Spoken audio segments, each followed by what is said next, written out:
believe it's another false start, and the sun is shining very brightly here today, and Nick Damon joining me in commentary. Dan will not be pleased with 2 full starts. There may be a dressing down at the first thing in the morning. Yes, and speaking of dressing down, Dan Ashton, our race director, he is wearing his Sunday best. He'll be the official out on circuit, resplendent in brightly coloured trainers and white jeans today, which is a brave choice, but as summer is in the air as we enjoy now. We'll go around a third time.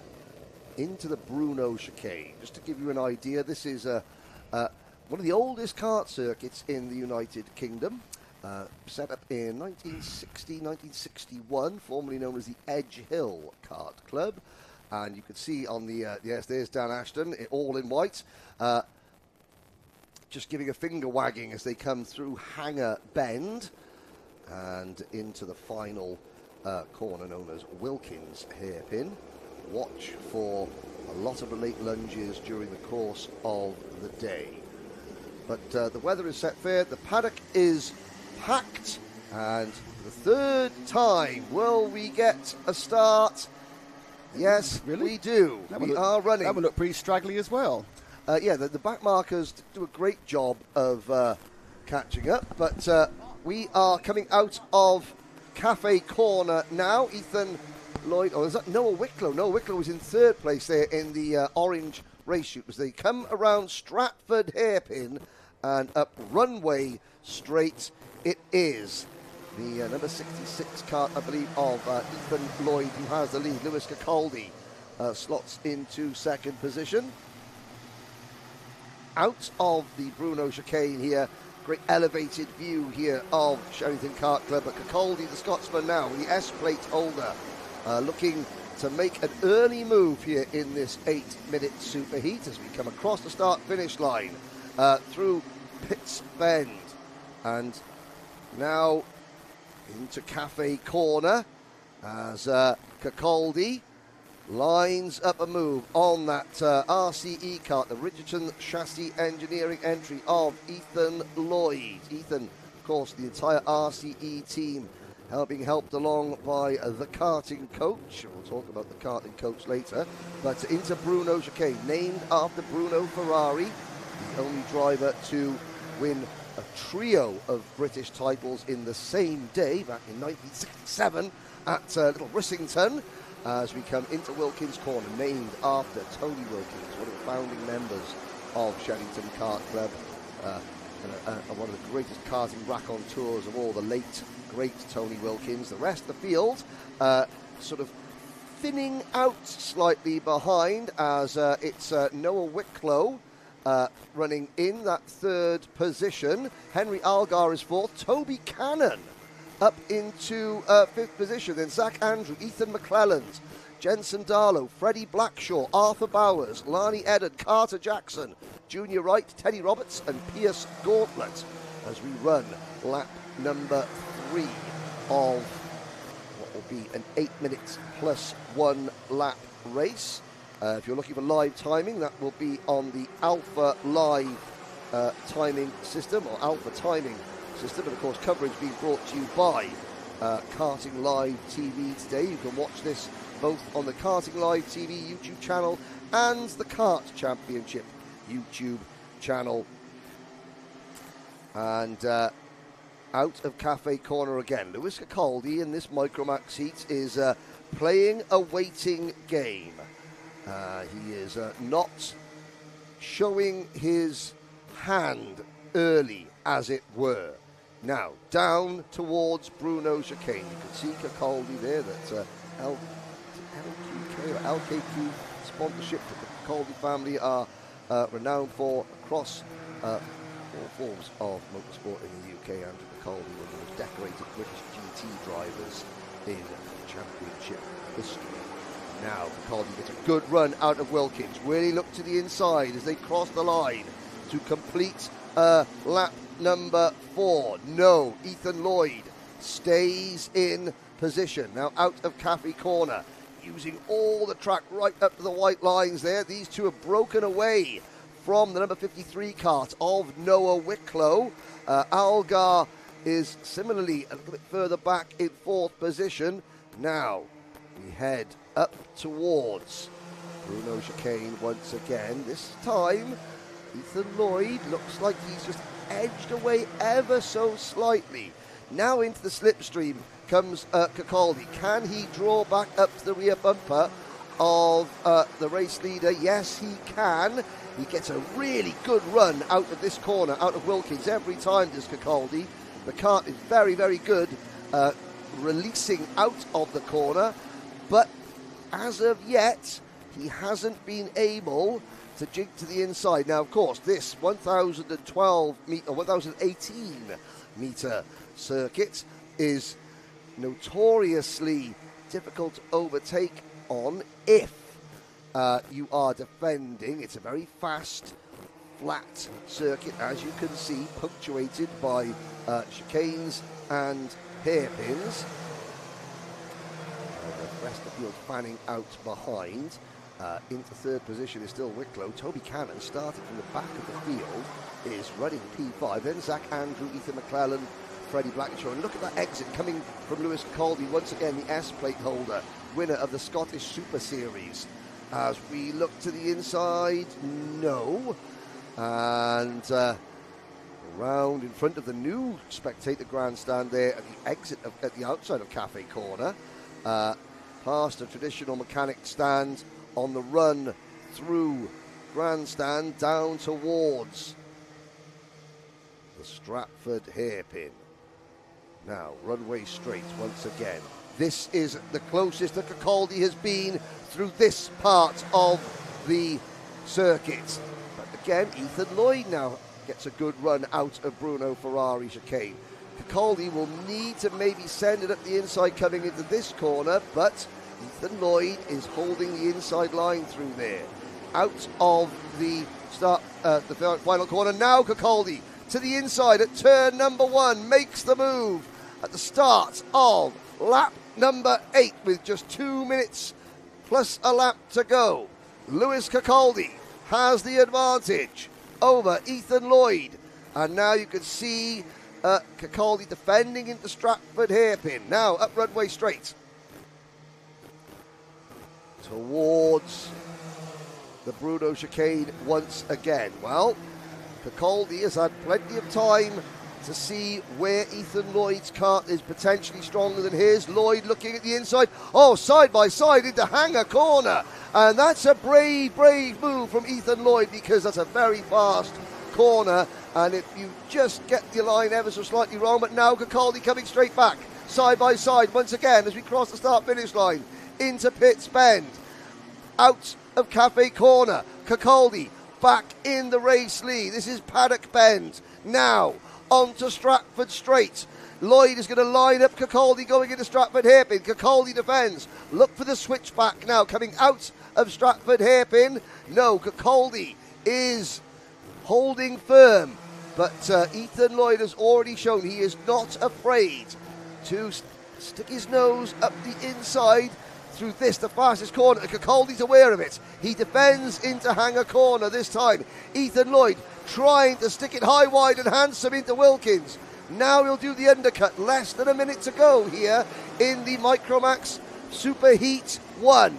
Across the start-finish line. Still Cacaldi holds on. Cafe Corner. Ethan Lloyd takes a wider line in to Cafe Corner to get a better run out through Paddock. Now down the Stratford Straight. Cacaldi, though, begins his defence. Takes a tighter line in. It's going to cost him exit speed. Lloyd hasn't quite got the momentum to get alongside. Further back, you can see battles between Ethan McClellan, Freddie Blackshaw, Arthur Bowers for 7th, 8th and 9th. But all eyes are on the lead duo. Into Hanger once again. Will Lloyd tuck to the inside? No, Cacaldi holds firm. The clock is about to strike 0. The last lap board will go out. This is the 1 lap to go. Into Cafe Corner we go now. Lloyd trying to wrestle the lead that he's held for more than half of this race back from Cacaldi. Cacaldi, oh, Lloyd's looking to the inside. Now, Lloyd will swing out wide. Has Kirkcaldy gone in too deep to Stratford Hairpin? Not quite. He sort of diamonds the corner off a little bit so that Lloyd cannot get a run into the Bruno Ferrari chicane. But now he's going to have to defend down Hanger Straight. He's not defending, he's going to have to hug the inside line now. But Lloyd gets to the inside. Lloyd to the inside with one corner to go. Ethan Lloyd times it perfectly. There was nothing that Lewis Kirkcaldy could do, and Ethan Lloyd takes the victory. Great result there for number 66, Ethan Lloyd, saving it to the last minute. Good, clean racing between them both. Lloyd wins, Kirkcaldy second, Noah Wicklow P3, Henry Algar comes home in fourth position. Fifth is Toby Cannon from the back of the field. Zach Andrew takes sixth position. Ethan McClellan seventh. Freddie Blackshaw is eighth. Arthur Bowers P9. Jensen Darlow rounds out your top 10 ahead of Carter Jackson. And incidentally, there was a little bit of confusion earlier on. Carter Jackson, his name is Carter Jackson, not Carter Jackson, which is how he replied to his very first interview. I said, "What's your name?" And he went, Carter. There we go. So it's not Carter, it's just Carter. Junior Wright, Lani Edun, Teddy Roberts and Piers Gauntlet. A big hello and welcome to everybody tuning in from Turkey. Welcome to the British karting scene. Welcome to the Kart Championship. It's wonderful to have you all on board wherever you're watching in Turkey, whether it's Ankara or whether it's Istanbul or whether it's any one of the other parts of Turkey. And I know that you're watching. We've got 181 drivers here, and I know that you are all tuning in to watch one driver in particular. That is Zain Sofawoglu, the son of Kenan Sofawoglu, the multiple world superbike champion. Here is your grid. Felix Tandy will start on row number one. There, in the turquoise blue kart, is Zain Sofawoglu, just his second race meeting in the UK. Jensen James Williams starts second on the inside of row number two. Jack Harper is fourth. Then you have Arthur Rhodes and Arthur Thompson, Bobby Slater and Logan Edwards, Ethan Hume and Elliot Hitch, Luca Peed and Frank Pearson, Callie Tennant and Oakley Howlett, Igit Celik and Freddie Dye, and Igit Celik, another driver from Turkey. So look out for driver number 29. Then we have Archie Ashworth, and making his very first start in karting, Kushant Chandok, the son of Karun Chandok, former Formula One driver. And Kushant will be in kart number 55. There you can see him at the back of the grid. But all eyes on the front of the grid. And appreciate all your comments coming in on the live chat. I won't try and mispronounce any of the Turkish names, although I can see Golpi and Volkan and Gokun on the live chat. But Nick Damon... Give it a go. We'll do our very, very best. Now... It's a standing start. This is Group B and C, the largest Might E Bambino field we've ever had here in the Kart Championship. And you've got... and that's why they're split in two. And that's why they're split in two. As Darren explained in the paddock show, which we'll play at lunchtime, they can have one split grid per event. Last event, it was Junior Rotax. Okay. This event, it is Minimax, and they're away, by the way. And it's Felix Tandy leading from Zain Sofoglu. So you've got a son of one of the best endurance racers in the world, leading the son of one of the best motorcycle racers in the world. And I mean, we can't really call Kart Championship one of the best Formula 1 drivers in the world, but he is a former Formula 1 driver. He's one of the best Formula 1 pundits in the world. He's one of the best There we go. So is he in this? I don't think his son's in this one. He is indeed in Kart number 55. I had to make my own rotational timing to work through there. Yes. So Kart Chandok. So we've got three sons of very famous motorsport personalities in this race, and the son of Ed Peed. Yes, that's fair, isn't it? Do you know, I always liked Ed. He was a good guy. Yeah, yes.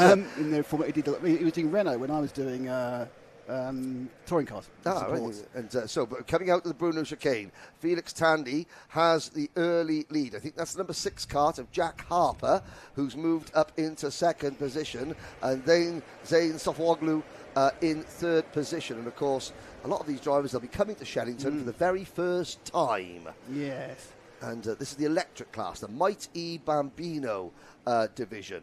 And again, 28 of them in total, not all on this circuit. We will be having to split them, like we said earlier. And Sofwoglu now makes the move up into second position. Yeah, I'm under the impression that I think Felix won both his heats yesterday, didn't he? So to start from pole position. Yeah, so it's it's started very well for Felix Tandy, who of course does have a little bit of extra experience. He's running with the E plate, which means that he is the English champion in this class. Yes. Well, it's England versus because they Turkey. weren't allowed to have a national champion, were they? It would be deemed too competitive for 6 to 8 year olds. Well, they were last year. Last year was the first time we were allowed to have an official Motorsport UK champion. Into Wilkins now.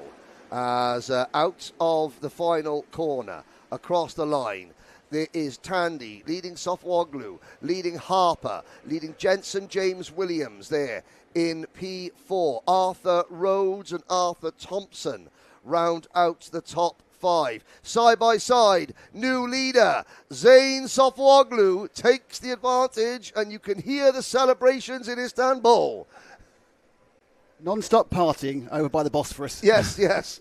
Out of Stratford Hairpin. Now we've got the number 6 plate of Jack Harper behind him. Now the number 6 signifies he was 6th in this championship last year.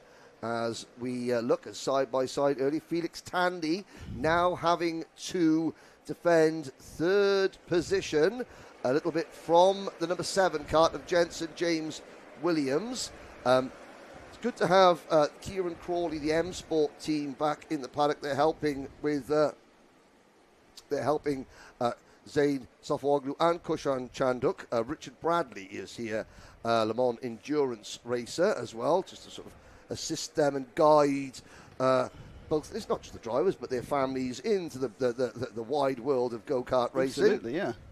Now, Kushan Chanduk is up into 18th position. Other Turkish driver, Ikit Nadim Çelik, is there in 15th position, but it is Zayn Sofwoglu who continues to lead, although Felix Tandy is certainly not allowing Jack Harper to get away, and Jack Harper, in turn, is not allowing Zayn Sofwoglu to get away.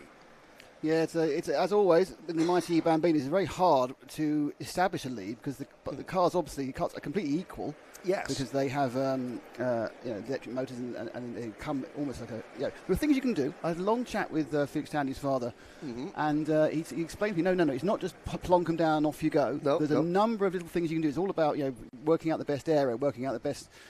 Reducing the friction, all those sort of things. But also it's about talking to your driver about how best to drive the race. And at the moment, it's Tandy who says in third, but that's not necessarily the worst place to be with 4 minutes to go, because it's certainly slipstreaming in the Bambino class. Oh, yeah, and this circuit is perfect for slipstreaming, long, flat straights punctuated by tight corners. And Tandy proving that point magnificently by drafting his way past he's drafted his way alongside Jack Harper. Now he's having a discussion with Jack Harper, and finally Jack decides that discretion is the better part of valour and concedes second place. But that brief moment of side-by-side action has given Zayn Sofwoglu the race lead. Not the race lead, but he's given him a slightly larger advantage at the front of the field. Out of the final corner we go, across the line. Now, Tandy closing straight in. It's the turquoise blue cart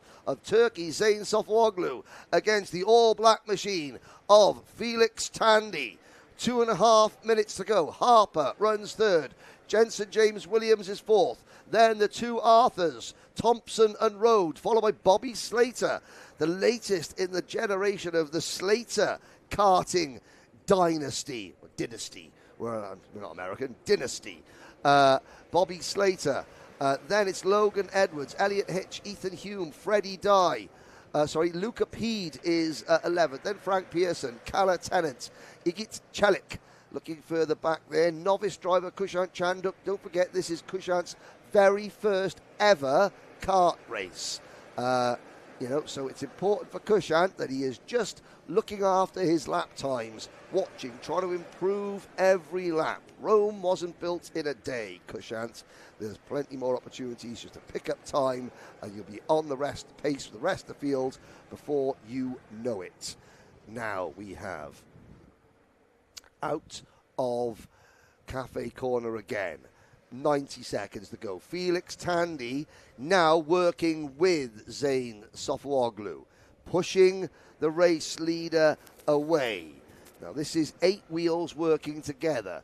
Of course, slipstreaming and drafting is allowed, and of course these two drivers, they're not teammates, but they're working as teammates, because Felix wants to push Zain as far away as possible so that he's got him all to himself on the last lap. But Zain is defending a little bit.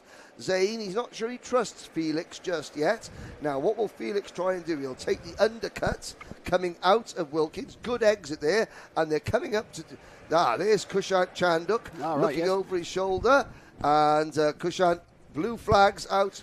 Kushant allows the leaders to go past. But for Kushant, it's simply a case of trying to improve every lap. These are very young kids, and they've got to learn. There's a huge learning curve.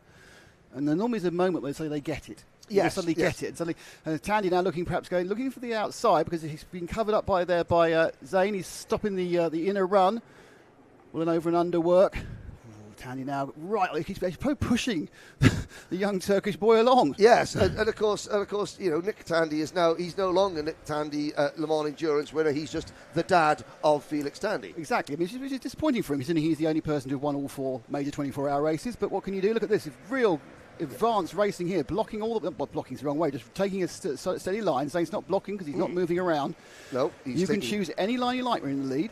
What you aren't allowed to do is wander about, and he's not doing that. Good driving by the kart in blue. That's Zain Sofwoglu with Felix Tandy right behind him. And really, I think now Tandy has to work out. Now, perhaps Tandy thinks he can get past. He's tapping on the head. Let's work together. It's the last lap. You don't want to work together the last lap. No. Last lap, at some point, Felix needs to make a move, but can Zain block him? Well, that's the idea. So Zain will hug the inside line. He will hug the inside line around this track. What Felix Tandy will try and do, we'll see Felix follow Zain now, and then when they get to the corner, he'll sweep out wide to try and get an undercut. Now this looks good. Great move there from Felix Tandy. Wheel to wheel, side by side. Sofwoglu, just a little bit extra. Straight line speed there into the Bruno chicane. Drive. No. Yeah, that was the over and under work, but it didn't produce enough drive throughout the line for Tandy. Tandy's now got 3 corners to do something. Zain goes very, very tight in. He's not going to be swept round the outside.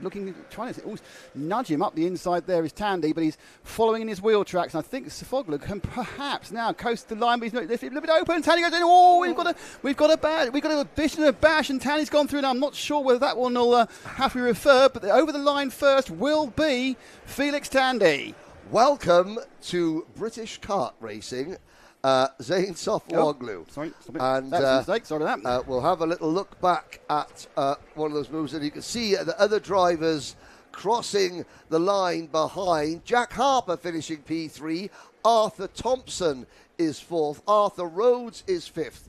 Jensen James Williams in P6, Logan Edwards, Ethan Hume, Bobby Slater, and Luca Peed round out the top 10, ahead of Elliot Hitch, Calla Tennant, Frank Pearson, Igit Chelik, Oakley Howlett, Freddie Dye, Archie Ashworth, and well done, Kushant Chanduk, for finishing your first superheat on your very first weekend in kart. I did see Karoon with laden with tyres and I spanners saw and him, stuff. whilst we were earlier. setting everything up, I saw him walking around, pointing out the lines. Yes. To his young lad. I mean, he's a small lad. Oh, so yes, he's right at the beginning there. So that was a fantastic result. Sorry about the replay there. That was entirely down to the fact that I forgot to press a button.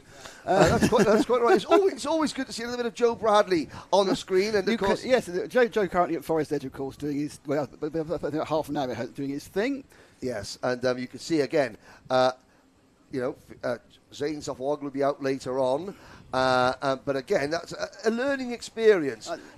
Zane was defending very, very resolutely. Yeah. And sometimes that works, sometimes it doesn't. But he did leave a tiny gap on the inside. Yes. And Phillies decided that tiny gap was a gap enough. And again, this is why Zane's father, has decided, to come to the UK, because if you want to cut your teeth in karting from a young age and learn what makes a karter so successful, the aggression levels you need, the racecraft you need, I have to say the UK is the place to be. So certainly on the Bambino class, you got two. You had obviously this is the most competitive Bambino class. There's another championship with a competitive class as well. So you get you can race twice, 3 times a month. Yep. Learning all the time. Yes, but we go from the electric Bambinos, the Mighties, back to internal combustion, ladies and gentlemen. This is the dulcet 4-stroke sound of the Honda Cadet class.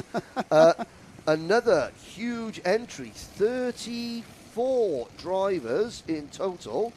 And let's have a quick look at the starting lineup. Archie Cannon, the S-plate holder, that stands for the Scottish Super Series, although it's not a series, it's a one-off race. But hey, it's like a series, very short series. It's a very short series, yeah. It's a series that it starts on Friday, finishes on It's Sunday. like one of those American series where the program's so bad it gets cancelled. Yes, the pilots. Yes. So Cannon will be on pole position. Jack Wykes alongside. Only Ball was second. Oh yeah, Cannon. Then it's Elliot Bork third, almost. Luke McGaw is P4. Theo Hamilton and Arthur Murfitt. Then we have Ronnie Jones, the O-plate champion, and Arthur Roberts.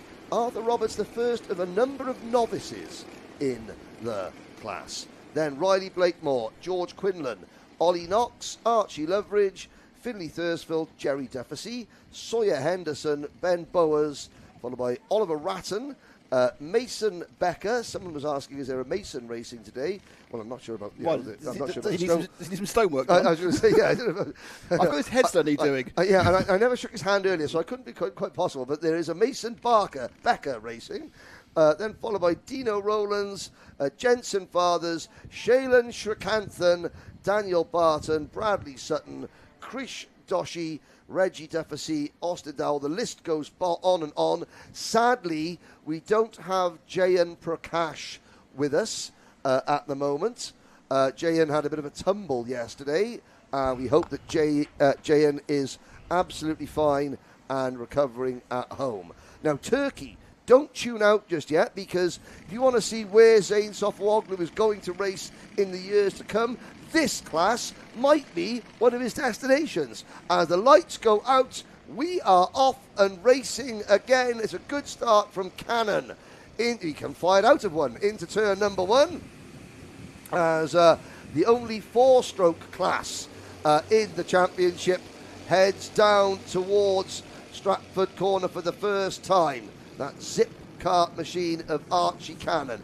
Up the out of Stratford hairpin, up runway straight into the Bruno chicane. Jack Wykes and Elliot Bork. But this is 33 karts, Nick, and they certainly do make a nice, satisfying rumble as they pass us by. Breakaway, they moved in 2 sort of sets, with 3 have broken away. Cannon, Wykes and Bork ahead. They closed up going through that. What had he covered up? I do apologise. There we go. That's the Wilkins hairpin. Yes. Mr. Wilkins, I take it. Yes. So the late Tony Wilkins, one of the founding members of Shennington Kart Club. Now, this is the class that drivers like Alex Albon started out in. Momentum is key, so you need to be smooth like treacle, but hopefully go a little bit faster than it. Out of the sun-drenched Stratford hairpin, and you can already see that 3-kart breakaway that we spoke about a moment ago has now become more like a 9 or 10 kart breakaway, because what these But karts have they broken away? yeah. But what these karts sort of lack in the top end, they make up for in grunt coming out of the corner. And you can see the field cycling through there, but it's still Archie Cannon at the head of the train. Cannon from Burke. Theo Hamilton now put himself into third. Luke McGill fourth. We've got the O-player Ronnie Jones. We speak to Ronnie during the paddock show at lunchtime. He's currently scored in fifth. And as they sweep round the grandstand corner and coming down to the Stratford hairpin. Yes, and again, that zip kart there, you're noticing that Archie's not defending just yet. He knows that if he begins to defend the white lines, that group of karts that is currently about 8 or 9 strong behind him will very, very soon become 15, 16, 18 strong behind him. And that's something that, that's an unmanageable amount of karts to defend from. You might think, well, 7 is a pretty unmanageable amount, but no, the drivers, even at this age, will know exactly what they're doing. Here they come then, through Pitts Bend into Cafe Corner. Elliot Bourke, Theo Hamilton in third position. Ronnie Jones up to P4 ahead of Luke McGall. Now, Cannon has just got to hope that nobody sticks their nose up the inside. Elliot Bourke spots an opportunity. So the number 14 kart, Elliot Bourke, now heads the field. Into the Bruno chicane we go. And there's 2 or 3 wide coming out. Ronnie Jones trying to go around the outside of Theo Hamilton for third. And will that work for Jones? He's going to run the risk of getting freight train. It's like a NASCAR race at Talladega. You just get hung out to dry. And trying to see that very smart, dark livery kart moving up into the picture. And I think 6th position, that I think is Arthur Murfitt.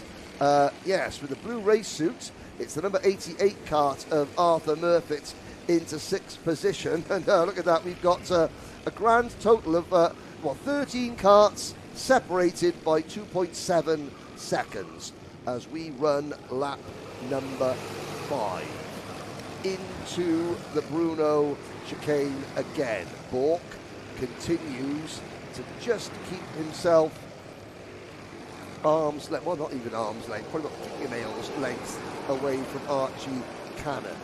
Riley Blakemore in the number 68 kart now joins the lead group as well, down to 9th position. Archie Loveridge, after a rough day yesterday. Archie, of course, who currently has won the opening round of the British Motorsport UK British Kart Championship, but had a rough day yesterday. He's now driving his way up towards the front in the number 73 machine. He's up into 8th position. Arthur Roberts slips to 9th, and Riley Blakemore slips down to 10th position. A quick head count: 2, 4, 6, 8, 10. Really in the lead pack. So that'll be Bourke, Cannon, Hamilton, McGall, Murfitt, Jones, Wykes, Loveridge, Roberts and Blakemore. Then a little gap back to George Quinlan and Ollie Knox. Ben Bowers runs 13th. And outside the top, yes, my timing screen there is not showing me live timing, but it's showing me something timing, yes. Down further back down the field, you've got Bowers, Becker, Henderson, Jerry Depacy, Dino Rowlands, Shaylan Shrikanthan is up 3 places to 18th, Thursfield, and the rest, all 33 drivers still running, and Elliot Bourke now getting a little bit more defensive. Side by side for third position between Hamilton and McGall. They go single file into Hangar Corner. Now they will emerge out of Wilkins, who is going to be in the lead. It's still Elliot Bourke. Cannon, S-plate, the zip kart, holding on, but he's got that sort of light green coloured machine of Theo Hamilton, who's driven very, very smartly as Theo Hamilton. Now he makes his move. Timing is everything. No, Cannon just slides to the inside to defend there. It allows 4th and 5th to go side by side. And is that Arthur Murfitt? Yes, it is. Murfitt still wheel to wheel and is run wide by Luke McGall. So McGall and Murfitt now. That moment allows the top three to break clear. 90 seconds to go. Can the rest of the leaders now organise themselves once again to close back in? And there was a yellow flag waving going into Wilkins. Not quite sure who that was for. Ronnie Jones has slipped back to 8th position, and Jack Wykes, I think, may have been involved in an incident just behind the race leaders. We're on to Stratford Straight once more, into Stratford Hairpin. There's a move for 4th position. That's the number 73, Archie Loveridge, challenging Luke McGall for 4th position. But at the front, the order is still Bork, Cannon and Hamilton. Theo Hamilton has just sat, watched and has waited. Will we see a move from the number 30 car running in P3? They come around Wilkins. On to the start-finish line. There's a move from Loveridge. Loveridge trying to go side by side with McGall for 4th position. There's the move. Cannon back to the lead at Cafe Corner. That opens the door for Theo Hamilton.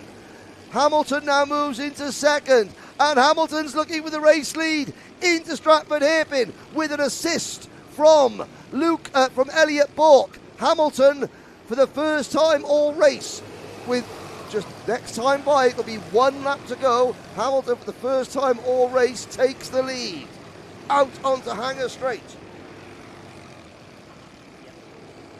Oh, over the curb going into Hanger Corner there. We're side by side, wheel to wheel. We'll watch who emerges in front. It is not Hamilton. Where is Hamilton gone? He's back to 3rd. It's now Bork, Cannon and Hamilton into Cafe Corner for the final time. McGall is there in 4th. Murfitt is 5th. Loveridge 6th. Any one of these 6 can still win it. Into Stratford Hairpin. Elliot Bork has got to make that number 14 cart very, very wide indeed. What can Cannon do? Archie Cannon not afraid to get his elbows out, as we say in the trade. Bork clinging to the inside line. Cannon will try and find a gap, but he can't. Oh, they're going to run a little bit wide. And look at Theo Hamilton. It's side by side to the line. Bork, Hamilton. By 0.05 of a second, Elliot Bork holds on. What a battle. Hamilton snatches 2nd. Cannon is 3rd. Murfitt 4th. McGall 5th. Loveridge is 6th. And 0.2 of a second cover the top 6 drivers. Blakemore is 7th. Riley Blakemore working with Tim Parrott, who has been around this sport an awfully long time and has guided the careers of some fantastic drivers in the past. And Riley Blakemore is the latest of those. He finishes in P7 in front of Arthur Roberts, Ollie Knox, Roddy Jones, George Quinlan, Ben Bowers, then Mason Becker, Sawyer Henderson, Jack Wykes, Dino Rowlands, Jerry Duffy, Shailen Shrikanthan. Good drive from Shailen to gain a bunch of places. Finley Thursfield, and the top 20 rounded out by Daniel Barton.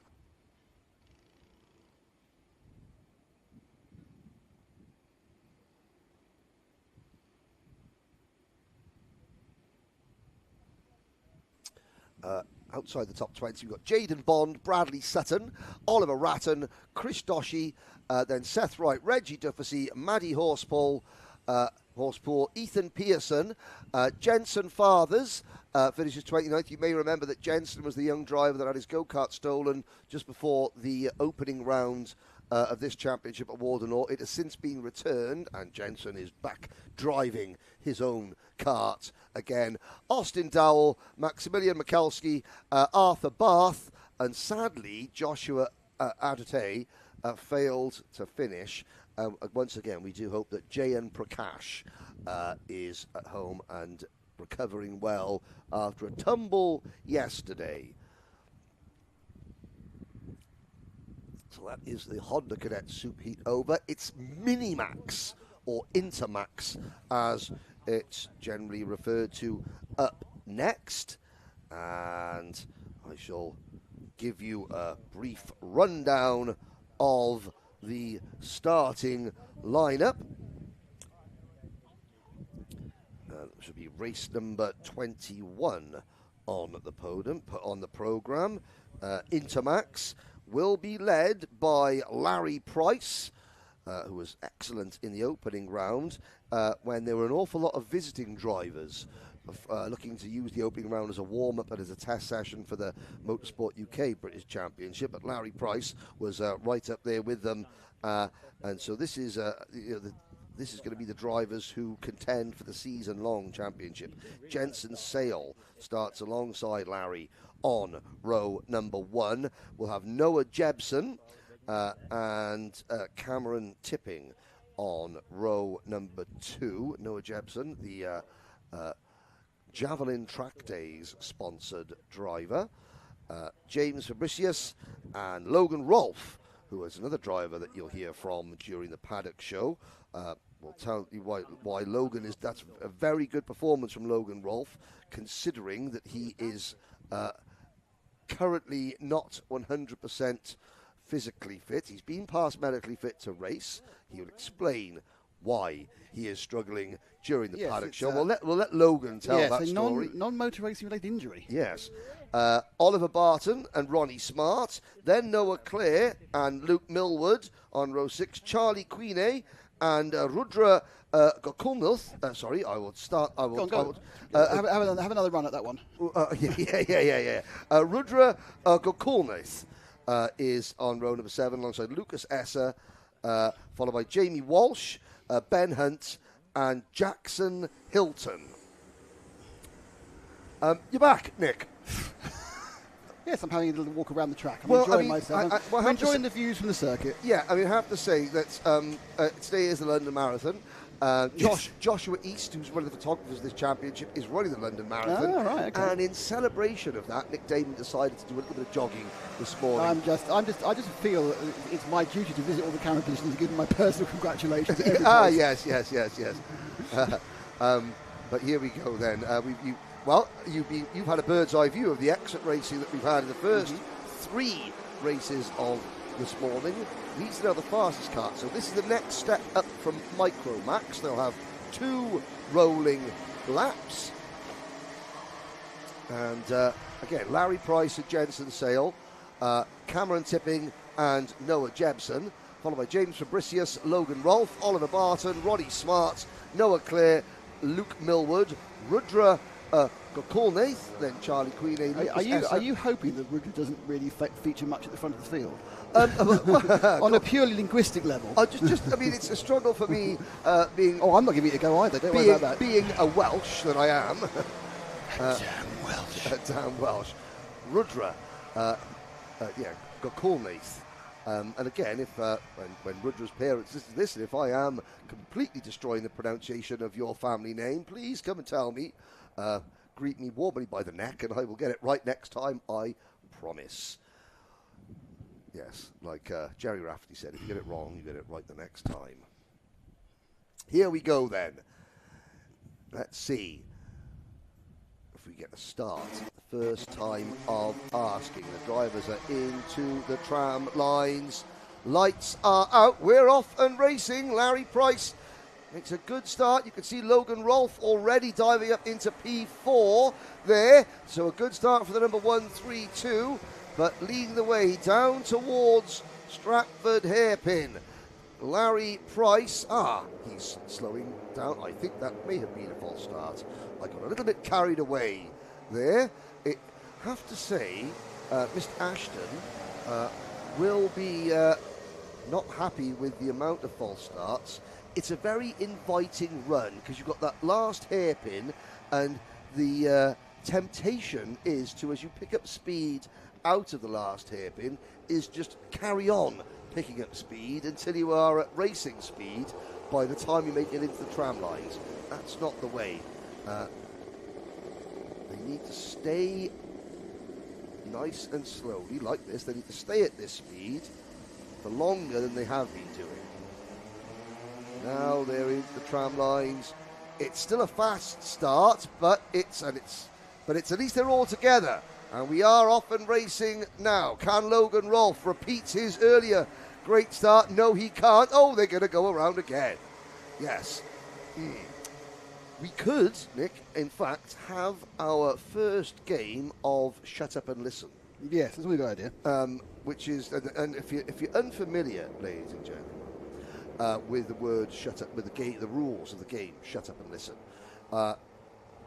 it's when the clerk, the race director, stops the drivers for not being able to start a go-kart race correctly. He invites the contest. Well, we'll wait and see. He invites the front two drivers to come and play the game, and the rules are they shut up and listen to him explain to them. The free prize, if you don't get the rules of the game right the next time you try and start a go-kart race, is a trip to the back of the grid. They normally get 2 attempts, so Ashton is being kind, but if they don't get it right this time, I fear for Jensen Sale and Larry Price and their hard-fought positions at the front of the field. Are we lights out? I believe we are this time. It still looked a shade fast, but out of the first corner, yes, we are racing down towards Stratford Straight. It is the 197 of Price leading 3 wide for fourth position. Are we all going to get through the first hairpin cleanly? Yes, we are. Price leads. Sale slots into second position, and Noah Jepson runs third. Coming down the back straight towards the hangar corners. I'm going to learn the corners to go now. Ah, yes. Well, I mean, I've seen there are some hangars. I've seen plenty of gliders attempting to crash into the track yesterday. Yes. Well, there's always going to be. I mean, there's always a chance that the weather being so good today, just beyond the banking, at the back of the circuit, there is the Edge Hill or the Shennington Glider Club, and occasionally, yes, you do get. I mean, why you would strap yourself into an airplane that hasn't got an engine and can only go one way, which is down, I do not know. But there we are. That's a lot of people say, why would you strap yourself into a go-kart? Well, and because you're an idiot. Each to their own. Because you like burning money. Into the Bruno chicane. Sale in the number 140 cart leads Price. So now Price looking to the inside. 3 wide. That's going to hang a corner. Well, 5 wide in many ways, and that wasn't quite possible. The big shuffle out is happening. They're having braking now into the Wilkins hairpin. And back over the start finish. Now, who is the winner out of all that one? Sale in the Carlos Sainz chassis, that orange and black livery machine. Price in the luminous yellow race suit, the black cart, and Logan Rolfe now up into P3 in the number 132 cart. Make that P2 for Logan. Up the inside. It looked like they're the second and third change there. Was it? Yes. You can't always tell. Sometimes it's a double swap, isn't it? You miss the first half and the second half happened. But in the second should be now Noah Jepson. No, it's Logan Rolfe up into P2. Jepson is down to 4th position in that KR Sport or the Cosmic livery chassis. I believe that is Jepson. Let's look as they come out of Wilkins once again. But it's Jensen Sale leading Logan Rolfe. Sale back to it's Price now in the lead, isn't it? Oh, Price in the lead. I do apologise. It is too many orange cards. Yes, yes. Sorry, it's Sale is in the luminous yellow race suit. Price is in the black and orange cart, number 197. But he misses his braking points for the Stratford hairpin there. Does race leader Larry Price. Cameron Tipping is into 4th position. Fabricius, Smart, Jebson back to 7th. Barton, Luke Millward. Look for Luke Millward on the bright green TV cart, the mean green machine. And Millward is... He's the British champion in Minimax. He is the Micromax, yes. Micromax, I know which one's which, sorry? Mini is slightly taller and louder and more annoying in the paddock than the Micros. That's the people, not the cars. Sorry, yes. Rudra Gokulnath is up into P14 on his way towards the front, just to give me a headache. But Cameron Tipping looking quite good coming out of the Stratford hairpin. So 4th and 5th is going to change around. That's a battle between Fabricius and Smart. I think 5th and 6th actually, I think. Yes. Smart may have got that one. Not quite sure because they were kind of coming towards us, but what's happened in that little kerfuffle coming out of the hairpin is the top four got a definite breakaway now, halfway through the race. Yes, indeed. And what you'll notice is that the chasing pack, they need to now line up single file and work together, because, as sure as I am as Welsh, the top four are not going to stay single file for the remaining 4 minutes. At some point, Logan's going to make a move. They'll start slowing each other down, and that will just invite the rest of that group up to play, provided they haven't lost too much ground fighting amongst themselves in the meantime. Yeah, I mean, it's a tactical thing, is that you can run line and stern until 90 seconds to go, 2 minutes to go, and then all heck breaks loose. Yes.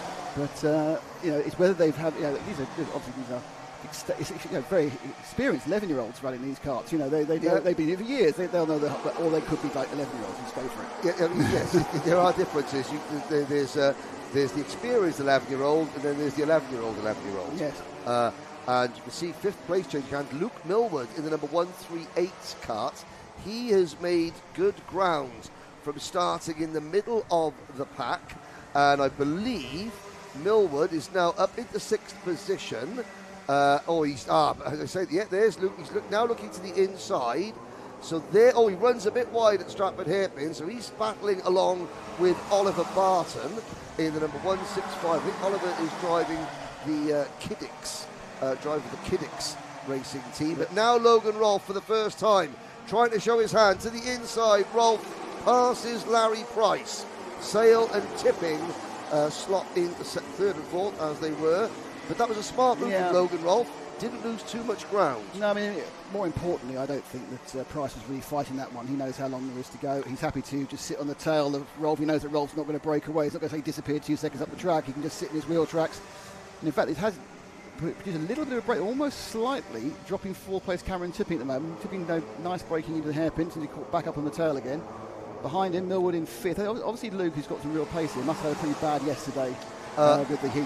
Well, to coin an American baseball phrase, he's batting 100. Batting 1,000. 3 on-track sessions, 3 penalties. Oh dear. Yes, so he's perfect in that respect. Yes.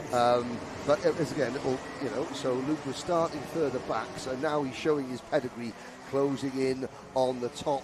Well, I say the top 4. It's kind of the top 3.5 now. Yeah. In many ways, it's kind of a little bit of stretch between second and third. I know you're taking Nick, but I can see the gap's like 3 metres, but that's a huge gap. Yep. In Intermax.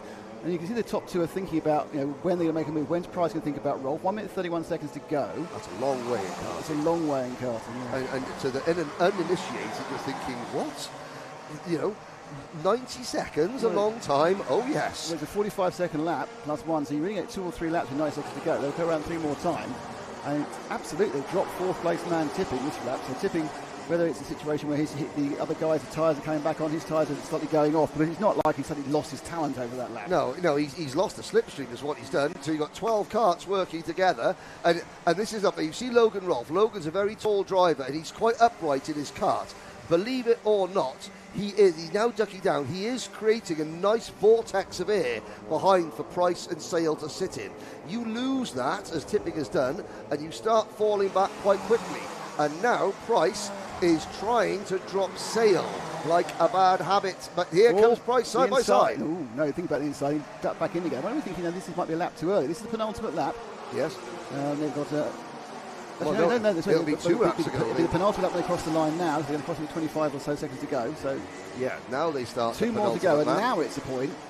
First 2 are breaking away from third as well. And you'll see how quickly Tipping will close back in as Rolfe defends. Now it's time to defend, and you will see that. But Tipping will close back in, and maybe even Millward in fifth. Millward's in no man's land, I think, really. He's the second ahead of the guy ahead of him, and the second behind the guy behind. There's a possibility he might pick up fourth, but he'd need an incredible run. Top 2 nailed together. Yep. Rolfe and Price. And Price retaking the lead there. And I'm surprised, actually, now it's side by side. Now watch Jensen Sale on the outside in that luminous yellow. He'll try and cut to the inside about... So he'll take a wide line in, he'll cut to the inside coming out of this corner. And look at how much Tipping has closed in. 1 to go. Here we go. Yeah, all in the last lap and around the inside goes Rolfe. He goes, just on the curb, and he just flicked him off there, and that's really unlucky for Sale because he was a victim of the accident for the other driver. Well, yeah, I mean, Rolfe had dived in, and Price sadly was on the outside. That's promoted Millward to fourth, and Logan Rolfe is now defending from Jensen Sale, tipping back into play as we head into the Bruno chicane. And Millward is there. He's caught them, but I think he's going to run out of turns. Here we go. He's offensive there from Rolfe. He comes looking, trying to move around. Yep, Sale in second, but I think Logan has done enough. The injured Logan Rolfe, head down, takes the checkered flag and wins Superheat 1 in Intermax. And let's look at the key point of that race. Yes, let's look back. Hope it works this time.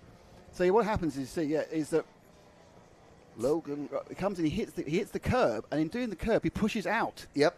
And poor old Larry Price was on the outside, and there was nothing he could do. Run out of track. Yeah, nothing he could do. Got edged out. It was very, very unlucky. So Logan Rolfe wins by 0.15 of a second over Jensen Sale. Cameron Tipping and Luke Millward fourth. Larry Price an aggrieved fifth. Then Oliver Barton, James Fabricius, Noah Jebson, Noah Clare, Lucas Esser, Charlie Queenie, Ronnie Smart, Rudra Gokolnath, and Jamie Walsh.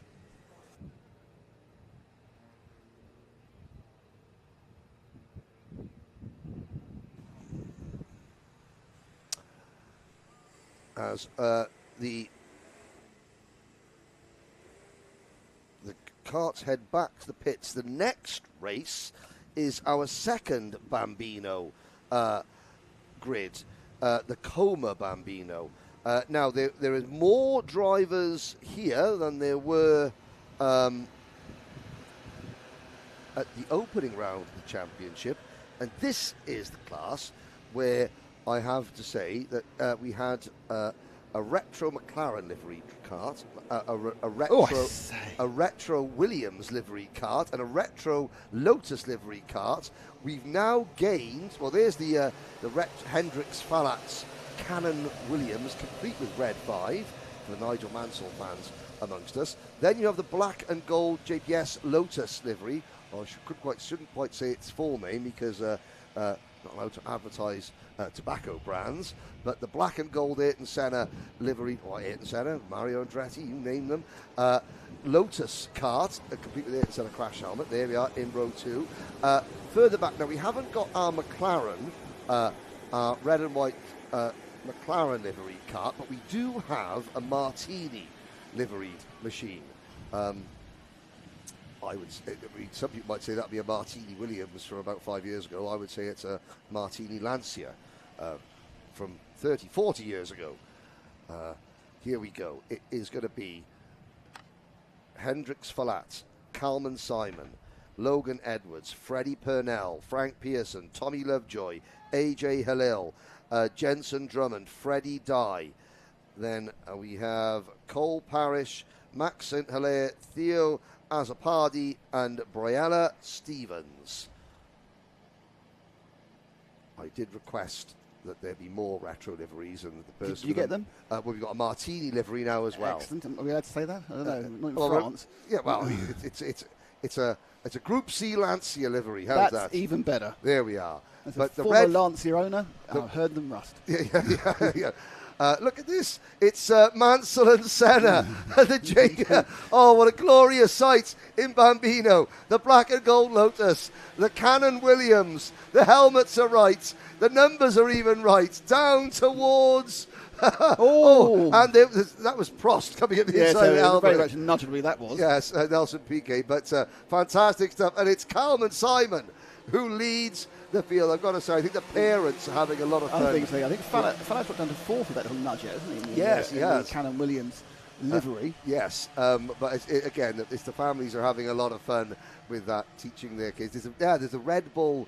It's the Sebastian Vettel Red Bull livery, which you've added to as well. So we're now up to 4 retro liveries in amongst the 13 kart field. Well done, families. But it is Simon who leads. The number is it number 33 of Freddie Purnell, who has moved into second position. Yeah. The the 75 of Frank Pearson is in fourth position. Freddie Pennell, well, Freddie's mum is one of a growing number of female mechanics in Bambino. There's at least 5 or 6 now, mums and mechanics. I've seen Jasmine Taylor mechanicking. I've seen a couple of other drivers here, just as mechanics, and obviously then I think Freddie Dye's mum is mechanicking, Freddie Pennell's mum is mechanicking, and there's a couple of others as well, which is really good to see. It's good to see that we're trying to promote more female participation in motorsport, not just on track, but in the pits as well. So the 3 of them, nose to tail, Salmon, Pennell and Flat. Flat made up from that, nudging out and back up to third. And once again, we're into a slipstreamer, which seems to be the order of the day here at Shennington. Oh, yes, and of course, these Coma C50 Bambinos, they're the original Bambino engines. It's hard to believe that this class has been around now for about 16 years. It's debuted in motorsport back in about 2009, 2010. We've gone through 3 full generations of, Yeah, of course, the Coma Bambino has added layer of complication compared to the Mighty E's, because you do have a much bigger variable in the engine. Yes. They are living, breathing, pumping things, and they need to be tuned, and they need to be kept fresh and everything else. So it does add a little bit of extra complexity, which I think some of the mechanicking mothers and fathers enjoy more. Yes, yeah. Now I can't remember. I was speaking to AJ Halil's dad, or was it Theo Azapardi's dad last night, who was saying that raced at Roy House last weekend, had a good result, came here, had a bit of a bump, and is suddenly 2 seconds off the pace. So the dad is just, sort of scratching his head a little bit, wondering what's gone wrong. But there's a move for the race lead. Is there? Pennell to the inside. No, and that opens the door for Hendricks Folat. And we've got Mansell and Senna all over again. Now, all on his own in fourth position is Frank Pearson. And then behind then the rest of the field, Parrish, Halil, St. Hilaire, Edwards, Azapardi, Lovejoy, Dye, Drummond. Looks like we didn't have Jensen Drummond and Briella Stevens. Have one of the carts did pull off on the first lap, but then which one it was? Yes, without side pod on it. Sure, it started with a side pod. It started with a side pod, but one thing it might not have started with is the bolts that bolt the side pod on. It could have been a turning finger error. Yes, yeah. Righty-tighty, even with a finger. No. Or just remember to put it on at all. Yes, yeah. But this is a good step. So Pennell is now pushing Folat and Simon along. I know Karting Live TV does the Joe Bradley race of the week. Whether this or isn't, I would like to see Joe Bradley just commentate on Senna versus Mansell. It's his thing. I mean, he's actually Joe next week is at the Donington Historics. Oh, is it? He's doing is he driving or just an exhibit? Hey, he's just got his book collection. Sorry, Joe. He's doing circuit comms, but yes, he does. He loves a bit. He's very much into the history and the classics. I mean, as is of course Perrin Chandler, who's here as well with the Mighty. He's very much a historian of the sport.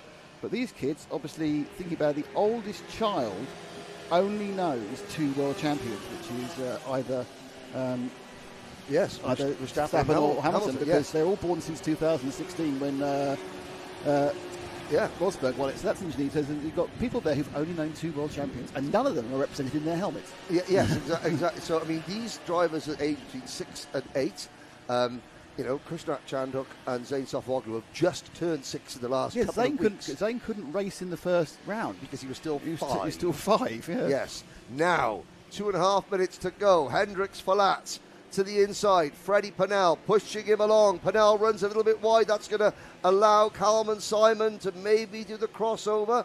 Not quite. Simon down in third now, so it's not been a good lap for him. I think we should start saying, I mean, Freddie Pennell's mum will listen back on this, and Freddie's not allowed to be running up the front just with an ordinary set of kart graphics. Next round at Glenagorse, I expect to see something historic, please, Mrs. Pennell. If Freddie is going to, interrupt the wonderful retro commentary that we're putting on, that the smell of Castrol R wafting up your nostrils here as we watch the 80s relics of a bygone era.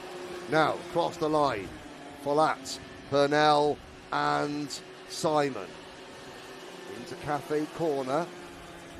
You say that there's a lot more variables, but just look how evenly matched these the karts are when you get them, driven well, and when you get them, right. Looking back there, Tommy Lovejoy and Theo Azzopardi have dropped back to 10th and 11th.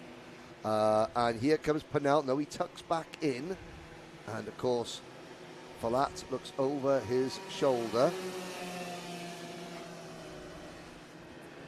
Out of the Bruno chicane. These three are 5 seconds in front of Frank Pearson.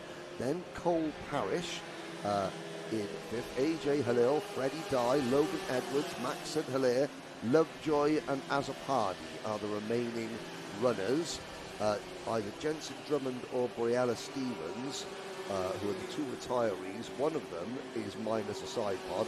Not quite sure what happened to the other. Yeah, I'm not sure about. I don't think one of them actually started, to be honest. Oh, right, okay. That's the impression I got, because I only saw one wounded cart being taken off the track. So these three now on the penultimate lap now.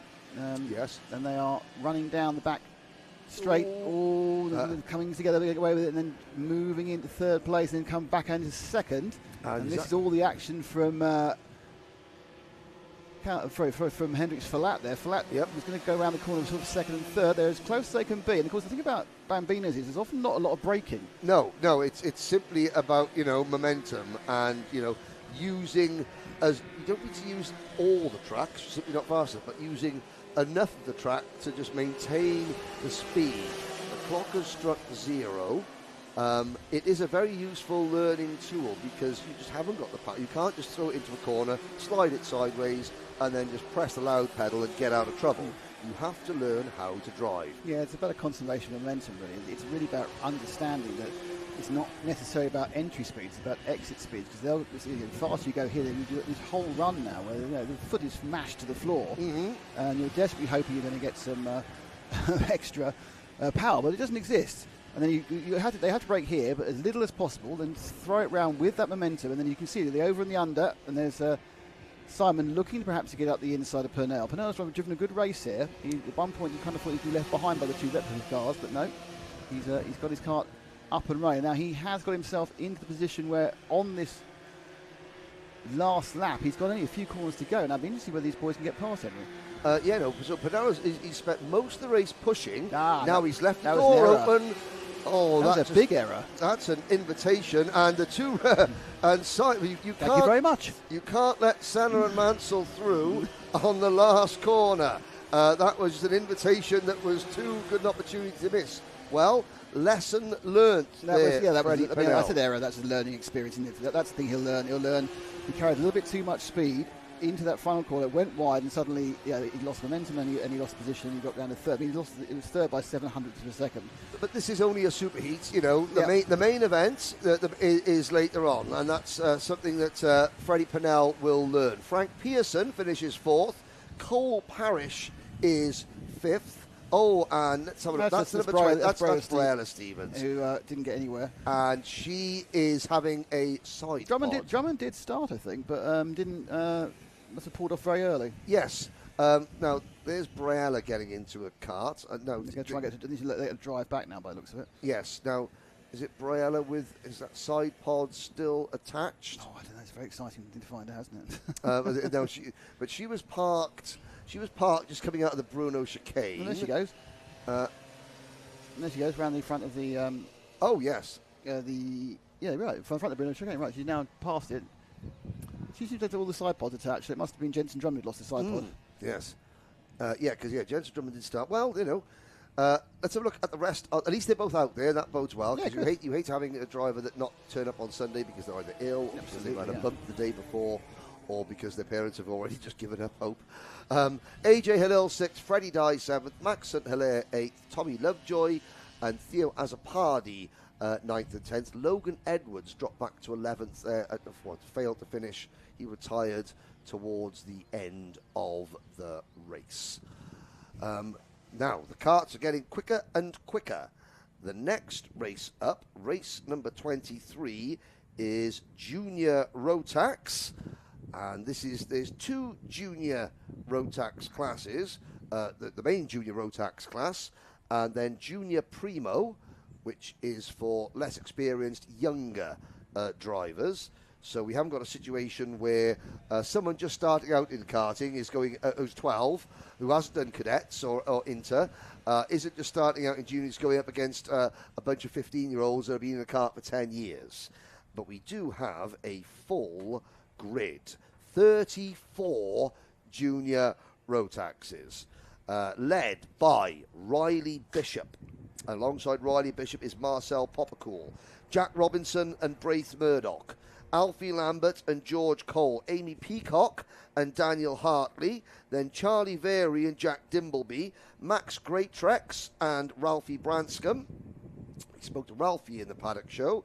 Behind Branscombe is Thomas Harper and Lewis Holt, Adam Jodaitis and Tyler Richardson, Jake Anders and Lewis Sumner, Isabella Stansmore Wilson and Laurie McVeigh, then Ellis Dealey, Kevin Ivanov, Shay Hilton, Jack Harrison, Zach Kane, Mason Rudman, the names still keep coming, Riley Mason Lewis, JJ Plowman, James Tate, Archie Doherty, Oliver Fabricius, Harry Hadley, Marissa Teague, and here we go, it's Rudra's brother. Hey. This is Hayagriva Golkunath. Brilliant. I'd like to say that due to the printer breaking down at timing, Yes. Henry's reading these off his phone, and the dexterity of his thumb as he moves from the left-hand side to the right-hand side of the grid as he reads. It's absolutely fantastic. Growing up with an 80s joystick, you know. Oh, right, you've Super Mario'd it. I Yeah, see, yes. right. Now, that's where it comes from. on a very serious note here, Braith Murdoch, will, every single cart here has got a special sticker on their NASA panel. The sticker is in memory of, and I'll get the young lady's name now, Stacey, I believe, Stacey Reed, Sadie Reed. Sadie Reed is a classmate of Braith Murdoch, and sadly, due to some online unpleasantries and cyberbullying, Sadie sadly took her own life.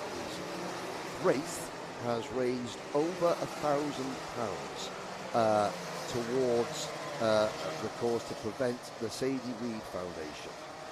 If you would like to donate, you go to the Kart Championship Facebook page. There is a donation button there, and it's raising money to help raise awareness and support the incredible work being carried out in Sadie Reed's name. Now, we've got one kart stopping there, but Braith Murdoch, who is starting P4. Are they going to let this one go with that kart stop? Go around. No, they're underway. Underway, so That's yeah. a surprise. So do we know who stopped? Looks like Jack Harrison or maybe Hygriva who's stopped. Yes. We are are going around round. again. That's quite a confusing game. Oh, big accident right in front of us. That's someone into the tyres. That was Yes. 3-1. No, it wouldn't be 3, would it? I can't quite see. Unfortunately, it's completely the opposite of all our cameras. Driver absolutely fine. Got pinged off on the run towards Grandstand out of the cafe corner. Went straight off and into the tyre barrier. He's absolutely fine. Very annoyed. Yeah. But absolutely yes. fine. I think the car, unfortunately, has bent its axle because it went into the rear sideways. Yes. Trying to see the logos on that kart. We will find out soon enough. Only I had better eyesight. The sun's on your eye a little bit. I think Yeah. it's 228, is it, or 218? I think it might be 228. If it's 228, there's no 218 or 238. 238. That could be Lewis Sumner. We'll have to find out. We'll find whether he won't cross the line in a Yes, second. and it'll soon become There ready. we go. There we go. Thank you. 268. Is it? 268 or 266? 268. I think. 266. Oh, that's Marissa Teague in the number 266 kart, or Kevin Ivanov in the 256. This is welcome to Specsavers Goes Karting, ladies and it is a little gentlemen. bit. Here we go. They're off and running. Who didn't make the start? I don't know. Let's have a look now. Down towards. Poppercool has the lead. Yes, and they're all going to just about make it. It was around. Marissa Teague. It was Marissa Teague's right, car. Marissa She's got taking the start. Unfortunately, very bad luck because she was just pinged off in a effectively a kerfuffle of carts. I think it's in confusion about whether they're going around or not. I think people braked and other people didn't brake. And I think it's one of those things where you sit down, you couldn't actually blame anyone for it. It is one of those things one of the things I've also thought, everyone wants to blame everyone for an accident or an incident in a motor race. Yeah. But sometimes it's just one of those things. It's just one of those things. It's just one of those things. Okay, so the leader in Poppercool, second, third. So Bishop, is leading. It's Poppercool and Robinson, second and third. Braith Murdoch is fourth in line. One of the number of Cato Motorsport karts. They're the red and white of the Cato Motorsport team. Simon Cato Adams, a long-time supporter of this and many other championships, going very well here at the minute. And they do need to work together. Poppercool and Robinson. And Robinson tucks back in. Robinson with a white crash helmet. Murdoch in fourth position. Cole, Peacock, Lambert, Greatrex. Max Greatrex has had a good start. He has gained a bunch of places from 12th up into P8. Very and Dimbleby rounding out the top Bishop 10. extended his lead by 0.2 of a second in this. Now I'm going to ask you a question generally here about this. This is a slipstreaming track, but as the power has got, we've gone up several horsepower to junior road tracks. Is it less important now? No, it's equally as important. This is one of the very, very few tracks in the country where the slipstream effect in, say, a senior road tax is just as potent as in a Honda Cadet or a Bambino. You'll find it is one of the very few tracks in the country where PFI probably another one simply because of the long straights. But most circuits, the faster you get in the karts, the less important the slipstream is, but not so here. Yeah, and for that lap round, Bishop only extended his lead by 0.03 of a second. I think Poppercool and Robinson have realised that they actually can't afford to do any squabbling. No. And their job is to utilise the advantage, you say, of that joint hole in the air to use a freight train of air movement to get close to Riley. I have to say that this is nothing against the driver, but Hayagriva Gokulnath has retired. So I am very happy as a person who is apparently officially responsible for this stream, just use first names. Oh, yeah. Yes, boss. I don't think we'll have a confusion about any other high grievers in the event. Yeah, so I think rather than we think we've got the first name right, so let's not be on the edge of being a yeah. Yes, boss. I completely follow. It's like the. Did you follow World Superbikes? Obviously, we have. Yes. Okay. Yes. The man who is managed by Keenan Sagoglu, who's Zani's here, is Top Rack Razgadioglu. But I'm very happy just to refer to him as Top Rack. There's no other Top Rack line racing motorcycle races called Top Rack. Yeah. You don't need the difficult to pronounce for us people from England surname, but you can just upset people by massacring. Yeah. Yes. That's all. Yes. Top Rack is a good start. Now Riley. I'll call Riley by his full name because I can get Bishop. Yes. I can get that right. Marcel Poppercool and Jack Robinson are working together. They are slowly reeling the leader in. Last time around, a 43.05 for Robinson, 43.13 for Poppercool, a 43.20 for the race leader. And there is the difference between Robinson pushing is 0.2 quicker than the race leader, all on his own. Adrian Peacock in fourth, moved up to P4. Interesting, there's a gap of 2.3 seconds, and there's another three karts under a battle. It's Amy Peacock, George Cole, and Braith Murdoch. Then we have another gap, and then there's another, five karts then running. So it's moving into groups here. The group of two doing its best. They've gained another 10, so they will, within the 3.5 minutes left, they will get on the back of Bishop. So Bishop's nice Riley. Riley Bishop. Oh, hey! Sorry, that was a complete accident, that one, but it worked. Anyway, no, his fun times are going to be over quite soon. He's going to be joined by Poppercool and Robinson. It's too big a gap to the Peacock, Cole, Murdoch group. They'll be battling over 4, 5 and 6. These three now will come together.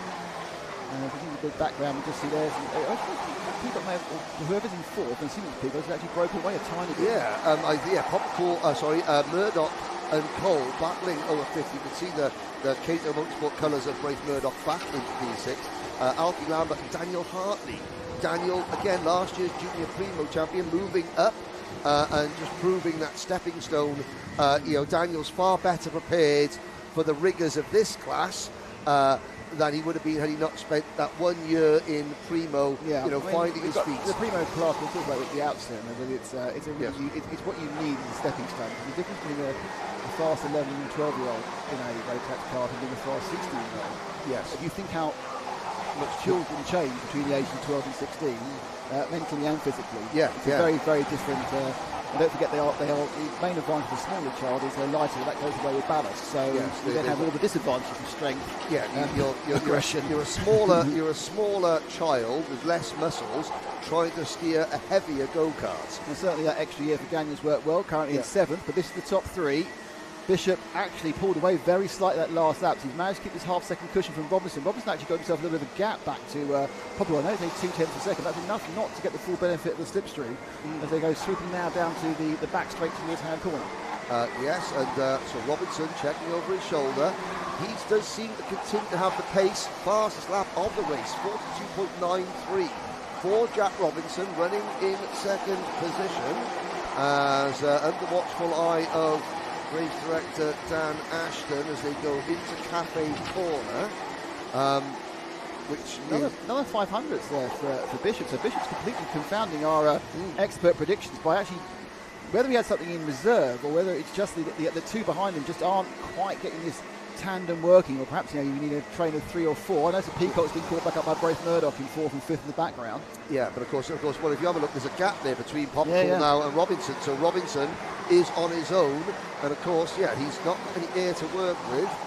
Into Wilkins hairpin. We've still got a minute to go. They're going to have 3 more. Three more because they're doing 44-second laps, and they're going to cross the line with about 46 to go. That's 3 more. That's going to upset Game Heath in timekeeping. It's the timekeeper's worst nightmare when you've got a 45-second lap, and the leaders start a lap with about 46 seconds to go. For the drivers, it's a case of you've just raced to the checkered flag. If the time, because when the clock strikes 0, the last lap automatically comes on. Exactly. And of course, when you're travelling at 65, 70 miles an hour, sometimes you can miss that. Better lap for Robinson that time round, and I think he's visually getting close. He's kind of thrown back, probably in 3rd. He's now got this kind of equidistant top 3, but that does mean good news for Robinson. Robinson, he's got 2 laps, and he's closer again.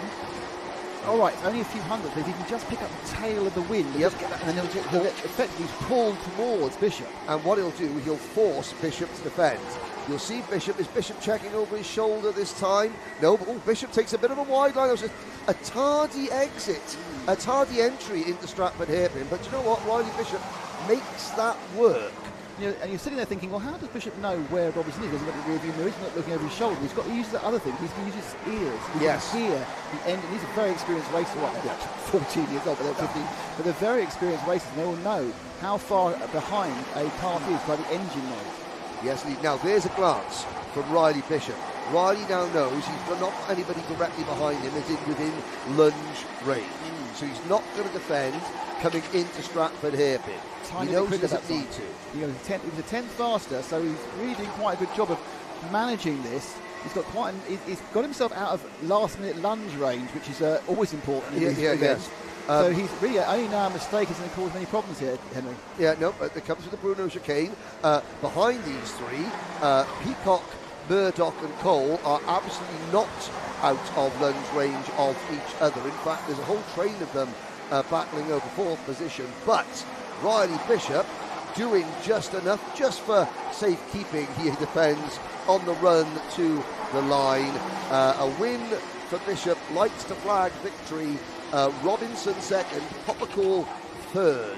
Braith Murdoch returned to 4th, and again, if your Braith has raised over £1,000 this weekend for the Sadie Reed Foundation, please look at the Kart Championship Facebook page for a link to the donation as Braith looks to raise money in awareness of teen suicide. And that's Zach Kane, remounting after stopping. I assume. I wonder what took him out of it. He can just get up and running again. Oh, it looks like the car looks like a lean there for some reason. It was.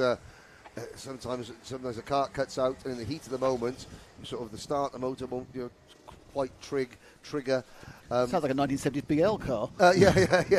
Austin Marina or something. You just sit in it. Will it start? Who knows? Am I going to get to work today? I don't know. Ralphie Branscombe finishing 16th behind Charlie Berry, Jake Anders, Jack Dimbleby, Thomas Harper, Max Greatrex, and the top 10 rounded out by Adam Jodaitis. Further down the order, JJ Plowman finishing 18th behind Oliver Fabricius, Laurie McVie, Tyler Richardson, Ellis Dealey, Isabella Stanswell-Wilson, Lewis Holt, Shay Hilton, James Tate, Riley Mason-Lewis, Mason Rudman, Kevin Ivanov, Harry Hadley, Marissa Teague did finish the race, so it wasn't Marissa that went out in the opening lap, Archie Doherty, then I wonder who it was then.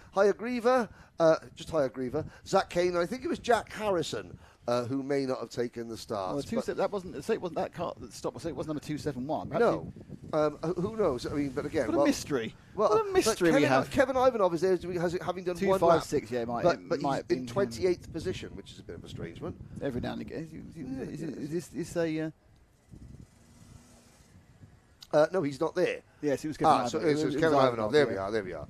Mystery solved. Mystery solved, like Poirot. Well, not really, because Poirot's quite accurate. Doesn't make 3 wrong guesses to begin with. He just twiddles his moustache and gets it right. He doesn't sit like 2 middle-aged men staring at, what number's that? Yeah. I think it was you. No, I think it was you. Okay, Can I make a point? All our mistakes are made in good faith. Yes, they are indeed. And I know that colour. That's a green flag, and that means that our next race is about to take the circuit. This will be a Junior Primo. 27 entries all together. And again, we spoke to who did we speak to? It was Noah Jones. Noah Jones. Yes, Noah Jones and his driver coach mechanic Jonathan Buck, who gives some really good insight into why this class should be an attractive proposition to any young cadet, junior or inter club driver who wants to experience what life is like at a national championship, but against drivers of a similar level of experience. Yeah. Here is your exclusively brought to you by your Apple, by the thumb of Henry, by the iPhone 13. Oh no, this is Senior Rotax. What am I dribbling on about? Oh, it's fine. There we are. Well, we'll talk about Junior Primo later on, but Senior Rotax. Of course, the first year of the seniors, and it will be Lucas Blanford on pole position in kart number 67, Ronnie Colburn on the outside of row number 1, Kyle Durnford and Archie Hogan on row 2, Morgan Hudson Brown and Liam Phillips on row 3, Noosh Leathers and Michael Ambler on row 4, Elliot Dalton Ayres and Jason Lucas on row number 5. Then on row 6, Alex Timmins and Bradley Caton. Row number 7, Harvey Wilson and Sam Kelbrick. Archie Hogan, I was asked to send Archie Hogan a cameo for his 16th birthday last year. Really? Yes, yeah. Top 2,500 in the world this month. Really? How many have you done? One? But no, I've done 24. You've done 24 cameos? Yes. For those that don't know, cameos are personalised video messages. Yes, where people say, "Can you roast a driver for me?" And you know me, a cheap, slightly offensive gag. Yeah, is, right in my wheelhouse. So what are your cameo rates? A £5. Right, yes. Apparently the person who's made the most money out of all the cameos is the guy who plays Jay out of the In-Betweeners. Yes. He's made more than 2 million. Yeah, and he's done 1,240 this month, and I've done 24. Oh, well, yeah, it's $100 quid, isn't it? Yeah, hey, cut the quid. Absolutely. I'll roast Henry for free, by the way. Yeah. Here we go. Lights are out. That's a very fast start. And are we racing? I believe we are into Cafe Corner. Out of Cafe Corner, yes, we are. We're single file. And is that Lucas Blanford, the Kiddix kart? So that's a Kart Republic chassis, the Kiddix UK team. Kiddix, they're running teams all over Europe.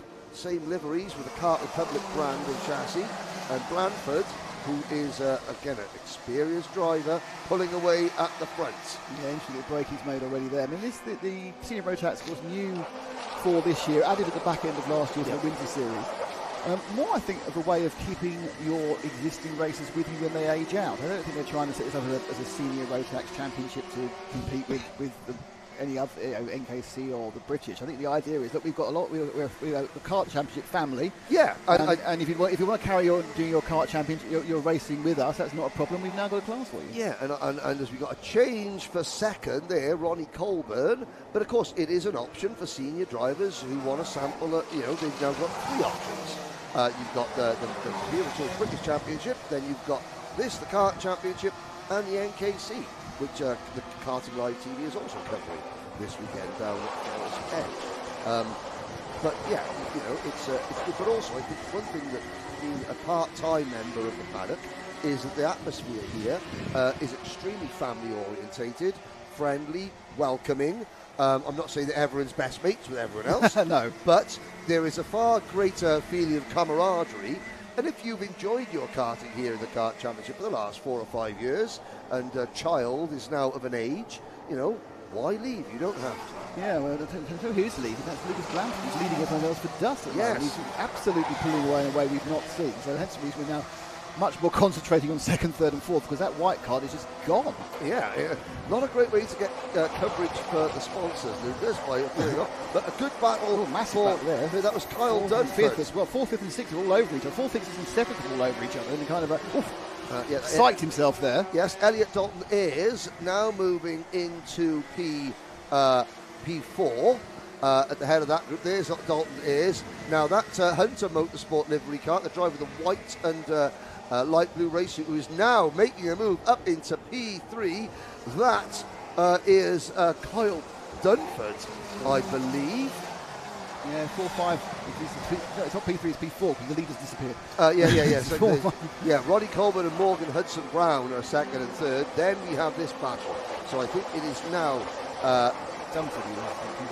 You're postulating it's Dunford. It is. Dunford yes. is trying to bridge the gap, and then he just got nowhere, isn't he? It is in fact.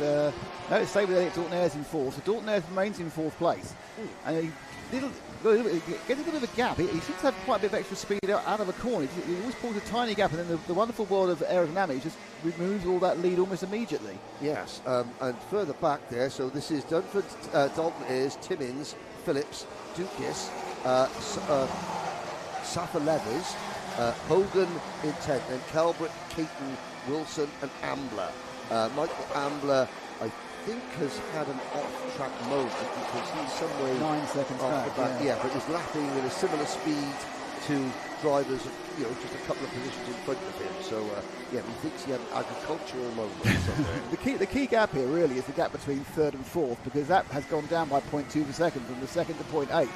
And it's where this train of two become a train of six. So in fairness, the four behind are a little bit stretched out. That's the Dalton Ayres, Dunford, Timmins and Phillips.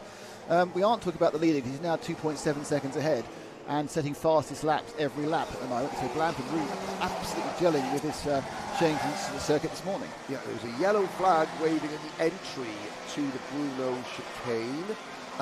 Can't see a cart off at the side of the circuit. I think what it is, I think that incident was Ambler hitting the barrier, and the barrier had been pushed back. Yeah. So there were marshals in a dangerous position.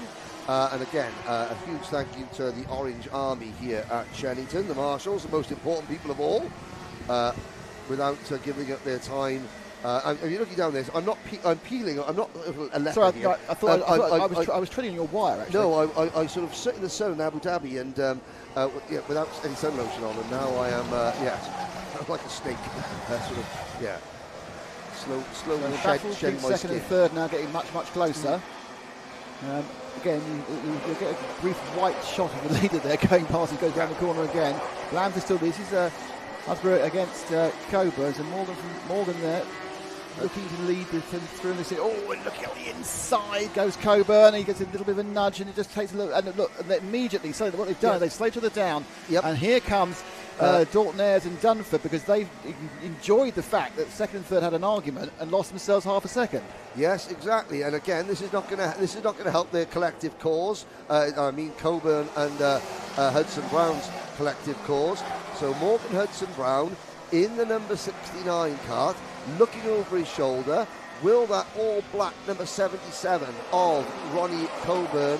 He swings wide, and this is just going to bring the chasing number 84 cart of Elliot Dalton is right into play as we go into the final 2 and a bit minutes.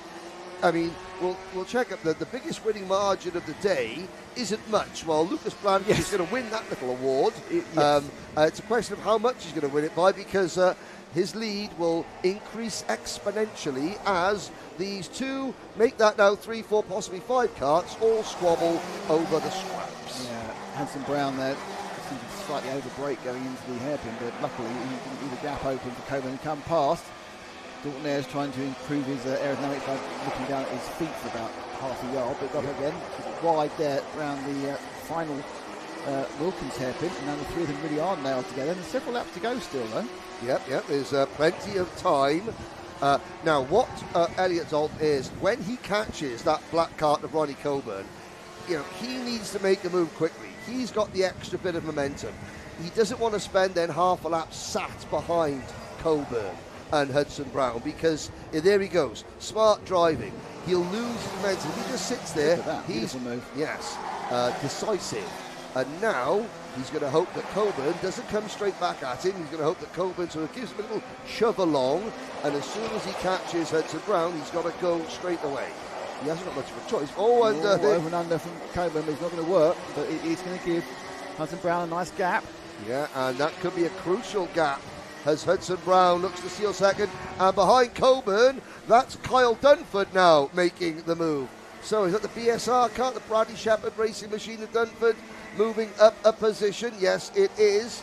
Now, and there's a... Yeah, I think the car that's had a problem. I think I did see on one of the other cameras we weren't live with the collection of chain guards. So there's been some issues up there. Trying to see, Michael Ambler may have finally cried enough in that red and white Birrell car. If he hit something, it may have become loose. Yes, and eventually decided. Okay, so we now are about to start the penultimate lap, and there's a lap which Lucas Blanford started about 6 seconds ago. Yes, but the battle is on for third place now. Hudson Brown, I think, has done enough. Dalton Ayres, Dunford and Coburn are the ones really battling for third, fourth and fifth. Alex Timmins is just quite close enough in sixth position, and then everybody else, Jason Dukas, Safa Leathers, Hogan, Phillips, Calbrick, Caton and Wilson are some way back. But, Lucas Blanford, this is a racing driver's dream. It's not a commentator's dream, because it sort of tempers the excitement of the win. But it's a racing driver's dream. The checkered flag will be going out next time around. Yes. Good build up there, and then we came down again. Yes, yeah. And there's the move. Dunford to the inside of Dalton Ayres. Dalton Ayres does the crossover as they go past Grandstand Corner. Wheel-to-wheel action. Now that's going to invite Coburn back in. Yeah, Coburn's going to get the inside, and he's going to pick up fourth. Now, will he hold it? Because this isn't, he's wise to it now, because when Dalton Ayres went past him last time on the sweep into Bruno's the chicane, and now they accelerate down the way. But Dunford is defending in that sort of orange and black livery machine. And Coburn. He doesn't like that. No, I'm not surprised. It is hard to turn your go-kart sideways when your rear wheels are not on the ground. That's the end of the race. So, Lucas Blanford winning by 6.5 seconds over Morgan Hudson Brown. Ronnie Coburn third for now. Elliot Dalton Ayres is fourth. Dunford is fifth. Timmins sixth. Jason Duke is seventh. Archie Hogan eighth. Liam Phillips ninth. Followed by Sam Calbrick, Bradley Keaton, Harvey Wilson, and then Noosh Safa Leathers, with Michael Ambler, the only retiree.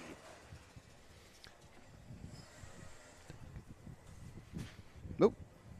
I'll just throw some paper. I'll need your phone though, because otherwise I can't. I can't read the grid. Oh right, okay, yes. It's very exciting. Let's have a look. Oh, this is good. Right. I see if I can do this as well as you can. What's next anyway? The next race is our Mighty Bambinos. The other half. The other half of our Mighty Bambinos. It's not the other half, it's the other third, isn't it? Because they're all kind of split into. Yes. It's 2 out of 3. 2 out of 3. Mighty Bambinos. Right. By throwing my paperwork all over the floor there, I now don't know. I think that's the meaning the right life. order. Yes. 42 is meaning of life. Ah. Yes. Okay, so we have on the front row. I'm trying to which is first. It's this side. Okay, so it's Heath Smith in pole. It's Zane Sfoglu in second. Row 2 is Freddie Purnell and Jack Harper. It's Harry Wass and Arthur Thompson on row. This is quite dexterous your left right, isn't it? I'm just. It's very good. This Arthur Thompson's in sixth. 7th is Teddy Smith. 8th is Logan Edwards. 9th is Nico Muhan. 10th is Elliot Hitch, 11th is Noah Brad, 12th is Frank Pearson, 13th is Dara, 14th is Oakley Howitt, then it's Oliver Yap on row 8 in 17th, 18th is Freddie Dye, George Algar in 19th, and then Kushan Chanduk, and right at the back it's Avian Jones. So just to explain again, because this is the Mighty E's has what's called the double grid availability today.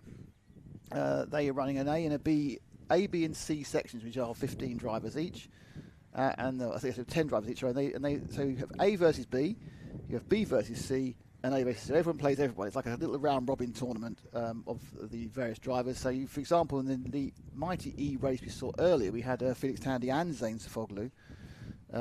In this race, that's not the case because Zane is in this half of the draw, and Felix is will be in the later Bambino race that comes out. There is not going to be a B final, so what happens is 26 of these drivers will qualify straight through to the main final late this afternoon, and that will. I mean, 3 of them will not actually get to race in the final. It's just one of those. You can run B finals. I don't really believe we're running B finals for Bambinos. So just wait for a bit of clear up. We saw a couple of races had some issues earlier on. Let's see if we have the phalanx of fans for Zane Sofoglu rejoin us on the stream. Those not aware of the Sofoglu family, Keenan Sofoglu, who is Zane's father, was a top motorcycle racer, winning in I think in Supersport. He won the World Supersport Championship several times, and he's the manager of Toprak Razgatlioglu, the top Turkish current World Superbike racing driver. So they come from a heavy motorcycle background, also stunt riding background as well. And Zane, he is coming over to the UK to get his motor racing apprenticeship. Just turned 6 earlier this year. He's got a big team. There's 4 mechanics who are working with him as well to progress his career. They're starting him young, so he seems to have quite a bit of talent as well. So this is the name to look out for. And that sort of backing, sons of motor racing fathers done quite well. One of them's currently the 4-time world champion, so it's a reasonable pedigree. So you need to see what Zane can do. He will be going into this one, I think, quite a heavy favourite. He was in the first heat, he was battling with Felix Tandy, and the last lap it was Felix who got that one. Be interested to see what he can do up against several of the other top runners, but not all of them. So it's a chance to get points. So what happens basically, you do 2 of the 3 races, you get points in each race, the aggregate points, and the grid for the main final is made up. So say you got a first and a third, you would beat someone who had a second and a fourth. It's quite simple, just get points, and then they roll those to make the grid overall. There's also points for the championship at these various heats as well, but that gets more complicated. And luckily, it's only round 2, so you don't get too bothered about the championship just yet. That's something for us and myself, Joe and Henry, to worry about round 5 and work out with drop scores and everything else. It gets desperately complicated. So, of course, with Bambias, they'll roll up onto the grid to be met by their mechanics, fathers and mothers, and they'll be placed onto the grid. It's a standing start, as it is with the cadets as well. The rolling start with the slightly older classes, and all these cars, obviously, electric cars don't need it, but they have a clutch, so they can stop and run. And they're rolling up, and there's the back 2 carts there.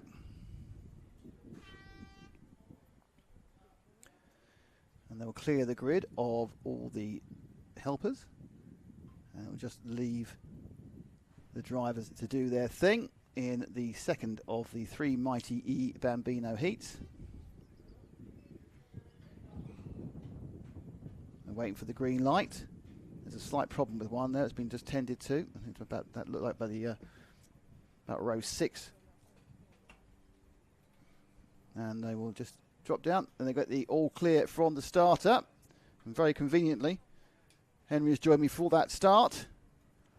And is he sitting down in time? They've waited for you. They're away. That's very, very kind of them. I'm sure that they realised I was getting us all a drink here. And it's a good start from Heath Smith. He started from poles. The Sofoglu started from second. So they've gone off in grid order. Yep. And it's they come underneath. This third place is the 6 car of Jack Harper. And they roll now down to the first corner. So Smith here, he's dealing with a couple of theoretical 6-year-olds or 7-year-old superstars in Zane Sfoglu and Felix Tandy. And Sfoglu immediately goes up the inside. I think he may get over and under there. As they go, and he went very, very wide in that bright blue cart, and he's going to drop into second, possibly even third, because I think that possibly Harper might get the run through the Bruno chicane. Nope. They slot in, and Sfoglu remains in second place. Now, of course, what did Zane Sfoglu learn from his earlier battle with Felix Tandy? Tandy's not in this superheat because the field have been split into 3 groups. So, of course, Sfoglu defended maybe a little too much in the closing laps, and that allowed Felix Tandy he turned half a gap into a full gap. Now Zane will have gone back. He will have had a debrief about that. They probably would have watched the coverage back, as will all these drivers, and see now what. So we're interested to see what has a 6-year-old learned in the last hour, because these drivers. Karting, I say all the time, is an adult sport. It's just that the participants happen to be children. Yes, absolutely. Most of them. Yeah, I mean, there's a huge element of mental aptitude within it. That's not just as bravery. Yep. And would someone say foolhardiness? Yeah.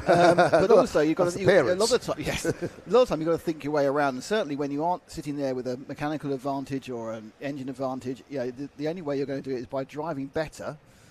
Or outthinking the guy ahead of you. Now, at the moment, Sfoglu sitting quite happily in the rear wheel tracks of Heath Smith in the orange, Sfoglu in the bright blue, and behind them is another car with a deeper red machine of Harper, and then it's Wass in the orange in 4th place. And in 5th place, I just think they haven't changed. It's Freddie Purnell. I don't think 4th and 5th changed during the lap. Yeah, no, and you see some of these drivers doing both classes, which is even because, of course, the performance, the instant power delivery of an electric machine is different to the sort of gradual power delivery of an internal combustion engine. So for someone like Freddie Purnell, who we've seen in the Might E Bambino, the Coma Bambino class, and Freddie Dye. Interesting that Freddie Purnell and Freddie Dye, their mums are their chief mechanics. Purnell, now that's the same colour kart, but now you can actually transfer the powertrain from one to another, but I think they might have I'm sure it takes cars. Too long. It's 2 separate chassis. Yeah, but yes. The Mighty E's, we've been with them for a while, but they've picked up from like 9 or 10. Now they've got the full grid here, a full grid in the Super 1 series. Yes. It's growing all the time. It's maxed out. And they're at the inside there. Now he's probably going to lose second. He's probably going to have the advantage of that inner loop as they go over start finish. He'll just hold on to it, but it's going to give a bit of an advantage to Heath Smith at the front. And that was good from Zane. He just eased Harper wide a little bit coming out of the corner, to prevent there. Let's have a look back at that. So Harper will have a little look to the inside. He'll try crossover, but now watch Zane. He will, instead of hugging the inside, he just easing him wide, just sort of like saying no. Now, interestingly, when we went to that replay, Heath Smith had a lovely big lead, and that's just disappeared. So I don't know, he made a minor mistake because he had half a second. He wouldn't have lost that in slipstream down the back straight. So he must have made a little minor error to lose the gap he'd been given by the fighting between Sfoglu and Harper. Top 3 have a break from Purnell, Wass, and Thompson. And you can see one thing that Zane is not shy about is that using his brakes later than everybody else. Now, will he go to the outside and do the undercut? Not quite, but he's thinking about it.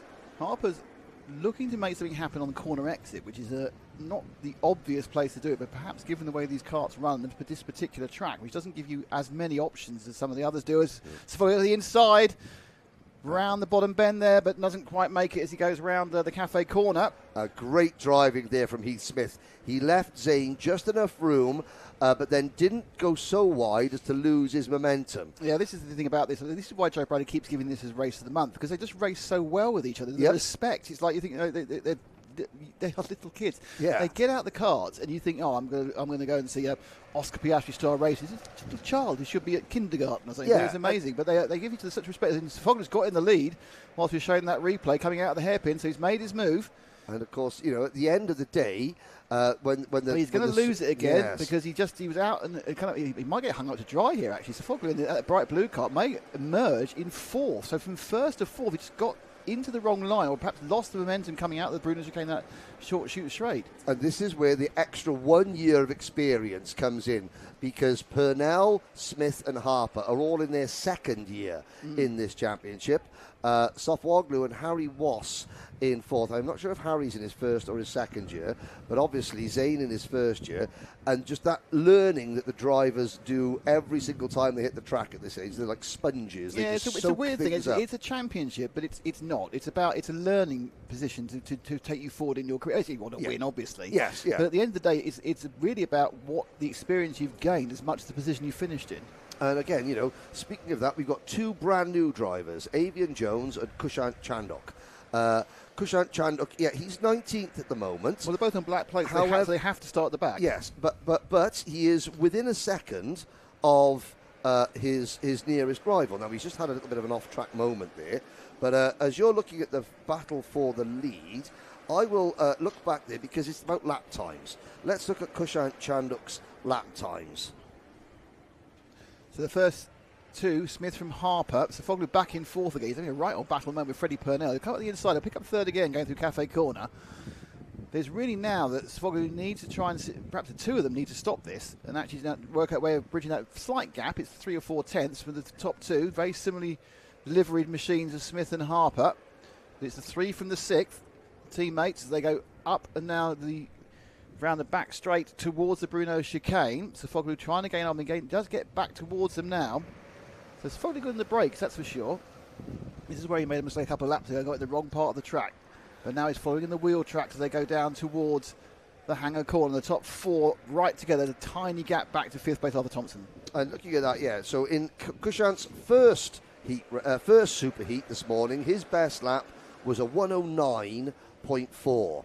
In this race, he's done a 107.8. Now that is, that's fantastic. He'll be happy with that, and Karun and his team, they should be really encouraging, and I'm sure they will be, because at this stage, you're effectively racing against the lap timer on your steering wheel. Absolutely. And the thing about you have to remember is that obviously, Softwoglu is just 6 and has hit the ground absolutely on the button, but at this age, kids develop completely differently, and it might take you to your 7, it might take you to 7.5, but they will get it. They all get it eventually. Well, Zane has been in a kart since he was 3 years old. Well, that's fair enough. You look back about 2 years ago, there was a whole host of. There is Kushant Chandok, just again slowing down, getting out of the way of the lead group. About 2 years ago, there were these little viral clips of a tiny little driver in a Super Mario livery go-kart, driving down and spinning it round and reversing into a garage. That was Zane Softwoglu when he was 4. So he has, even though racing is a new thing for Zane, karting is not new. Whereas Kushant...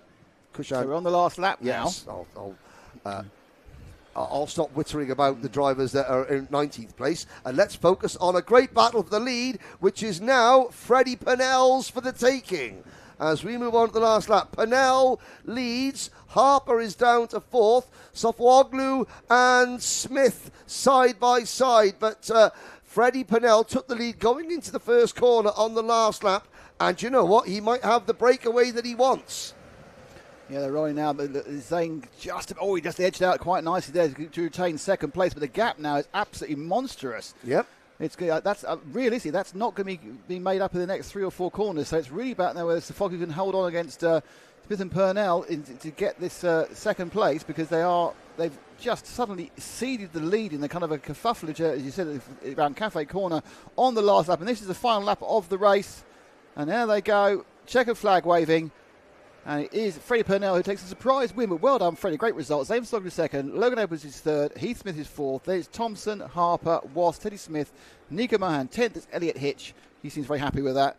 Yep. Then we have EJ Dara, Freddie Dye, Noah Brad, Oliver Yap, Oakley Howitt, Frank Pearson. Is he going to come over in a second? Here he coming. Well, waiting for the green light. There he goes. And then you have George Agar, Avian Jones, and Kushant Chandok. But a great last couple of laps there. And Freddie Purnell, a surprise winner. Purnell doing a great job there. And now, of course, Heath Smith and Jack Harper were a little bit disappointed by slipping down to 4th and 6th there at the end. Logan Edwards timing it right and making the move there. And we're just waiting. This is Avian Jones crossing the line. So Avian, best lap, a 105.33 for Avian Jones. Well done, young Avian.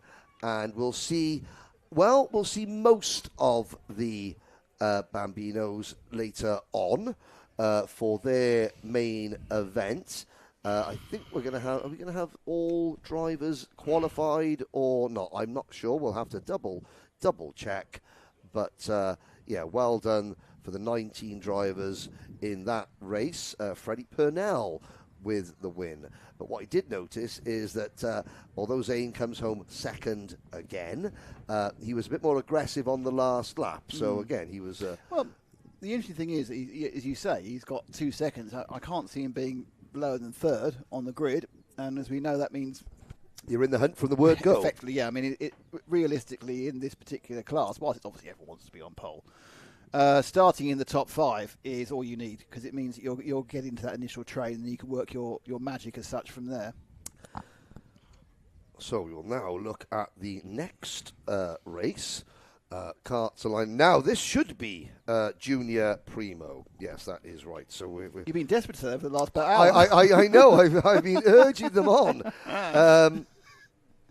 This is the class for drivers between 12 and 14 years old who have never competed and raced in the top 10 in a Motorsport UK national level event. And again, we have one of the biggest fields we've ever had.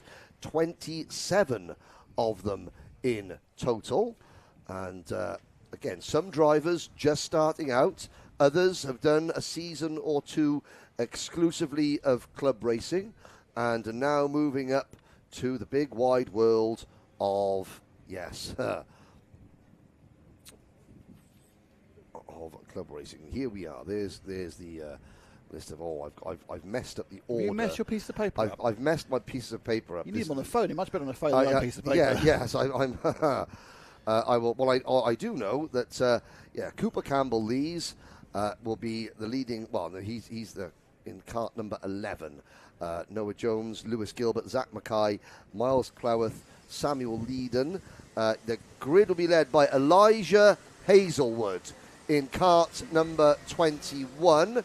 Elijah had a bit of a nasty tumble up at Warden Law recently, but he's got the strongest mechanic on the grid working for him now.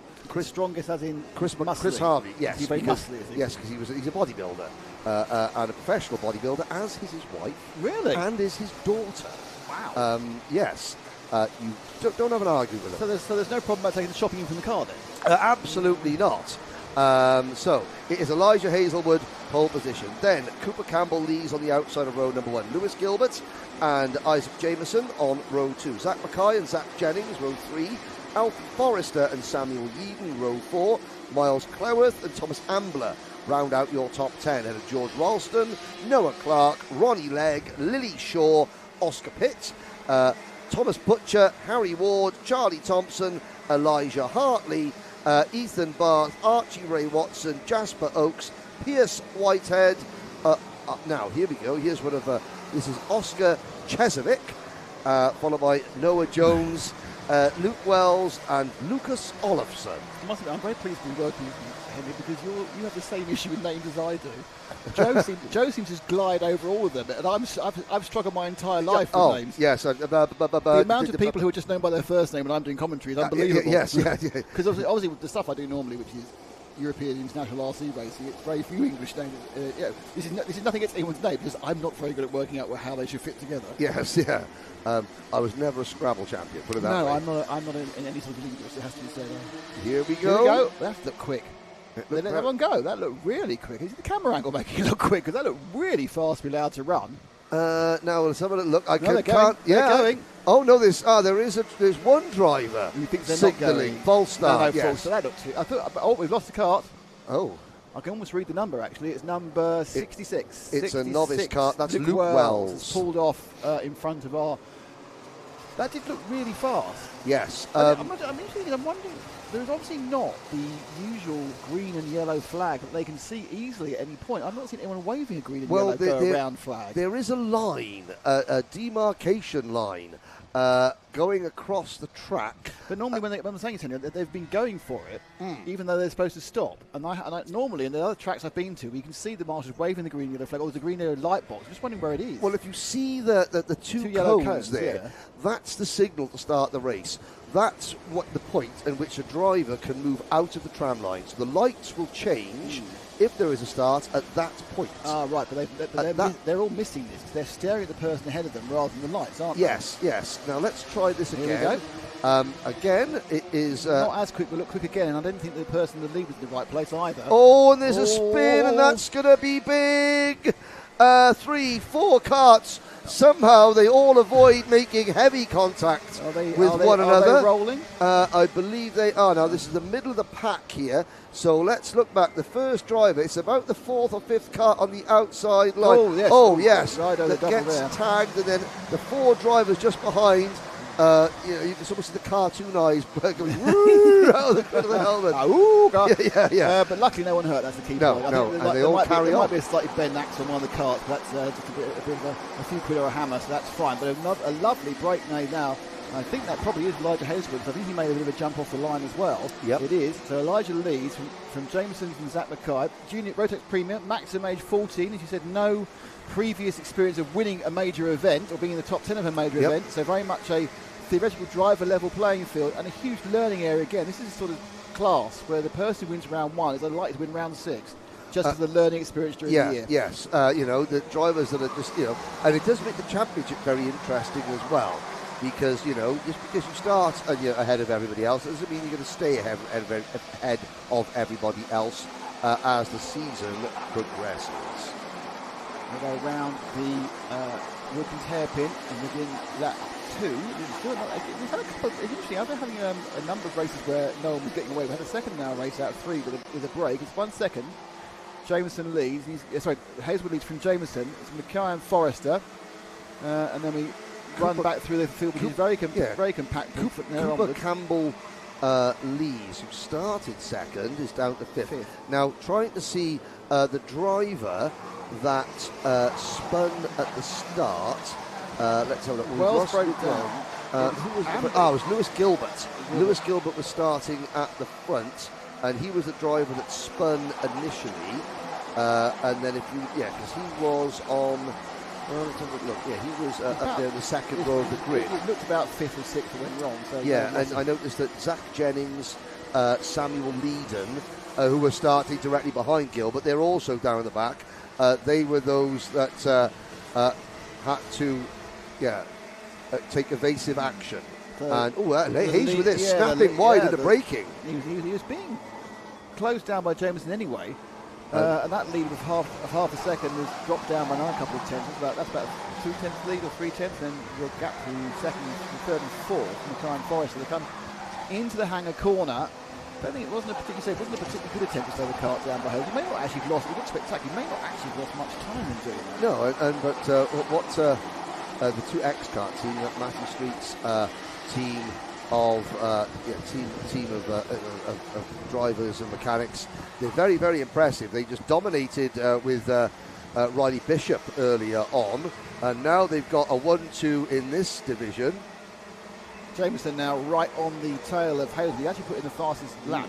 His fastest lap, 43.67. Now, Zach Jennings recovering from the back of the overall fastest lap. The number of people that get stuck in that initial kerfuffle. Yes. And they go away now down towards the hangar straight again. It's 1 and 2 teammates, or at least in the same ordering. And Hazelwood and Jameson. I'm just looking to see where, did we have only 23 drivers? No, there's 26 are running. 26 are running. Wells didn't make the second start. Noah Jones, were driver that we spoke to during the paddock show, is running up in 20th position. What I would say about Noah Jones, just to say right now, the fastest lap we have is a 43.55. Yes. Noah Jones' fastest lap is 43.99. And as he explains in the paddock show, he started off 5 seconds off the pace. Yes. And now he's within half a second. I know. And racing. So this shows the monumental learning curve these kids can have. Yes, his mechanic and coach, Jonathan Buck, will, and in fact should, take all the credit for that. The Ultimate R team. I can't believe that Ben and Matty Lindsay wanted John to take all their Ultimate R branding off it because they were afraid he would say something bad about them. He doesn't realise we have the ability to bleep all sorts of things. Yeah, and indeed insert words that weren't actually said. It's amazing. Fake apparently, news. Apparently they're giving us both 50 quid. Oh, were they? Oh, excellent. Yeah. How much it was. If you look at the Paddock Show, you will see that. Just ignore the lip syncing part of it. So top two are nailed together. They're teammates. They look identical. It's the orange helmet of Elijah Hazelwood and it's the green helmet of Isaac Jameson. Now the question is Jameson going to bother making a move until later in the race? He feels he has the pace. Because they have broken absolutely the rest of the field. Third and fourth, a couple of seconds back almost now, which is Mackay and Forrester. And then another little gap again to Cooper Campbell-Lee. So watch them go around here and you'll see this flashing into view the blue race suit of the third place driver. And it's a bit of a blue car as well. It's all going on there. Top two nailed together, mate. Now I think with the level of experience that we're talking about, Jameson will probably have one look as an initial foray, and he'll check the temperature of Elijah Hazelwood. If Hazelwood defends, then Jameson will just stick in second place. They both check over their shoulders. I have to say, it's very grateful to them for choosing different colour crash helmets. Well, it helps a bit, doesn't it? Yes. The black and white cart is ahead of the black and white cart, but the black and white cart in third with position. With the team race suit and the other team race suit. Obviously, if you were right next to them, they've probably got their first names written in the back, but we haven't quite got that level of focus and definition quite yet. It's like watching snooker in black and white. For those who watch in black and white, the yellow ball is the one next to pink. blue. Yes. But into Cafe Corner we go. 2 minutes remaining. Look at the gap there. And Hazelwood has pulled out. Last time around, Hazelwood, a 43.50, a personal best lap. That tells me that the mechanic has set the pressures to come up as the race progresses. So his kart is going to get better and better and better. Further back, Mackay, Forrester, Campbell-Lees, Cleworth, Pitt, Legg, Shaw, Ralston, your top 10. But now Jameson in the slipstream, coming back at the leader, and he's going to get a good run. And this is normally where we see the leader check over his shoulder. Chooses not to this time because, again, in his, you have peripheral hearing, but in his hearing, they do actually have. He could hear, that Junior Rotax engine getting ever closer. Yeah, it's an interesting conundrum about when do you go for it, and the answer at the moment is not just yet. No. Behind them, there is an absolute monumental scrap. Let's just drop back for a tiny bit and just watch the monumental scrap behind them for a second. Just let that one go flow through him. Have a quick shift it because that is like 1, 2, 3, 4, 5, 6 of them. Yes, all in a line. That would be Mackay, Forrester, Campbell, Lees, Cleworth and Pitts with Legg as well. And much more colourful and very designed as well. One of them is an X-Kart, in fairness. Yes, but as they cross all 6 of them in third place. Yes, all 6 of them. Zach Mackay. Mackay, I'm not quite sure. I'm sure that I'll be told off for saying the wrong way. But in the blue race suit, Zach leads the very distinctly liveried number 79 of Alfie Forrester. 3 wide. He got 2, didn't he then? Yeah, Forrester taking the racing line, goes into the corner 4th, comes out 7th. Back into 4th. Back into 4th. Because look at that, Forrester minding his own business. Suddenly the floodgates open. 1, 2, 3 drivers go through, but then they all defend. Yeah, because he was too tight. And here comes Forrester on the outside, yes. Let's pick up the leaders now because it's their last lap, see what they're going to do. Yep, it's still Hazelwood in front. Now, Jameson hasn't shown his hand just yet, Nick. I'm not sure if he can. He's a quarter of a second. Can he actually make it up through? Make up through some interesting braking procedures here into the Stratford hairpins? No, but he is close enough. Perhaps an over and under going into Bruno. Maybe if there was a different colour go-kart in front, he would be a little bit more adventurous. Oh, that's a very good point, yes. That'd be more adventurous under braking. But Hazelwood isn't defending. Now, now he checks over his shoulder. I'm sure that Hazelwood will defend coming into Wilkins. Yes, he does. And very wide. He threw it at it, James. He threw it at the corner, but that's it. It's a win for Hazelwood. James in second. 0.2 of a second. And we wait, because just look how much... Two of them definitely got to live at the same time. But it was Campbell, Lees, Legg, Pitt, Cleworth, and McKay and Forrester, you can see their They're names falling down. tumbling there they down are. the order. And that's the 16. that's Zach McKay, the Hunter Motorsport kart. There's been some kerfufflage coming out of the hairpin. Yes. Standing, the gloves get thrown. No, he decides, well, no, maybe if I'm going to try and drive it back, I need my gloves. Yeah, I'll throw them off now. I'll throw them at my mechanic when I get back to the pit. Yeah. Well, I think my guess is that's some sort of incident. If 3 karts were dropping down. Yeah. That shouldn't do that, should it? Let's have a little look. look. I know it's they do run quite a bit of camber. It makes them lift up. No, it's just the camber on the. But there is the Hunter Motorsport graphics aren't quite as clear. There's been some tyre to side pod interfacing. Yes, in that last lap. But Alfie Forrester did cross the line a long way back. Yeah, just to confirm the result, it's Elijah Hazel won that one. Isaac Jameson was second. Then it was Cooper Campbell Lees who came through the third. He was hovering around 6th most of the time. So it was a good comeback for him. Ronnie Legg after that. Then there was 200s for the second between Oscar Pitt and Miles Cledworth. Pitt got that 5th place. Liz Shaw picked up 7th. She was the first not in that battle. Then it was George Ralston, Harry Ward, Oscar Sedgwick, Samuel Yeadon, Archie Ray Watson, that's 12th. Noah Clark was 13th. Pierce Whitehead was 14th. Elijah Hartley was 15th. Noah Jones, 16th. Good result there. Lewis Gilbert, Jasper Oakes, Ethan Barr, Zach Jennings, Lucas Olofsson, Alfie Forrest and Charlie Thompson made the trip. And then 4 karts not officially finished as such was Zach Mackay, Thomas Ambler, Thomas Butcher and Luke Wells, who didn't even make the actual official start. He made the full start, but not the official start. Yes. And that's Junior Primo.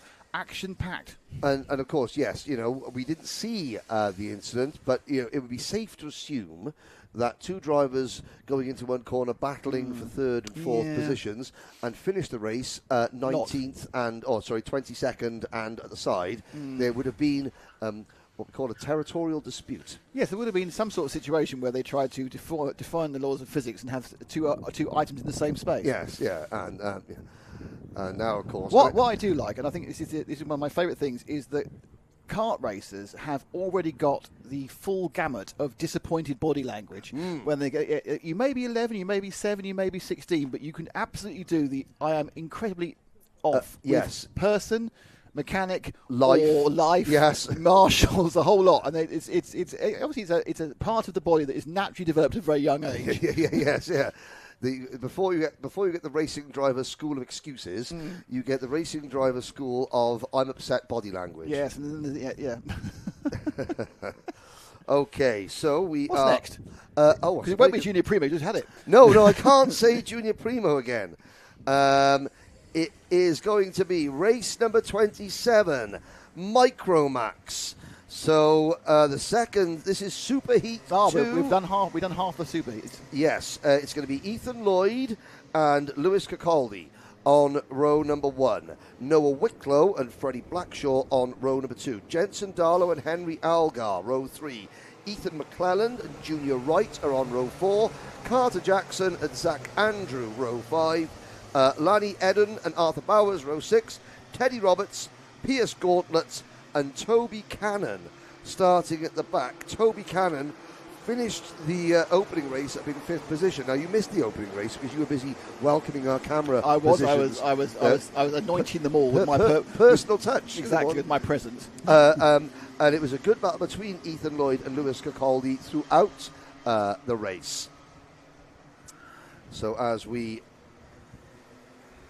now watch and wait, so that would be...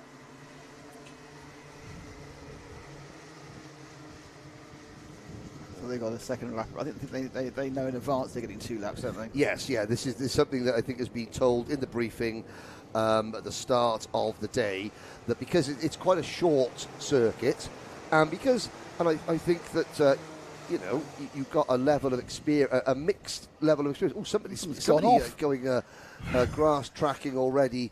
Now that would be a driver that was quite far up the grid. I think the Ambition Motorsport livery, but no, maybe he was. I think it was 75. I think it was. I thought I saw a 5. I mean, we've already established my eyesight's dreadful. And that mine's not much better. So I think it was Pierce Gauntlett who I think just went a little bit too hot into the. He didn't know harm, no foul. He just threw up some dust. I think he didn't actually go off the track. Okay, they're getting ready to go.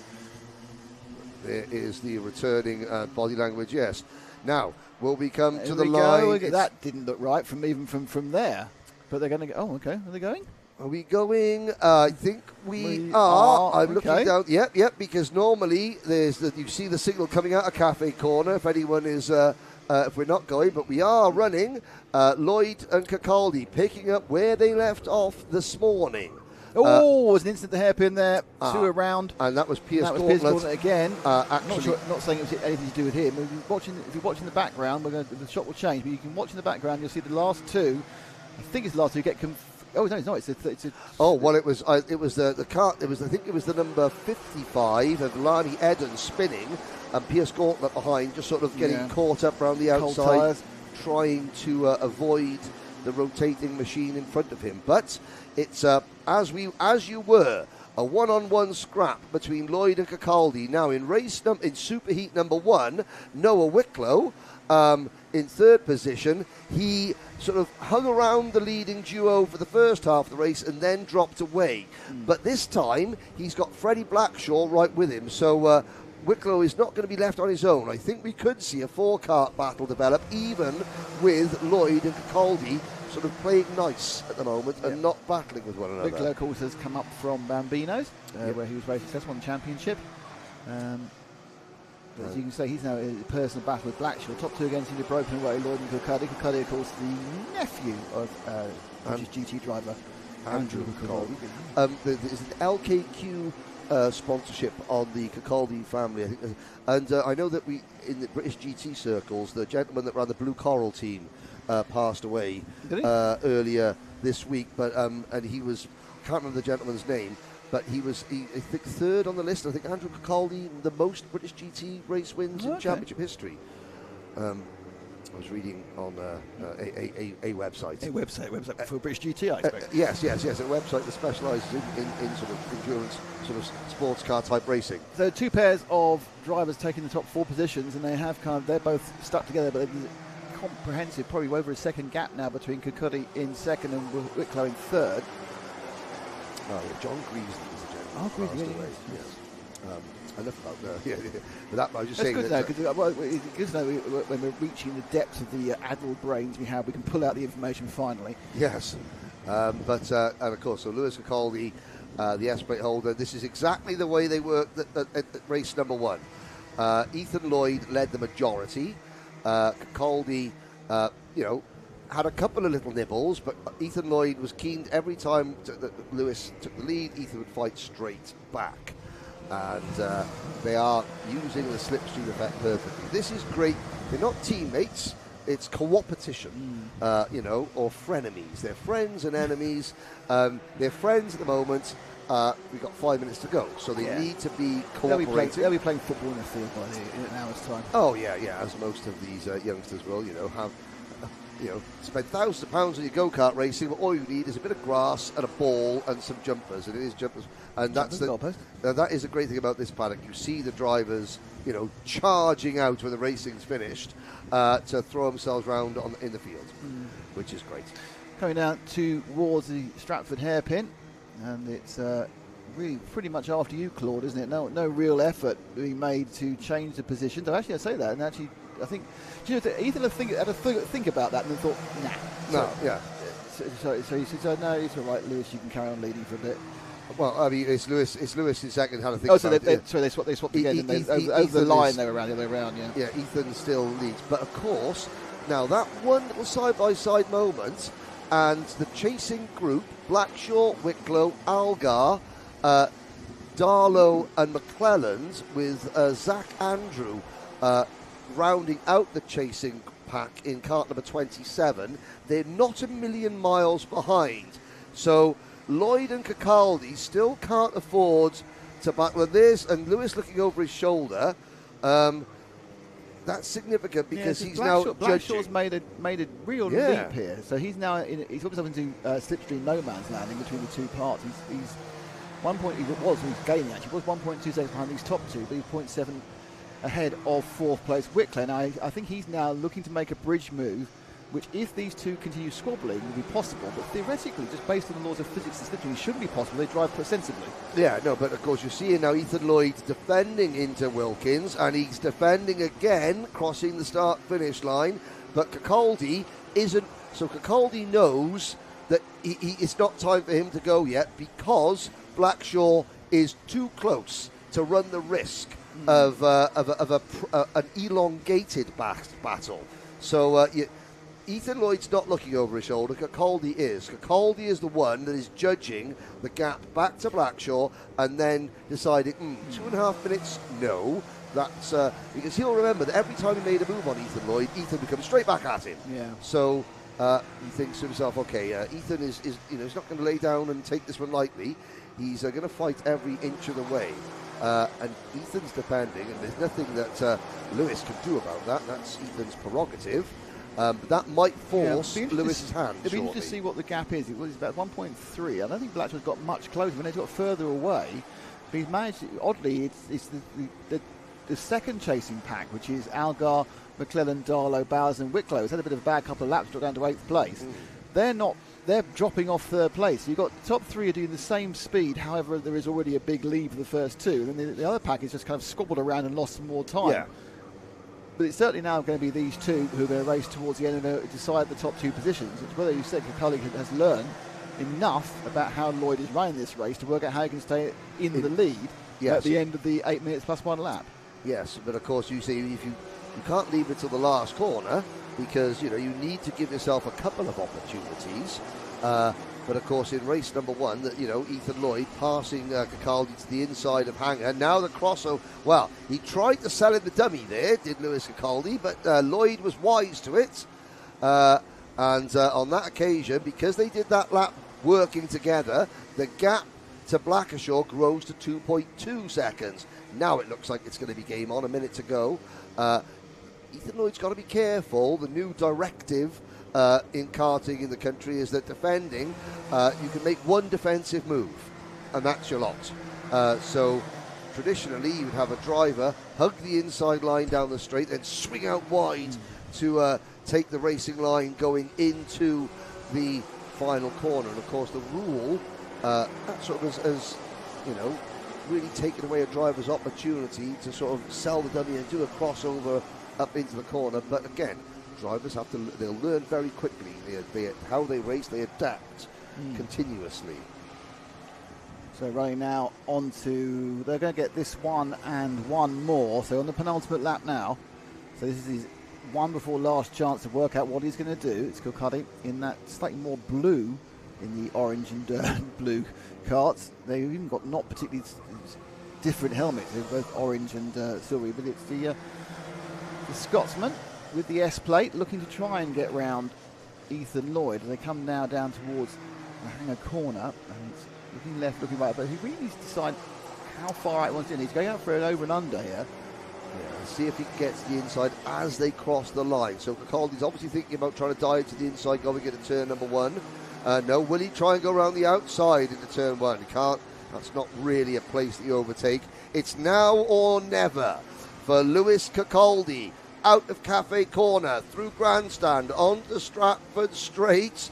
Ethan Lloyd, he'll be driving in his... Well, he'll be wishing that the karts had rear view mirrors, because he'll be looking at them throughout this lap. Here comes the Scotsman, though, to the inside. Now he's being forced as far to the right as possible. He should get the sweep, but Lloyd there. Avoided the brakes entirely and came across the nose of Kirkcaldy. Now, Kirkcaldy, I think, to tell you, wasn't going to really argue about this one. This is a superheat. It's not the final. Kirkcaldy thinks he's got the run around the outside.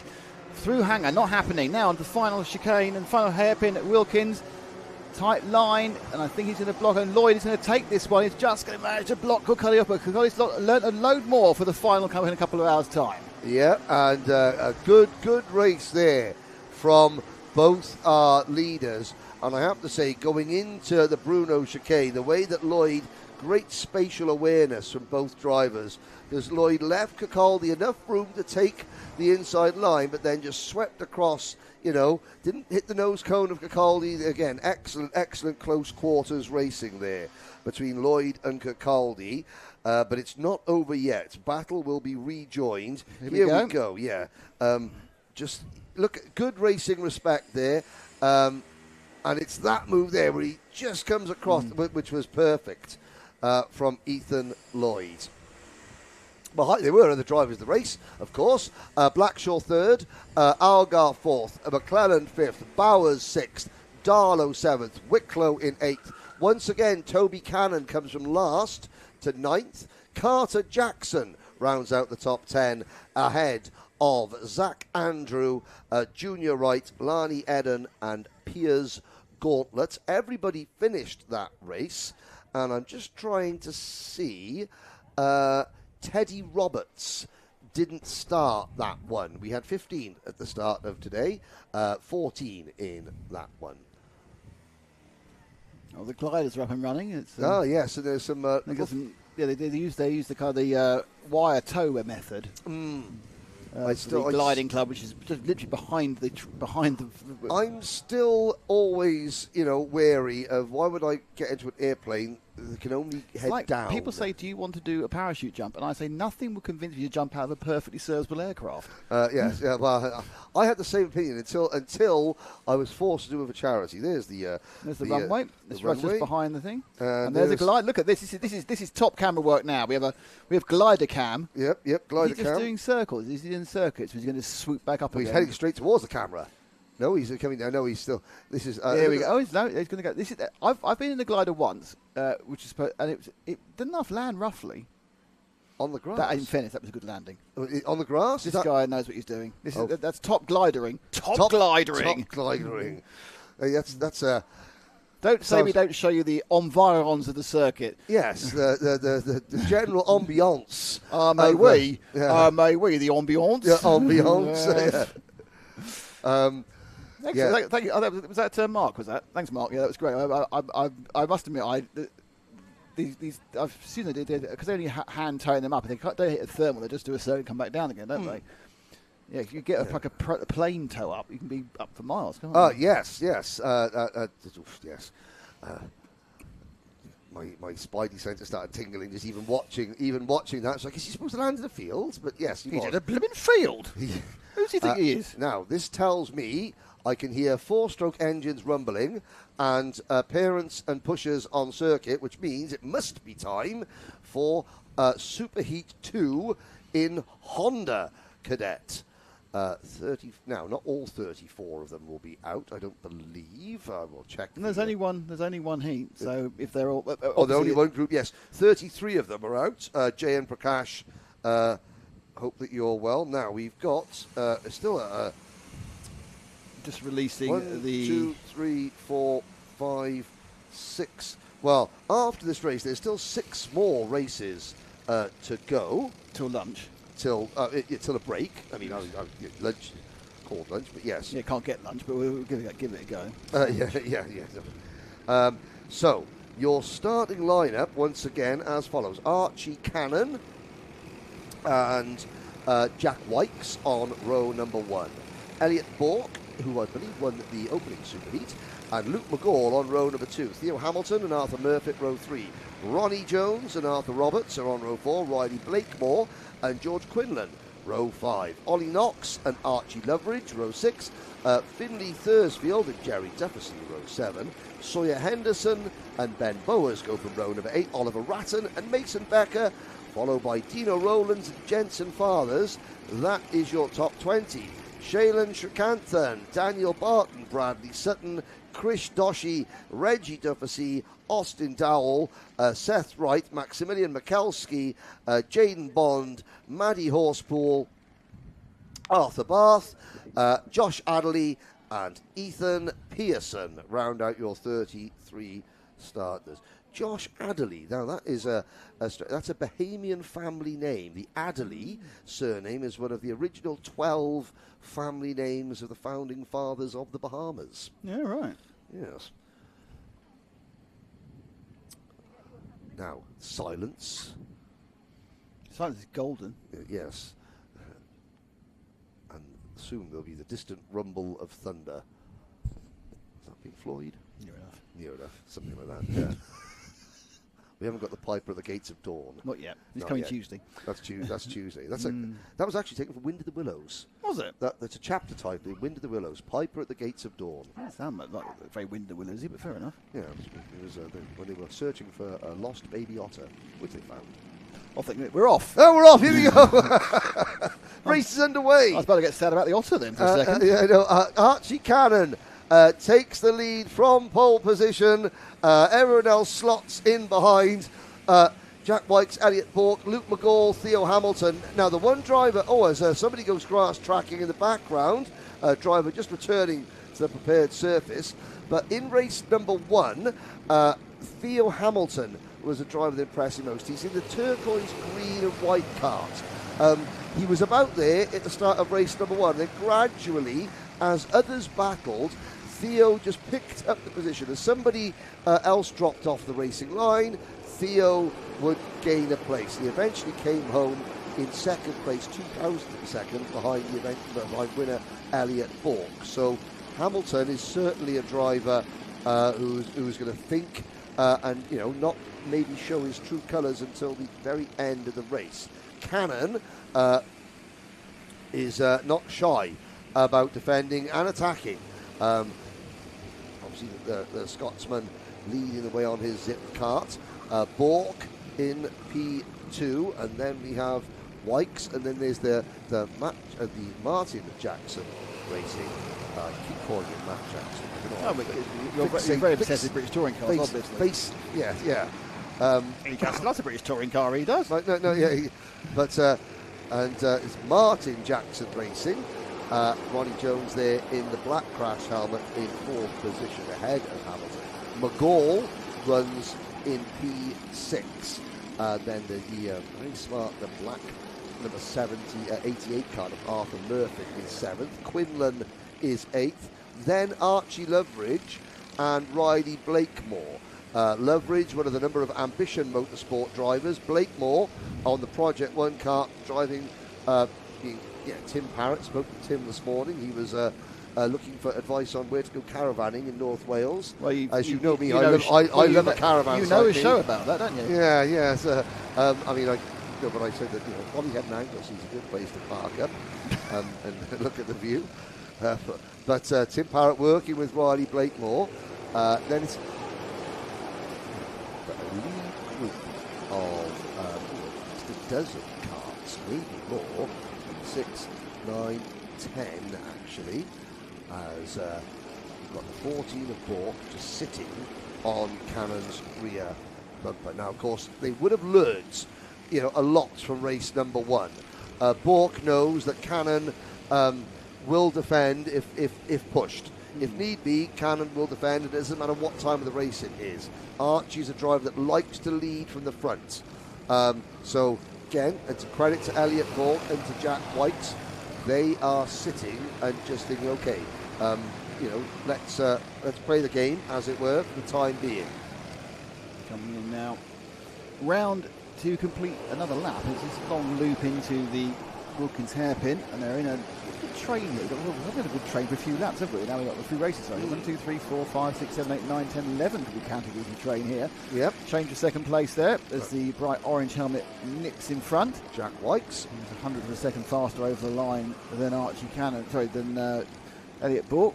But there's a little gap now. It's weird how these sort of gaps just open up. The first you suddenly got away because of a bit of argument in the second, but that'll get closed up again over the next few seconds. Yes, and of course the Project 1 Racing Group Limited, those Project 1 carts that Jack Wykes is using, for example, they're one of the very few, I suppose, the Jades, the supercarts. I'm not sure whether Zips are still built in the UK or whether they're built in Italy. Not sure. But the British karting manufacturing scene, the little Gillards, and there is a Gillard as part of the OTK group.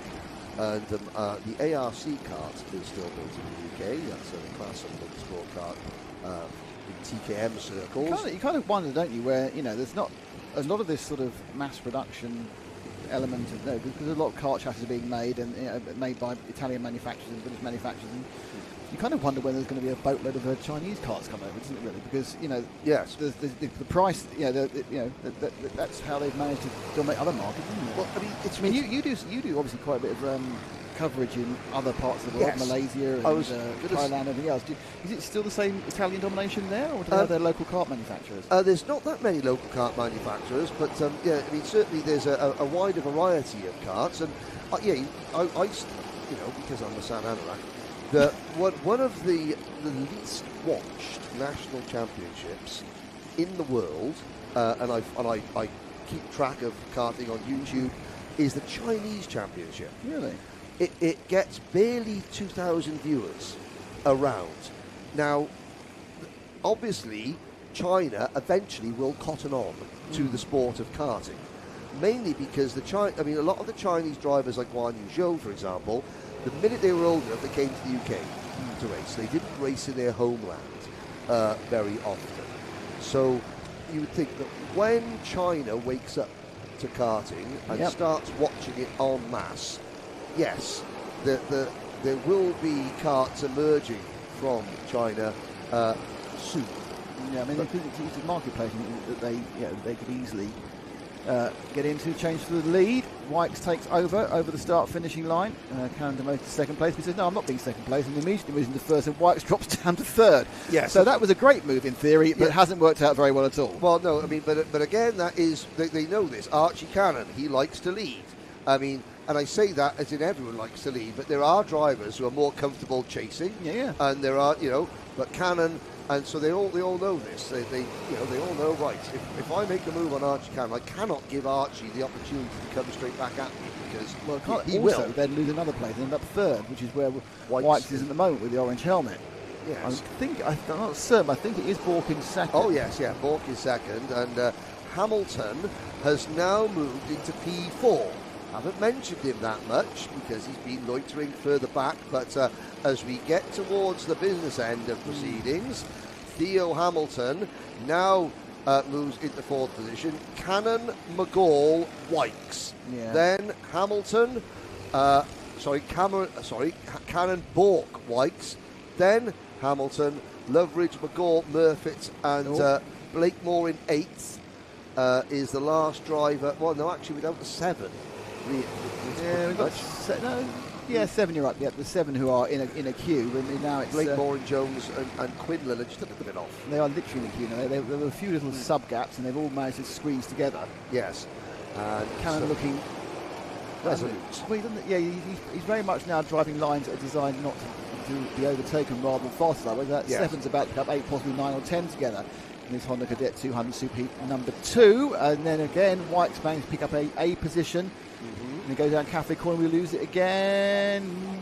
Yes, no, because he's got a left-hander now, so he'll be all right. So, but what has happened is all that has meant that suddenly Archie Cannon has a lead of 4 kart lengths. There's Darcy about Hamilton there looking to make something around the outside.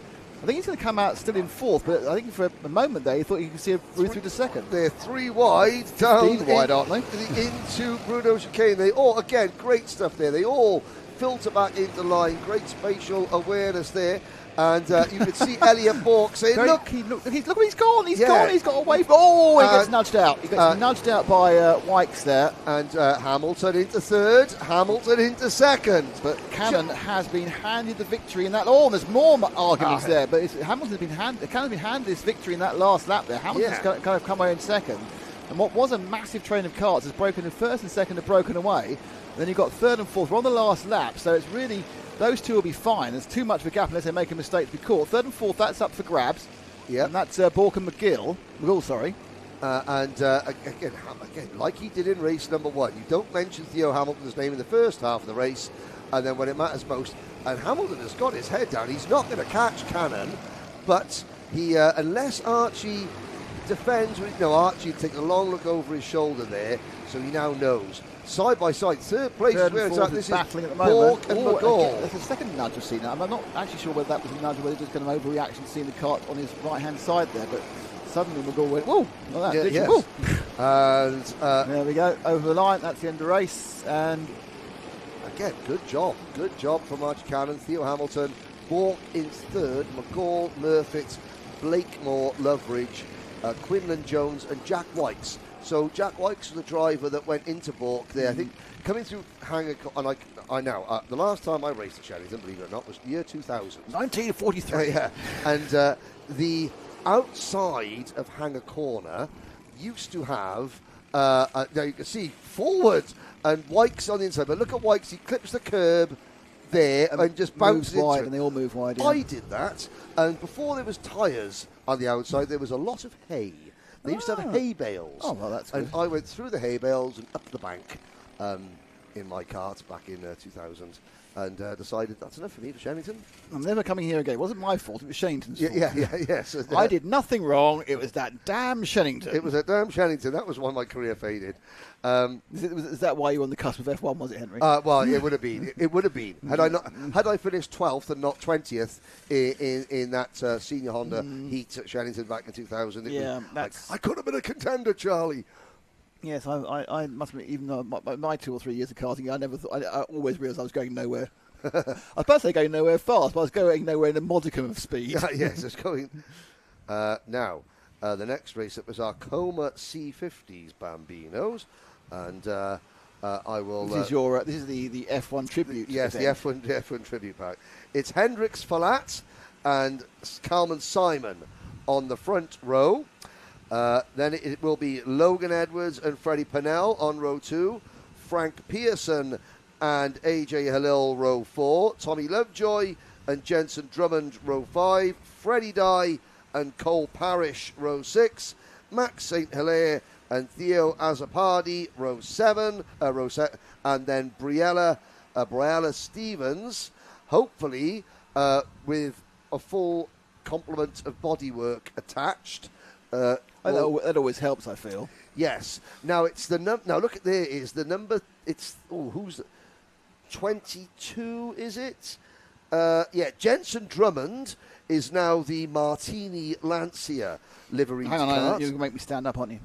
Yes. We just get that. 22? So 22. Yeah, behind the number 17. Next cart in line. Oh yeah, it's even got. He's gone for the full sticker kit with the actual Martini logo. Yes, indeed. Just behind Drummond, Cole Parrish in the 74. That's the Sebastian Vettel Red Bull. And then, of course, you've got Mansell and Senna at the front. So I suppose we could give it an F1. You have Michele Alboreto, couldn't you, in the Lancia? Oh, yes. He did F1 as well. Was it Michele Alboreto in F1 Martini livery? No, not Martini livery. The Martini liveries in F1 were being Carlos Pache and people like Carlos that in the Brabhams. Yeah. And Carlos Reutemann and Brabham. You are literally in Joe's wheelhouse here because he is the master of 70s liveries, and his favourite car of all time is a Brabham BT44. The crab sort of thing. Yes. In Martini livery, because when he finds out we've been talking about this, he's going to be very upset. Just so you know, Joe's down at Forest Edge with the NKC this weekend. Yes, he certainly is. I won the chance to get Henry. You see, we pass him round like a. I'll stop now. Like a lost puppy. Who's going to look after me and feed me? We pass him round like an old magazine. Sometimes we just find him in a dentist's waiting room. Yeah. Here we go then. It's the you're the good housekeeping of commentators. Or yes, sometimes if you're lucky, yeah, town and country. Oh, you got a better class of dentists than I do. So they're looking. So just very bracing, as you can see, the weather's absolutely gorgeous. It's set fair to be this way, so we're in for a big sunny, dry day the whole day. Yeah, consistent conditions. It's not going to get too hot. Bit of cloud coverage. They're going to get very consistent track conditions as far as temperature is concerned. Racing scheduled to finish about 4:45, so you won't see a drop off because once we're now right in the cusp of early summer, so it's nice, solid, standard, non-variable conditions for these kids to learn and enjoy their racing here at Shennington. Yes, and because now there's a space between. There's a space on the second. Now let's have a look. Is that third place? That's where Logan Edwards should be. Oh dear. Logan Edwards is not out there. Hopefully Logan is okay. I'm trying to think. Now, did we see? Well, we'll find out. There's no carts left in the collecting area, so Logan's lack of being here could well be a mechanical reason. Yes, we'll find out. But we're off and racing, and Carmen Simon grabs the lead from the outside of row number 1, and already we have a battle for second place. That's Freddie Purnell, winner of the opening race, slots into second ahead of Hendricks Folat. I must, if Freddie Purnell is going to continue to drive so well, he needs a graphics now, kit. Don't forget that Purnell kind of suddenly appeared in the lead in this last super heat, because he wasn't really featured. Well, he was featuring, but he was like 4th, and suddenly he just got himself in the lead and disappeared away. Now, Salmon didn't lead much of this earlier heat, and perhaps that's something he's decided was an error. He's gone out and he's trying to just stretch the field slightly. Yes. So it's for that. So it's Salmon in the Lotus black and gold livery. Yes. Then you've got the Williams in 3rd. The Brabham is now in 5th. And in 4th place, it's just a cart. It's just a cart that looks like a cart. Yes. In 4th place. In 2nd place and 4th place, there are just 2 go-karts. Honestly. But and the Red Bull is in the P6. No, P7. Sorry. Well, obviously, this is one of the days when they can't get the Red Bull to work, and then next week it'll get pole. Yes, yeah, there we now, new 3rd place driver, that's Frank Pearson, moving into P3, but now the Brabham and the Williams going side by side. That's Folat and Drummond. But it's more about Salmon and Purnell here. Purnell, as he comes around the Stratford hairpin, thinking about it, but I just wonder whether he's also decided that actually 2 laps just in the wheel tracks of Salmon could mean we haven't got to worry about those behind us, and they have slightly gapped 3rd place. That may be more because they're still trying to work out who's the 3rd fastest kart in that group. Yeah, Frank Pearson has the position at the moment. Here comes Hendricks Folat with Jensen Drummond to the inside, and again they move into 3rd. Folat's in 3rd, isn't he? I'm just in the back there, trying to work out which livery's in 3rd place. Yes. Which classic livery is in 3rd place, Henry? I don't know.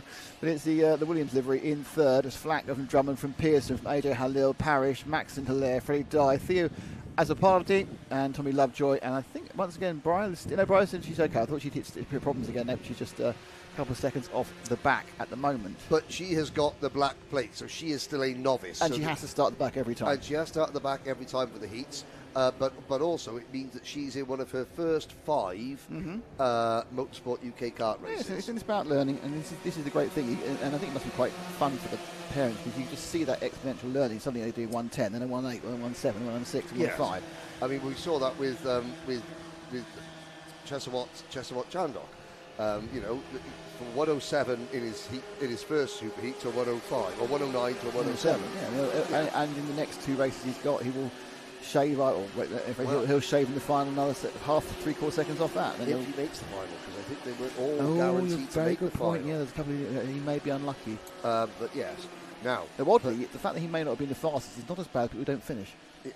No, yeah, exactly, yeah, yes. Top 2 are nailed together. They have pulled a nice little gap of 1.1 seconds, and then you can see the following pair come round behind them, and so it's Ayrton Senna helmet leading from completely non-Formula 1 helmets. We'll keep going. Salmon from Purnell. Purnell absolutely has made no attempt of any sort to get past Salmon in the last 2 minutes, and he's I'm at all surprised he doesn't give you a little nudge. And the thing to remember is that Bambinos do not have drop-down nose cones. No. So they can effectively want to push people along in a positive way. He's not trying to, with no worry about a sudden nose cone penalty. And you see the black and gold JPS livery go-kart turn round. So you see Calvin Simon turn round. He knows that Purnell is pushing him away, and he's not defending. He's content. So he knows this is the type of race where we're working together, and it is working, because Hendricks Folat, Jensen Drummond are now 1.5 seconds back. So you've got you can see the Folat and then the Brabham of Drummond working together, and it's almost like 2 by 2 by 2 now. Yeah, they split up, but they can hold themselves together in that 1-2 situation. But it's interesting. Yeah, it's you kind of sit there going, when does the young man decide this is the moment I want to actually take the lead? I mean, it's he is calculating. You'll see Salmon looks over his shoulder. Purnell's not looking over his shoulder. Now he does. I would say Purnell will make the move 1 or 2 corners after you see him take a long look over his shoulder. He'll judge, okay, I've got enough clean air to settle into a scrap. Well, they picked up 0.3 last time. They're about to cross the line again with just under 3 minutes to go. Let's see how much it was. 1.5. Yes. So these two are moving ahead at 0.3 of a second a lap. They are pretty safe now with almost a 2-second cushion.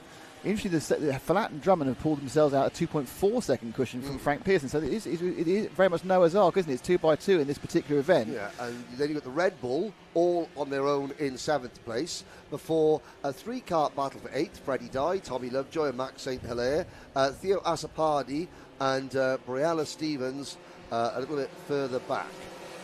Theo, still a bit of a loss as to why he's not as quick as he was, last week at Rye House, I believe. Yeah, well, I mean, this is the joy of learning, isn't it? You Yes. find there's tracks which you gel with immediately and tracks which you need to work at, even though they may look very similar on paper. And to some extent, the joy of karting. It worked last week. Why doesn't it work now? That sounds like more of the joy of setting this thing up setting this system up.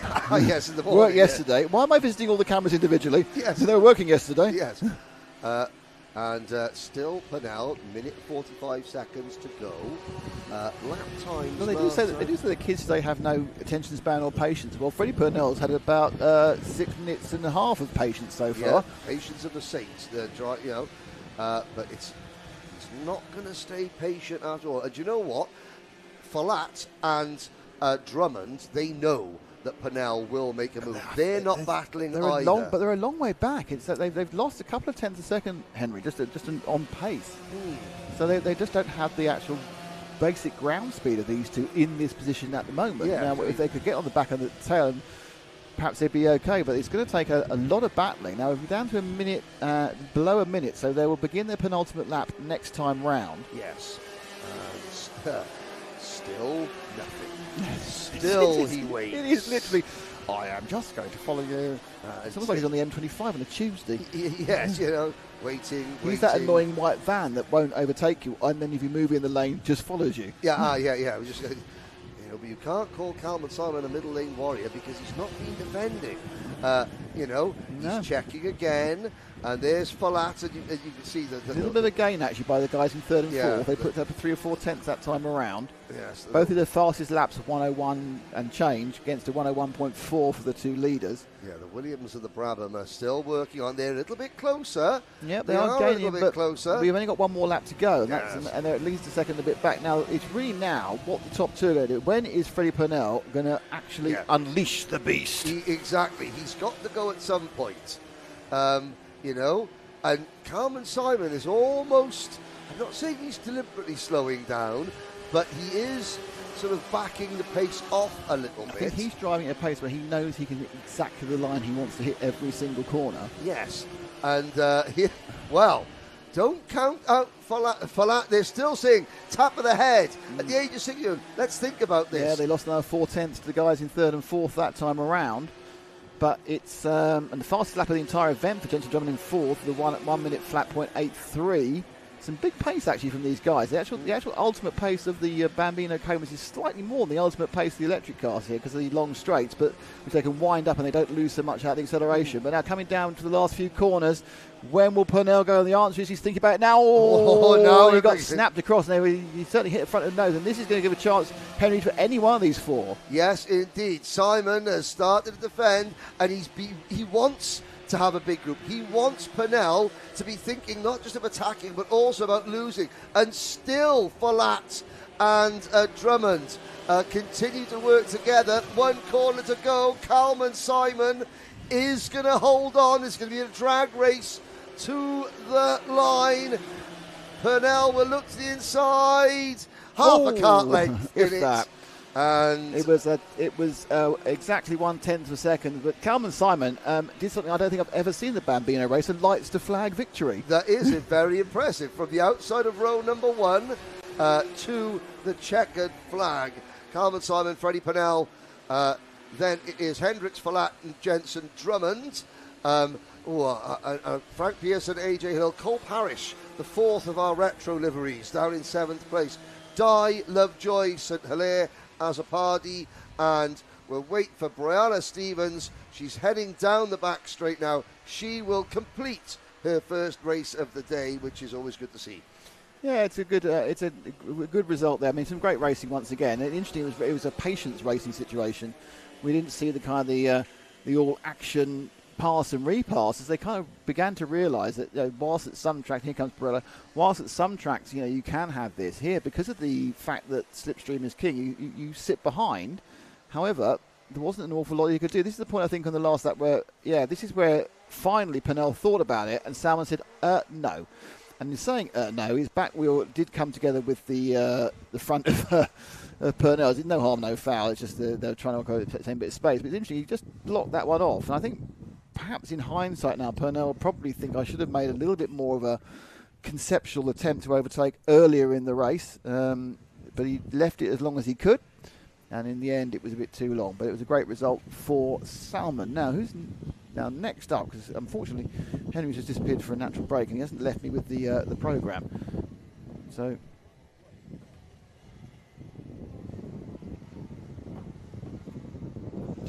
just checking up any messages because it's always exciting. So, just waiting to see who will be coming out next. It's one of the Maxes.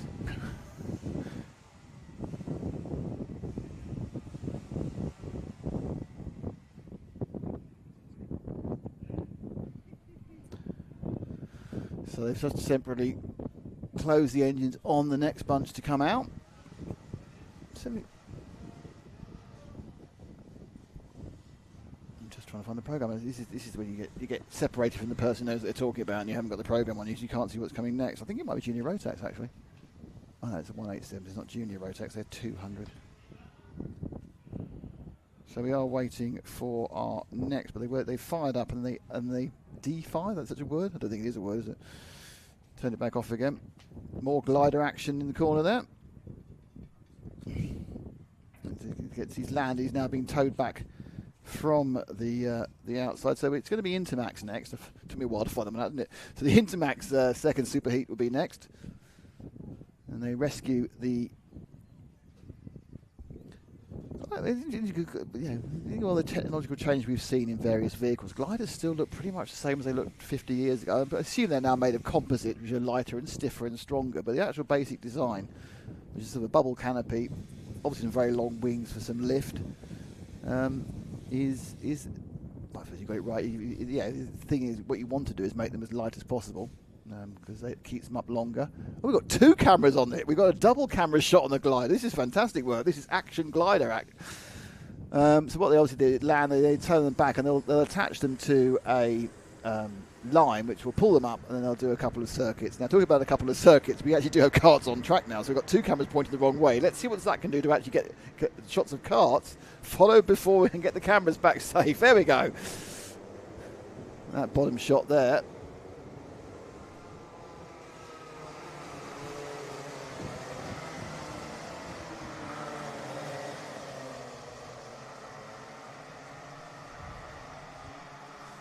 Go. So they'll do 2 laps of warm-up.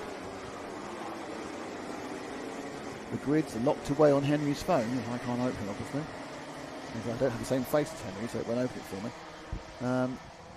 There's Larry Price, Jensen Sale, Cameron Tipping, Noah Jebson, Logan Rolfe, James Fabricus, Oliver Barton, Ronnie Smart, Noah Clark, Luke Millwood, Charlie Quinn, Rudra Gokwath, Lucas Esler and Jane Walsh, but they are running at a pace. This is just the second of the warm-up laps that they're given, and they'll just come down to a more sensible speed now as they come into the Bruno chicane.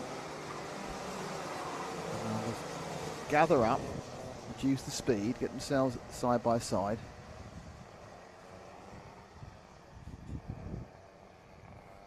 And they'll start to think about how they're going to get off the line for this, the second Intermax Superheat.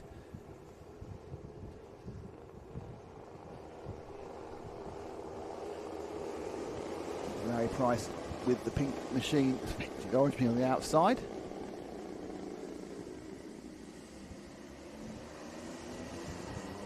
Come on, let's take the line. This looks like a relatively good start. It's quite a sharp corner as they go across the line. That looks like a start that should happen.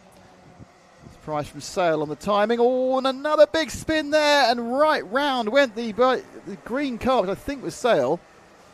Not sure we've got that one again. We have. So he comes across. Watch. It's the green cart there, with the green overalls. He comes in the cross. It's a big squeeze on the inside. That sets off a counter action, which just spins the cart right round. And we'll work out who that was. It's a bit too far from my number already, but it's immediately given a huge lead to Price as the argument happened between second, third, fourth, and fifth. And we've gone slow. So is it red or is it a Battenberg? We've gone for a Battenberg flag. And the Battenberg, this is the last year of the Battenberg flag. What that kind of means, like a virtual safety car, is effectively you go right down to walking or sort of running pace, so half speed, no overtaking. The carts will stay in line. Yeah, it was. I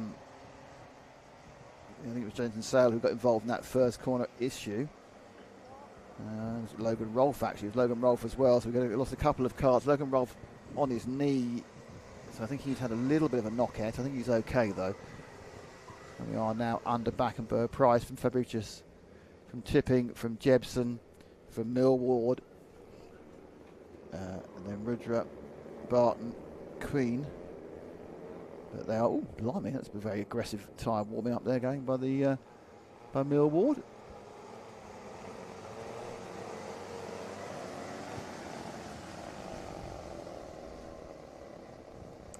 And they are rescuing one of the carts. I don't think the cart was involved for the reason we're on a Battenberg here. But we are now. There we go. It's Logan Rolfe, Henry comes back from his natural break, who was unfortunately spun out going into Cafe Corner, and he's now out of the race. He kind of spun right round. But I think we've also lost one other as well. But there's 13 out there. Now, we have 14. No, I think we just looked Rolfe actually, then 1-3-2. But yeah, it was a bit unfortunate. But now, are we still in Battenberg for another lap? No, it's busy drawn. We're going to go now, and we're up and running again. Clock continues running during the Battenberg virtual safety car. And up the inside immediately goes Fabricius. So Fabricius takes Price going round Cafe Corner. I think it's Tipping still in third. And they sprint away up and round the grandstand corner and come down to the Stratford hairpins. They all run. It's a big field there. Looks like Millward, who again didn't qualify well. Didn't qualify well because he kept getting penalties. Yeah, I'm trying to see. I mean, we have 16 on the entry list. We only have 15 rolling, and we lost one. So Jackson Hilton didn't come out from for this race. Changed the lead again, I think. There up the inside was going Price to get past the British. He's lost the lead now. He's got it back again. It always helps with orange cart and orange cart, but hey ho. Orange cart with slightly more oranger helmets. Yes, he's gone very wide there, though, Price. Yeah. So I think he's going to be shown as being in the lead again. He is, even though he lost the lead during the earlier part of the lap. Here he is coming into the hangar corner.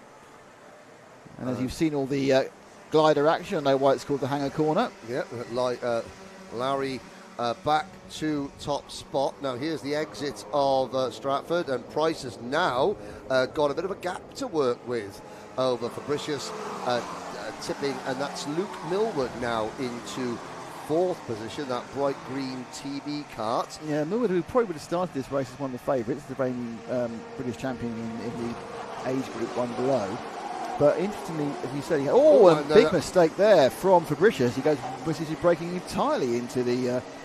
And again, there's and you can tell that was a mistake, because even though Jebson was right there in second, there's the back end goes. Just goes, yeah. Yeah, there was no sort of hand in the air moment, which is the driver saying I'm unhappy with that driver. That wasn't my fault. But now, so Jebson, the Javelin Track Days sponsored driver, with Millward in third position. Yeah, that was the thing. He discovered the mystery of Millward's poor qualifying. He's done the fact he had 3 races and 3 penalties. Yes. So he's in a mission really just to improve his starting grid position for the main final. And I think he made a few positions last time. Into the kart in third place. The green kart with the white helmet. Jensen Sale is now into P4 with. Fabricius dropping to 6, Oliver Barton running P5, then Noah Clare, Charlie Queene, Ronnie Smart, Jamie Walsh, Cameron Tipping, who featured highly in the earlier race, is down 11th, and Lucas Esser, Rudra Golkanath, and then sadly he's Logan Rolfe not running. Jackson Hilton not starting, and Ben Hunt also on the entry list, but not Yeah, here. Will Punneth has had a bad lap, because he's higher than that, so I wonder whether he's had an issue. He's not come round yet. That's quite a big issue, that not coming round. Yes, that would be a retiring issue. Millwood there in third. He's going to go up to second relatively simply. He had the fastest lap of all last time around, so he's found some real paces, Luke. But he now, again, he's trying to limit the damage he did by falling foul of the stewards on every single possible occasion yesterday. Yeah, being on first name terms with Motorsport UK steward is not an ideal situation to be in. But Luke is learning. So this is a new kart for Luke this week. Runs with KR Sport in the Motorsport UK British Championship. They use a Cosmic chassis. The X-Kart team now adopting the TB karts, which I still think it's a terrible name for a kart. It's a TB. Well. It works. I'm sure in Italy it's fine. Yeah, TB kart. But it's obviously the initials TB are not the greatest initials in the English language. No. But it's not like. As I made the joke last time. What do you do when the engine starts coughing? Yeah. But it's so CRG. Which is a great name. One of their brands. They thought, right, what can we do? We got a CRG. We're going to paint it blue. What can we call it? We'll call it the CKR, which stands for competitive kart racing. Brilliant. Rather than uncompetitive kart racing. Yes, but I mean, of all the names, there's a Falcon, there's an Eagle chassis. There's something that elicits an image of something fast. No, we'll call it the CKR. Yes, it's a bit like calling it the British Rail, isn't it? Yeah. British Rail kart. Yes. Very, very expensive. Rarely arrives on time. Yes, but we're getting there. Yes. Now, Millwood, he is getting there. He's really going fast. He's getting towards the rear bumper of Larry Price. And the fastest lap for Millwood, it's 45.5 against the 45.7, so he's picked up a couple of tenths on Price. Millwood certainly having a good go at the moment. You can see then, coming out of Cafe Corner, Millwood using a lot less of the track. He's so good under braking there. But Millwood, he gets good drive out of the corner. He doesn't have to, Price using all the track, and often that's quite a good thing. You allow the back end of the kart to float out of the corner, but Millwood, he's got the drive. The kart's not bogging down, so it's releasing from the corner very, very well, and without having to use all the track surface. Let's see if Millwood uses the same line coming out of Cafe Corner this time, because it does work. Here we go. Now you'll see Price will just let the kart release out of the corner. He uses a lot more. Millwood, harder power, using a lot less track. He obviously found that this is working with this particular kart and combination. In fact, Millwood now looking quite aggressive and thinking about going for the lead. The over and under hasn't been particularly successful, in fairness, coming out on these higher powered karts so far today. You kind of feel that the leader has the right of way through the Bruno chicane, but now as they come down to the Hanger bend and into the Wilkins chicane, Wilkins hairpin, that's a chance. But interestingly, just a little drop off there, the micro error or a micro bit of great drive by Larry Price, and the gap has not really eased down. But we're coming to the point here where Luke does seem a lot quicker. Yeah, well, we got one lap to go. Will Millwood go for it or think to himself, look, I've had two good results today, another penalty here would again cost me, so it may be, although he's so good into Stratford Corner, Price gets the run out. Now, is that the BSR, is that the Bradley Shepherd Racing livery on Larry Price's car? I believe it is. Don't have the team names on the entries, which is something that I know that Darren is. A couple of corners to go though, and it's looking like Millwood's last chance. Might be anything clever around the hairpin. Not happening. Good driving by Price. He's closed him down. But Millwood's made all the movement in this heat, and that's going to put him in probably fourth or fifth on the grid and give him something to work with for the main final in a couple of hours' time. And with Logan Rolfe, one of sort of Luke's main rivals, not getting coming out of this race, that's going to remove Logan from, the equation in terms of the front of the grid. So Luke's got one. Obviously Logan's still going to feature in the final, but he's going to have to be on a bit of a recovery drive from there. Now let's have a look. This is passing 101 with Luke Millwood. Straight up for second. Yep, and that's a classic move at Wilkins hairpin, and it is hard because, of course, the circuit you're bearing left, and all the the traction of the car is bearing left, but you've got to try and turn right, which is he So completed just the move. to run there, it was Larry Price who won that one, Luke Millwood second, Noah Jebsen came in third, it was Jensen Searle in fourth, Oliver Barton fifth, James Fabricus in sixth, Ronnie Smart in seventh, Noah Clare in eighth, Charlie Quinn off the black plate into ninth, so well done from him. Yes. Lucas Esser in 10th, Cameron Tipping in 11th, Jamie Walsh in 12th, Rudra Gokuth in Coolness, I'm having a problem with this, sorry about Rudra, in 13th, and Logan Rolfe in 14th. A couple of problems for those last two drivers. Yes, Jackson Hilton. Jackson. Jackson Hilton, it's Jackson Hilton. The hotel chain was second. Yes. Now, we'll look ahead. It'll be race number 31, Junior Rotax Super Heat 2. Now, whilst I was on a little break earlier, I did speak to the Pinnell family. And they said, Mrs. Pinnell said, well, there's never been a Formula 1 driver from Wales because Freddie's Welsh. Au contraire. Oh, double contraire. And so we're expecting a black UOP shadow. You're having a word about Tom Price, hopefully, yes. Did you not know that? You didn't know about Tom Price? No. Wow. Yes. The holes in some people's education. Remarkable. Having no idea about a man who was tragically killed in South Africa by an errant marshal. Yes, or it was rather an errant marshal's fire extinguisher. Well, the errant marshal didn't do very well. No. In fairness, that poor young man. That was just goes. Janssen van Voren was the name of the marshal, who was 19. Yes, and basically symbolic of everything that was wrong with 60s and 70s safety. Yes, or lack thereof. Yes. So every time people moan about a virtual safety car for picking stuff up or a safety car, they should just go back to how things were. It's quite funny when you watch some of the old F1's races they show on Sky, and these are only from the mid '80s. Yes, the way they just leave all the cars there when they're broken down by the side of the track. It's no one thought twice about it. You know.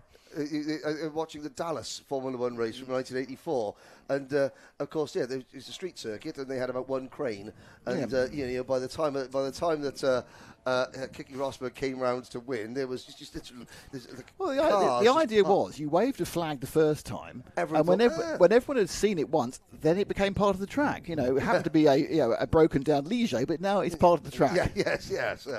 But it is a strange how things have progressed, and we're very, very lucky that the inherent dangers of motorsport are mitigated as much as possible to pretty near a minimum, not totally a minimum, but reduced very well near to the minimum.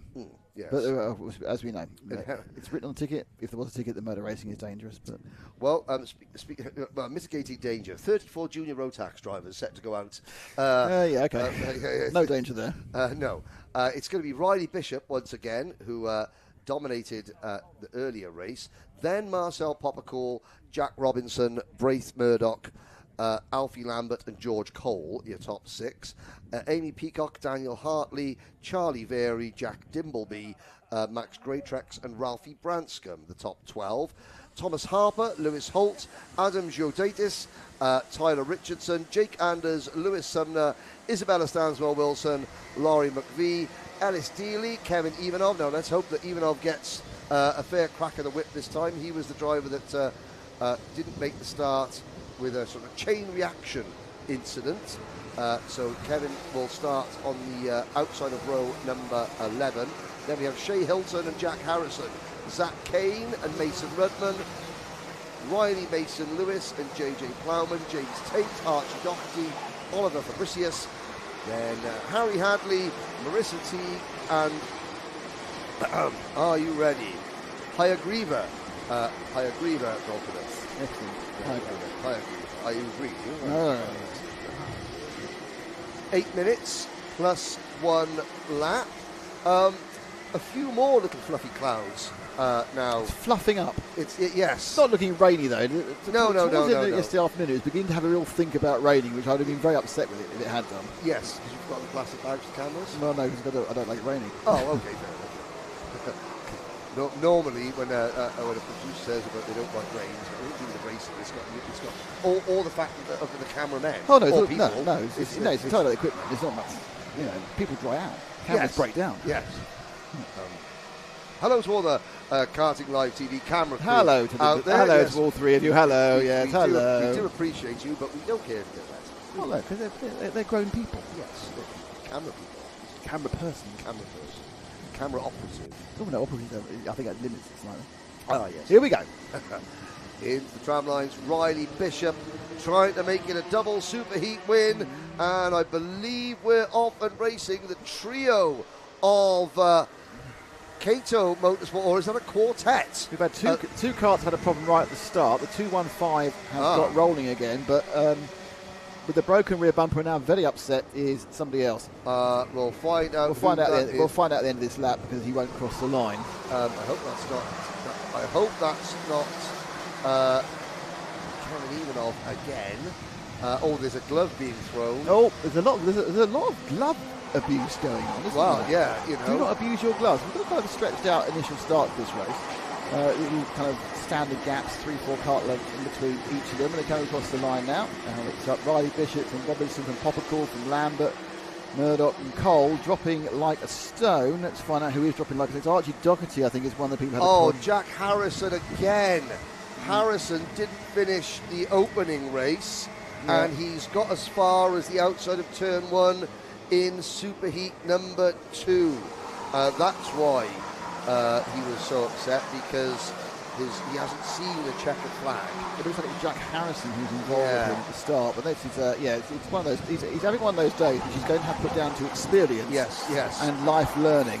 Top 3: Bishop, Robinson, and Poppercool. They're pretty much equidistant as they were a lap ago, as they kind of settled into this second superheat over the start-finish line, turning now left before they go around the cafe corner, named because the cafe's on the corner. Yes, there's us in that 2-story building behind you, and then they sweep now around, they pass the grandstand and down to the Stratford hairpin here at Shennington, and they'll power back out again. This backstretch doesn't actually have a name as far as I can see. It goes against the bank, against the glider situation, and then we go through the Bruno chicane. I'm not sure who Bruno was. I'm sure it wasn't Ready Rub Tobacco or pipe smoking. It wasn't Frank either. That's it right. was actually Bruno Ferrari. Wow, and then I'll come back to that. We have the hanger corner, and they come into the final corner, which is the Wilkins hairpin before the left-hander back over the line. Now tell me who Bruno Ferrari was. Bruno Ferrari was an English kart racer in the 60s who raced. Now, there's two things in karting or racing that tend to be seen as unlucky. Driving a bright green kart, and using the number 13. Right. Bruno did both. And became the only driver to win 3 British karting titles in the same day. Wow. Back in 1967. How did you do that? Oh, because there was only one round championship. Wow. And there was 100 national, 100 Britain, and 210 national, I believe. No, more instance there. Scores on the 284, very upset. 216 and the 2. No, that's Kevin Ivanov again. Yep. He's the 284 is Adam Jodaitis, the Anglo-Lithuanian driver on the Cosmic karts, and they also managed to extricate themselves from one another. Obviously an instant there as someone tried to gain some space during the Bruno chicane that did not exist. Yes. Back with the leaders. And it's Bishop still from Robinson from Poppercool. This is not changed. In fact, the gaps haven't really changed either. It's, again, a very different feeling to this race than the other ones. Yeah, you almost think it's the calm before the storm, because the 3 drivers chasing the X-Kart are all part of the Kato Motorsport operation. Robinson, Poppercool and Murdoch. Once again, to remind you, if you would like to donate to the Silver Green Foundation, please go to the Kart Championship Facebook page. There's a donation link that Grace Murdoch has already raised, or helped raise, over £1,000 this weekend. And every single kart has a sticker on their NASA panel in memory of Sadie Reed. But who is a former classmate of Grace Murdoch. Murdoch in 4th position. I'm waiting there's going to be a Howling Mad Murdoch 18 reference at some point. Not for me, I never used to watch it. I watched a lot of things, I was not an 18 fan particularly. I wasn't usually doing Capard Fang. Yeah, oh, right, yes. I know this team tune, I was used to talking about stuff. So, first and second a bit close this time round. Yes. Robinson now looking a little bit more on the back of Bishop. Bishop, luckily in the white cart and in a red cart. This is not the same last time. We had 2 X-Karts nose to tail in the junior road tracks. And behind them, we've seen some fastest laps. And Lewis Sumner has the fastest lap overall. His character scored 8th. Hartley had it before, with Amy Peacock in 6th. But they're very spread out. There's not really at any point much, I would say, going on here.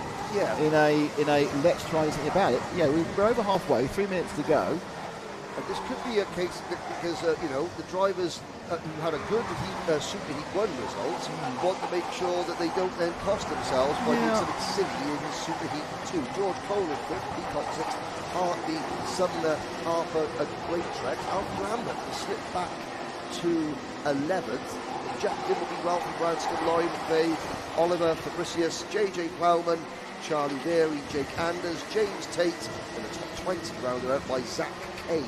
Peacock picked up 5th during that lap as well. She's just going through the camera now in the orange cart. She's, you can count 4. She's behind the timing bar in 5th. There she is. Yep. She'll sweep underneath us now, just ahead of the green helmeted George Cole. And is that, again, I have to say, I think that's a BSR. I think Kart Championship. But first and second are getting a little more interested in each other. They're having a kind of pre-seductive dance where they decide to go for it. Yes. They're just testing the waters. Exactly, yeah. I think he's gone, he's texting you up. Yeah. And Riley Bishop. Now we're going to see what the... Now, shall we dance, sir? Let's have a look. His card seems to be full at the moment, so... Yeah, it's interesting. I don't know, it's a real good point you make, actually, Henry, about... All right, there are points in the Super Heat, but it's not the same as ruining your race and ending up starting 17th on the grid. Yeah. There's a real risk and reward here. And we are, of course, dealing with the junior road tracks. They're more senior racers, got a lot more experience. So the risk and reward balance in their head should be more nailed on as a concept. Now, admittedly, Robinson's now thinking of going for Bishop, and it's like, does Bishop care? Because he's obviously got a win already. And really the second will stick him on, I'm sure, stick him on pole. Yep. And he's going to defend now with a minute and a half to go.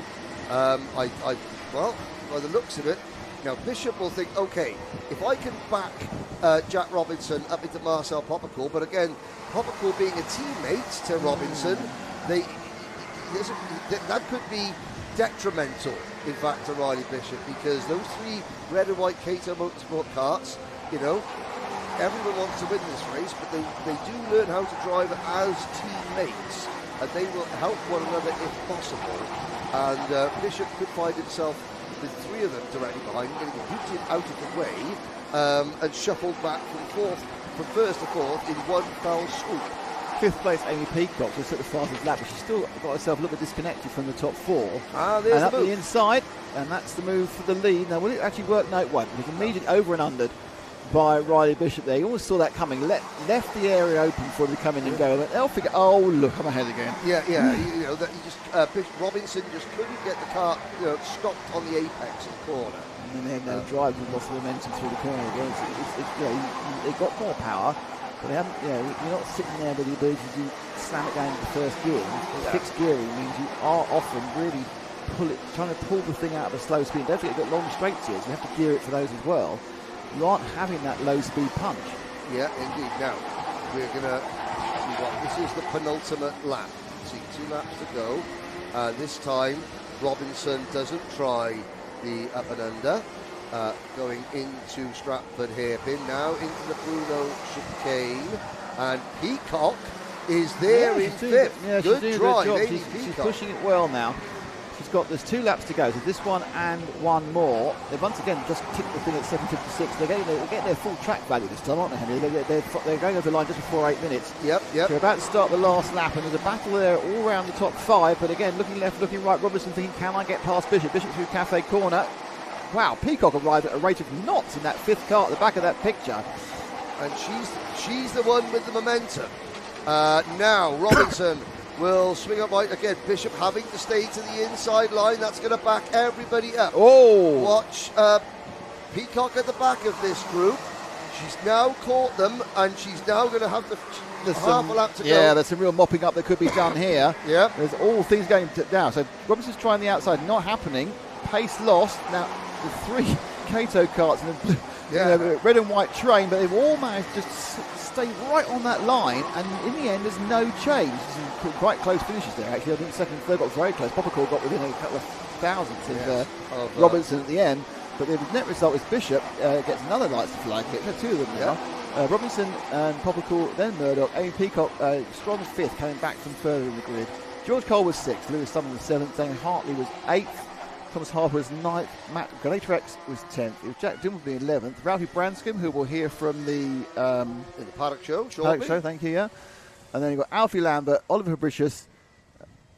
And this is the one move that didn't work. Yeah, the other over and under. I'm in the lead. I'm not in the lead anymore. I'm not in the lead anymore. Yes. So Fabricius was 14th, and Jake Anders.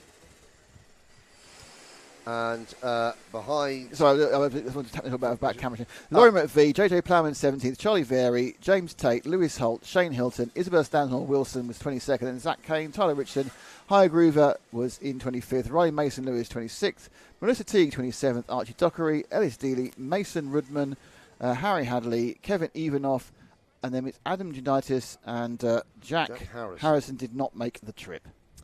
Yeah, so...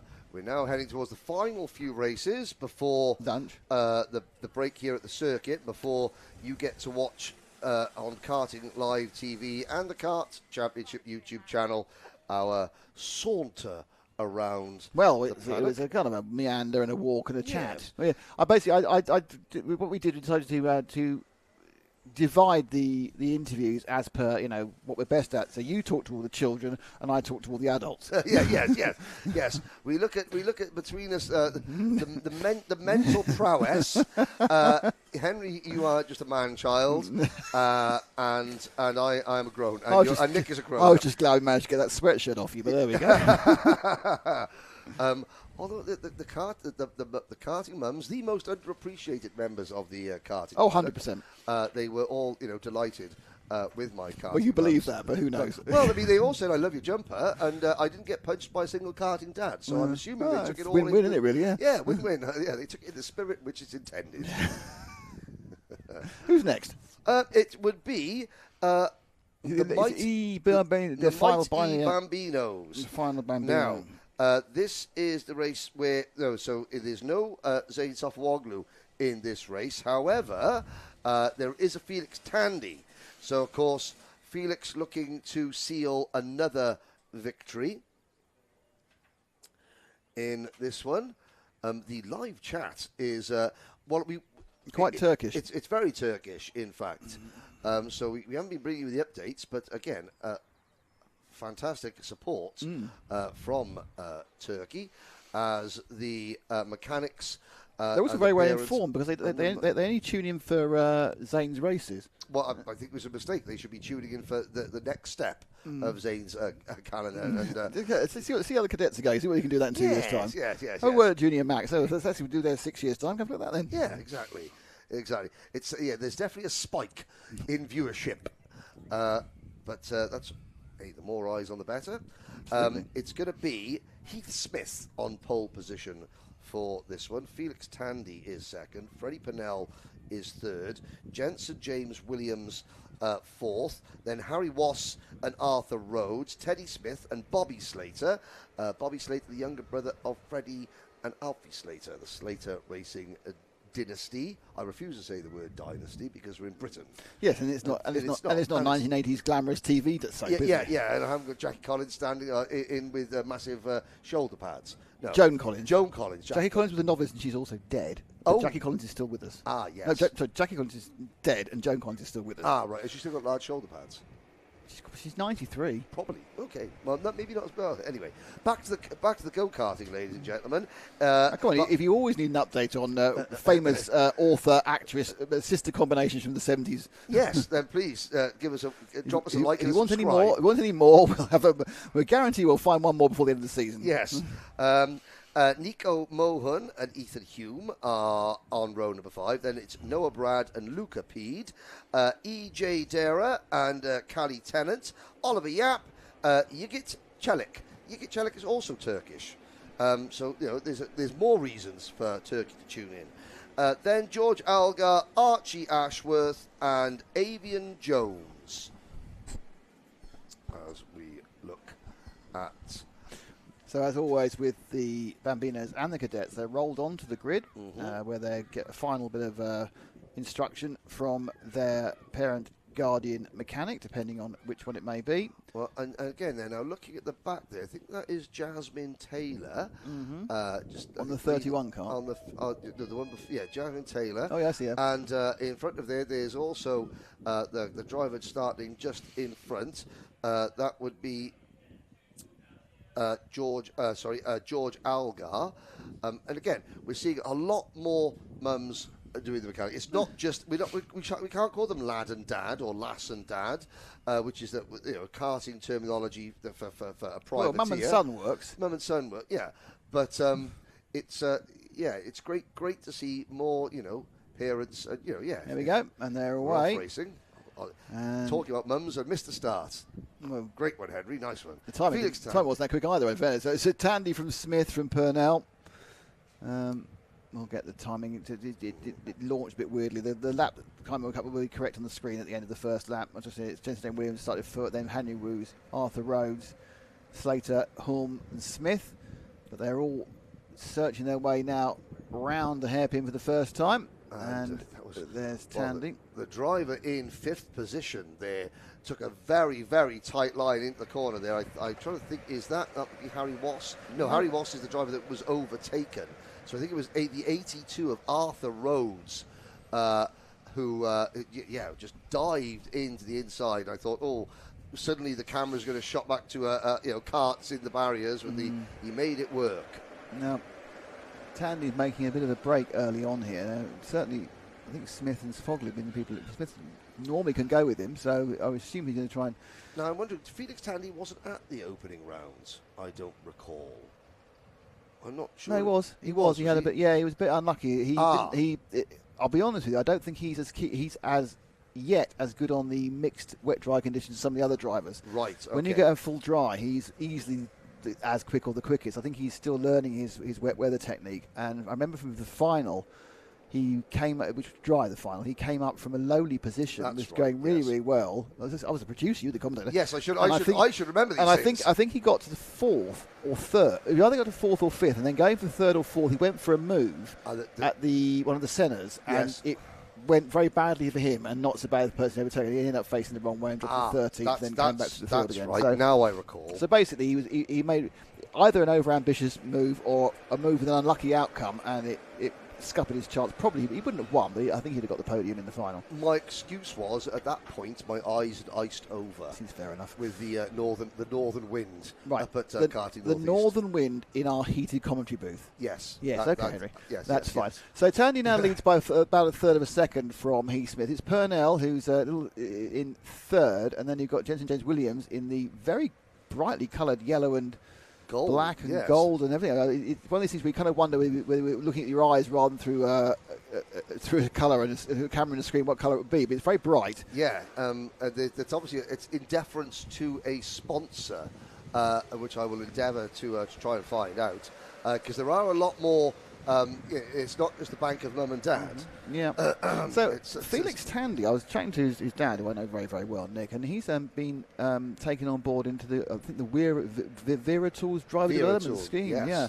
Apparently, there's only a couple of karters. There's a couple of karters, there's a couple of F4 racers, there's kind of a ladder of talent and age groups, and they're kind of working together. So it's quite a prestigious development environment. In karting, I can only think of 2, Felix and Kian Bernard. I think Nick did tell me, that there are only 2 karters, and that it's going the whole way in this kind of development. Alfie Garford is a former British kart champion who's now in Fiestas or Minis this year. He is also a Vera Tools back driver. But so Felix Tandy, he's an exalted company because Kian Bernard, he was picked to represent the UK in the FIA Academy last year. So obviously they've seen, the Vera Tools, who are sponsoring lots of karting, different Vera Tools are sponsoring a lot of the ladder. They sponsor some F3, not proper F3, GB3 and GB4 events. And obviously they are the title sponsor of the British Kart Championship, which Henry is one of the major voices of on the weeks when he's not doing slumming with us. No, this is I'm looked after far better by this championship. Well, And this by this company. So what you're basically saying is they don't take you out for a Thai meal then? No, yeah, yeah, exactly. I'm a cheap date. Just put a plate in front of me and I'm yours. There you are. There's for all you karting fans out there. Henry Baudet officially cheap date. Now Tandy has pulled another 10th of a second. Actually, what's happened is that Smith has dropped back a little bit in the clutches of Jenson James Williams now. So we've got 1 and then 5. And not to say it's going to stay that way, but currently it's 1 and 5, isn't it? Yep. And into now the Jenson James Williams take the tight line into the Bruno chicane, gets a good run off, gets the drive, and Heath Smith looked across, thought about maybe defending, but realised that he's going to let him go. He just pops in. So good drive. And there's another. So there's not been a great couple of seconds for Heath Smith there at all. Freddie Pennell is now there into the thing, and Freddie's dad is doing the mechanicking this month for one class. Rhodes now moves into second place, so he's absolutely on a tear at the moment. They have let Tandy get away by best part of a second, though. Harry Ross is the last kart in this group. There's a big gap back to Bobby Slater, Nico Mohan, Ethan Hume, Noah Brad, Calla Tennant, Luca Peed, EJ Dara, Teddy Smith, and Oliver Yap. I'm not quite sure who Felix was waving at then when he took his hand off the steering wheel. The Arthur Rhodes nose cone, it's just his nose position is very, very high, isn't it? Yes. You can't do a nose cone. This thing, so that's the way they've mounted the nose is very, very high. And there's all sorts of aero tricks they try and play in these karts because they can't do anything with the Motu 4. So it's everything about how do you make the kart faster with how you work the aero, how you work the drag, how you work everything else. And even though it's a different colour graphics kit, you can see that actually Freddie Pennell has got the same sort of angular. Yeah, some of you look at Felix's there. It's very, very low to the ground, and the other up. And I think that's not someone just bolting it on for the sake of it. But they've made the decision. Yes, that is going to provide a different level of front downforce. It's going to provide a different airflow, and they think, and by they I mean not the 6-year-olds driving it. I mean their teams, their mechanics, their fathers, their mothers. That particular layout of the bodywork, there's so little you can do to these karts, is quicker or does give it a hand. Oh, but what's happened here? Oh, Felix Tandy, maybe now what we realise why he was slowing. It's the Battenberg flag is out. The Battenberg flag went out, and I think someone overtook him when they shouldn't. Yes, now they will sort themselves out. So Tandy's now back in again. So it's a 47 who'd stopped, and that is Luca Peed. You saw Felix pull his hand out. So he must have seen the problem the previous lap and not seen a flag because I saw his hand out before. I think the flag went out at post 3, which is at grandstand corner, and eagle-eyed Felix. I've got to say that this is, and Freddie Pennell has dropped back a bit. He's not in the top 4 there. Why is there a huge gap? I think that just. I think the lads. Some of the lads are a little bit confused about what's about. I don't remember them getting a Battenberg before, but I'm sure they probably have. I think there's a kind of a thing. Am I allowed to go a certain speed, or am I allowed to get closer to someone? And this is where the race director will now tell the 5th and 6th place drivers, Jenson James Williams and Freddie Pennell, to pull up a little bit closer. Yeah. But you know. And there's the number 49. That's a proper accident for the 49 of Noah Brad. That's unfortunate, yeah. And that's the Tommy Weyer Racing liveried kart. I've got to say, yes, I'm very lucky. There's Noah, who's up on his feet and walking away. They're okay, thank goodness for that. But yeah, you know, I do traverse the world talking about this sport. The level of attention that the British drivers are given in safety briefings is much better than a lot of other so-called major karting this is nations. The other thing these kids are learning. They're learning about the structure of a race, how you deal with incidents, how you deal with yellow and red flags and Battenberg flags. So this is, as I said earlier, is the last year of the Battenberg flag, of course. But most importantly, it's showing that they can sit, they can listen to a briefing. They can observe when they're on the track. And then, they can observe. Now, they don't get the go flag this time round. We'll be finishing, but I think they are going to get it because we're over time now. So they're going to... No, it's red. They stopped it. Okay. That's the race over anyway. So they've stopped the race. And it's confused several of them at that point. They were doing so well. I think Felix stopped the thing where he should have rolled it. No, actually, he did the right thing, actually. You stop on the grid, don't you? Yes. And then he's been asked to roll into the pit lane. So the race was effectively neutralised. but well done to the drivers for obeying, remembering, and taking in the information they're told. I have sat in the United States and watched a race director forced to red flag a race because drivers didn't understand. In America, it's a double wave yellow. Yeah. And they didn't understand what it meant because there's no physical briefing. They just say, there you go, there's the briefing, it's online, watch it. And they gather the drivers in the grandstand to have a discussion, and that's that. Yeah. And lo and behold, we have a situation in a race. Half the drivers don't know what they're doing. They're overtaking each other, then they're slowing down, then they're stopping. My American co-commentators that day went, "You got a Henry, but they're just kids." I'm like, yeah, that's they're supposed to be learning. That's not the point. They're racing drivers. Sorry, just for confirmation, it was Felix Tandy from Heath Smith. Harry Ross was third. Jensen James Williams was fourth. Arthur Rhodes ended up in fifth. I think a bit unlucky. I think he was the man who's likely to move forward further with those last 2 or 3 laps.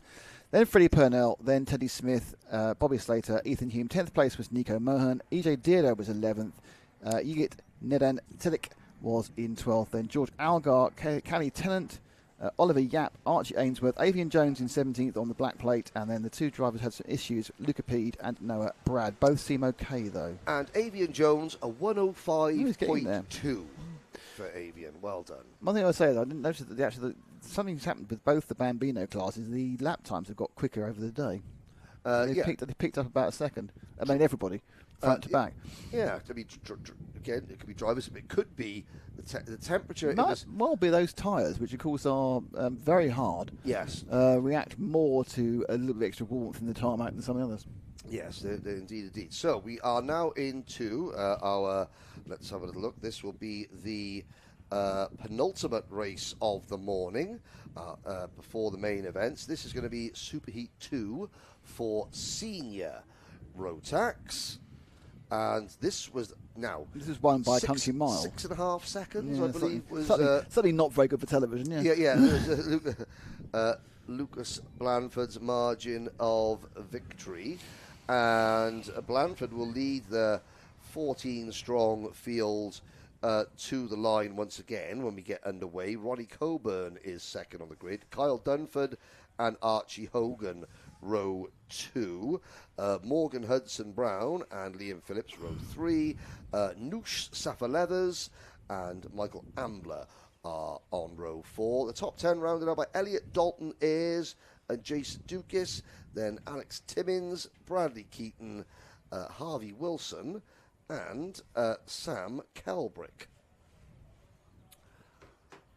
As we wait for the signal to be given. Once again, you are watching Karting Live TV's coverage of round 2 of the Kart Championship from the Shennington circuit in Oxfordshire, or Banbury, Oxfordshire. Banbury. Oxfordshire, where all the speed limits in the villages are 20 miles an hour. As we discovered this morning. Unbelievably slow. Yes.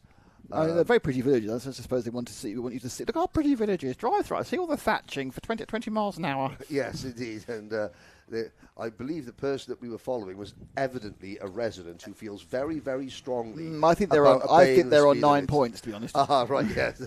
My guess is they were very, very close. Yeah.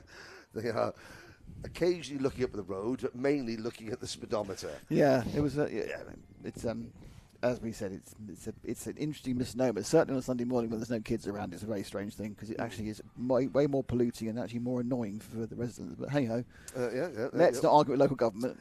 I'm not sure if a karting live broadcast is the time to have a row with Oxford County Council. To be honest, maybe not. Dear Oxford County Council, I am very annoyed.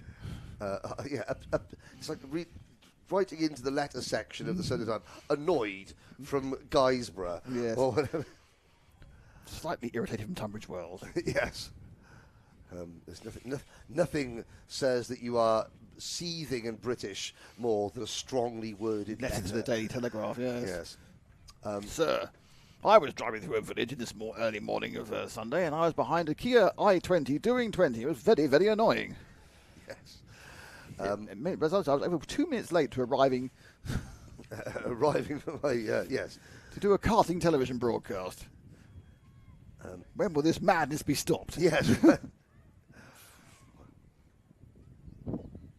Now, interestingly, Noah Brad, the driver that... no, it's not. It's not. They've reset all these times as the last laps rather than the best laps. Oh, right. I was about to say that as well earlier. Yes. My eye got drawn to like a moth to a frame. It's a commentator to a purple time sector. But no, it was a misnomer, I'm afraid, Henry. Now, nothing I can say more about it than that. Okay, karts are on circuit. That is a fact.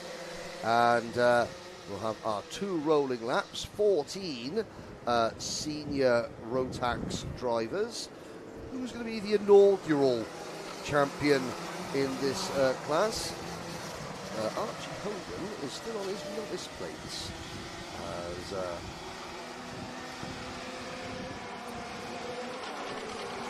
Here we go, sweeping down through the hangar corner.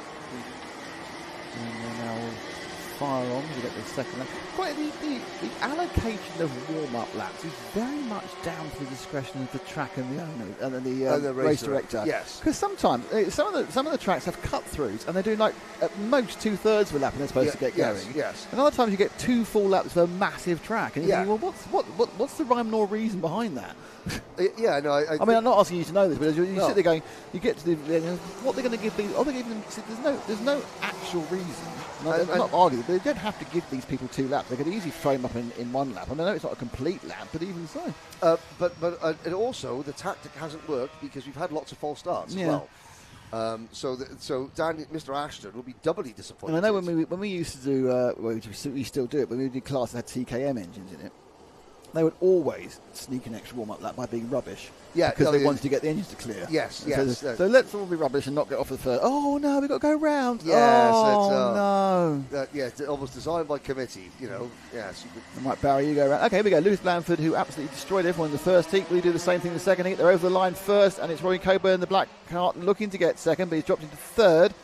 So I'm assuming it's Carl Dunford who's picked up second, Henry. Yeah, Carl Dunford up into P2, the all-black cart of Ronnie Colburn, and that could be the last they see of Mr. Blandford. And us as well. Anyway. If you're a mid-pack driver in senior Rotax, this is going to be a great race for you. Oh, look at this. They got tripping over each other coming into Bruno. Through Bruno's, they all got through it this time. We have seen some incidents there the last couple of races. Yeah, but prepare for some great coverage of your 56th place go-kart in this race because... I think the second, third and fourth might be trying this time. I don't know, but look at the lead that Blandford's got. I mean, I don't know, is this guy like a national class racer normally? Or he does kart masters, and I think he did the Grand Festival. Right, so he picks and chooses. Doesn't do the main British Championship, but of course this is... he's done a couple of races here and there in Motorsport UK, main British Series, but not many, because he was an ex-kart driver, an ex-kart focus on this series. Now he's moved to Kiddix.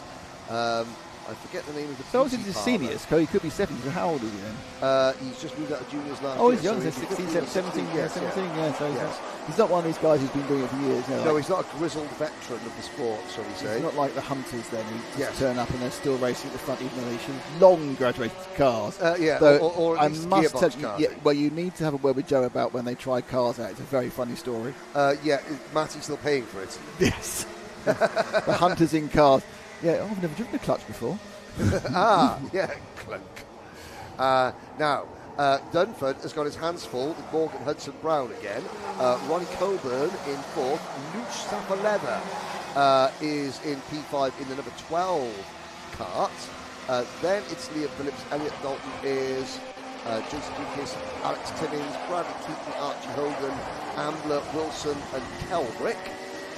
But now, Lucas Blandford is on track to try and beat a personal record. Yes, he's got 2 seconds in 3 laps, which is quite good. I mean, look at that, 42.3 for Blandford, 42.8 for Dunford. And of course, here comes Morgan Hudson Brown. Inside, that's second place, Morgan Hudson Brown. Still in the all-black car. Oh, no.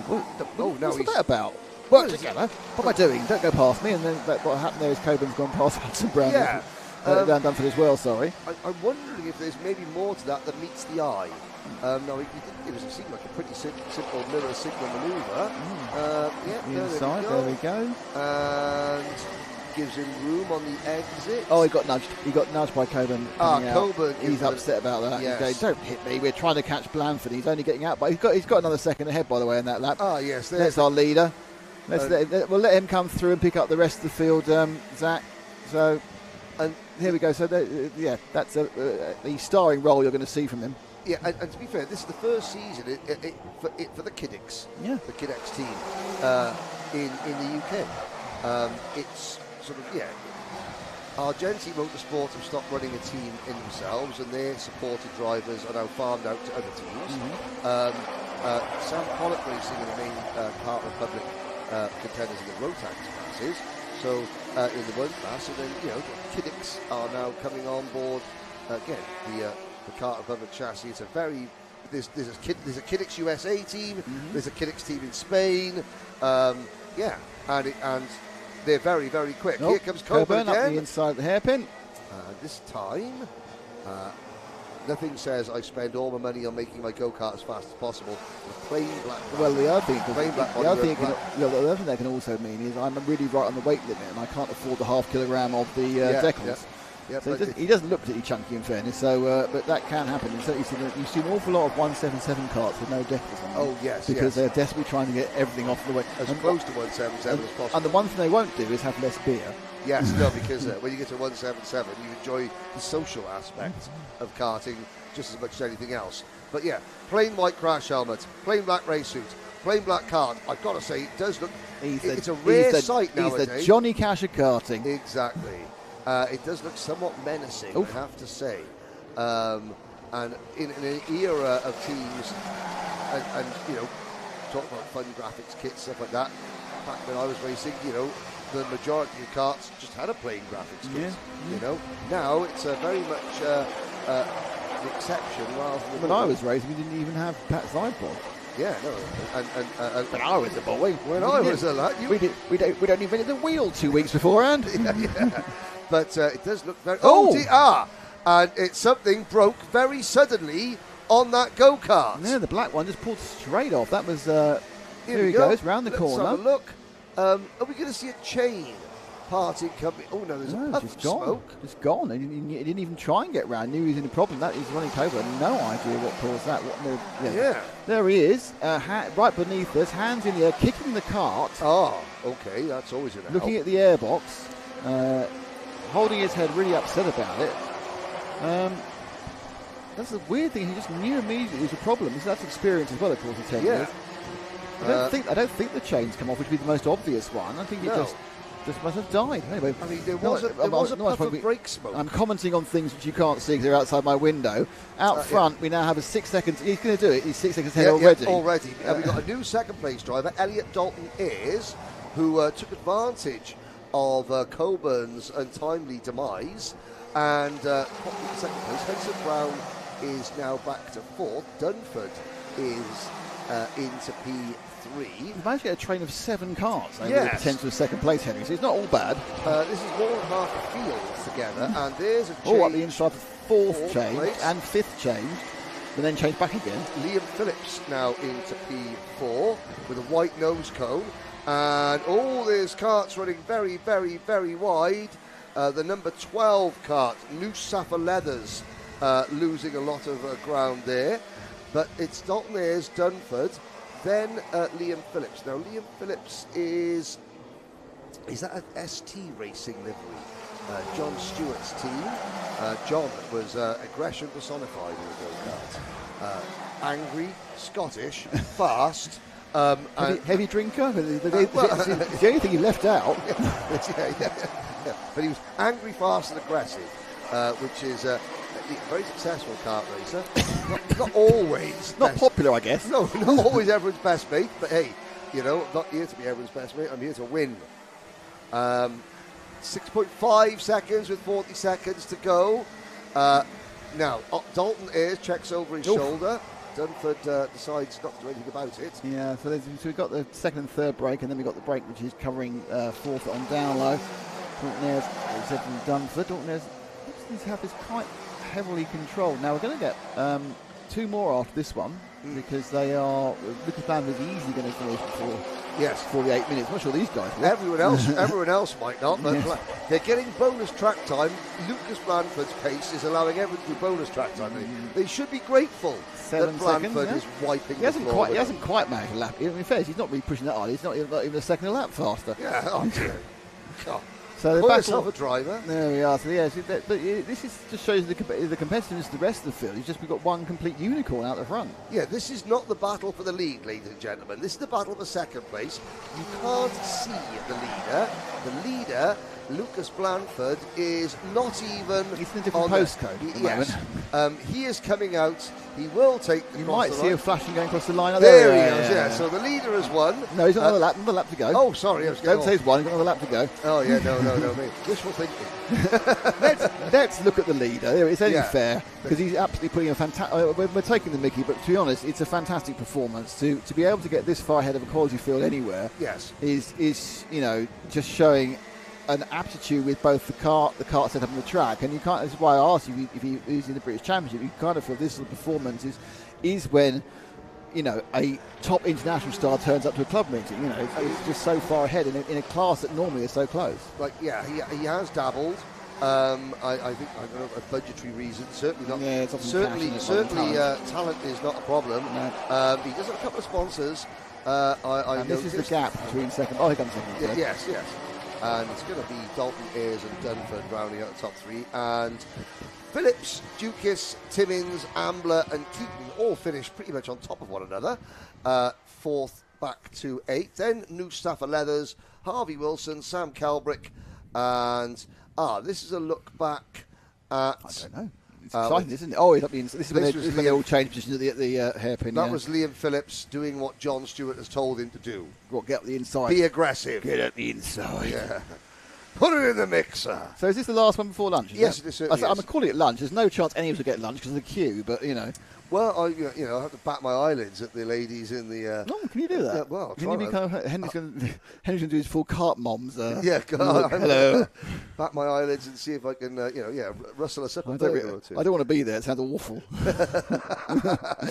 Yeah, that'll put you off your lunch. Yes. Henry's being sexy. Everyone clear the area. Yes. Dearie me. Now, and our last race of, should we call it the morning session? Morning before the finals, yes. Yes, is going to be Junior Rotax Primo again. Oh, you love a bit of Junior Rotax Primo. Yes. So does Zach, apparently. Zach's going to be double thumbs up for the Junior Rotax Primo. Yes. I think he's going to be double thumbs up because he thinks he can go to the toilet. That's the main one. Yes, it's going to be Elijah Hazelwood on pole position, Cooper Campbell-Lees, then Lewis Gilbert. Hopefully, Lewis will get round the first corner without getting tipped into a spin. Would help. That causes consternation amongst several drivers that were directly behind him. Isaac Jameson will start from the outside of row number 2. Zach Mackay, I keep thinking of porridge. Mackay. Oh, yes, very good. Yeah, but Jennings. You have to watch out because that's only me getting your references. Well, there we go. Yeah. Then it's Forrester and Yeadon, Miles Cleworth and Thomas Ambler, George Ralston and Noah Clark, Ronnie Legg and Lily Shaw, Oscar Pitt, Thomas Butcher, Harry Ward, Charlie Thompson, Elijah Hartley, Ethan Barth, Archie Ray Watson, Jasper Oakes, Pierce Whitehead, Oscar Chesovich, then Noah Jones, Luke Wells and Lucas Olofsson. Out on the first of at least 2 rolling laps. Now, that part of the circuit is the blue skies are still prevalent.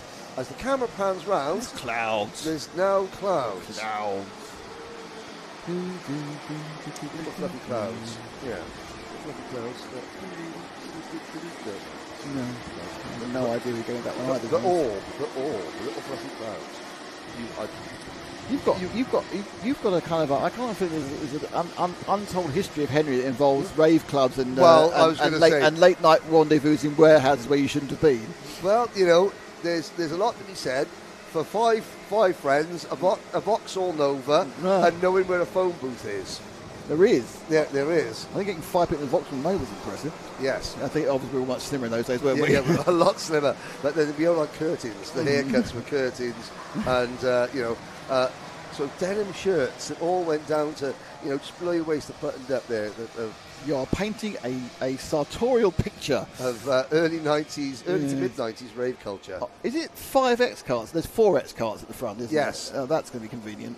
But they've all got slightly different colour crash helmets. Fantastic. That makes it so much easier. Yes. Into Wilkins for the final time this morning. Junior Primo. And somebody at the back. Oh, two at the back there go. Getting it? No, that's the 15. Noah Jones. Noah Jones had a problem. We'll speak to him later, so that'll make up for it.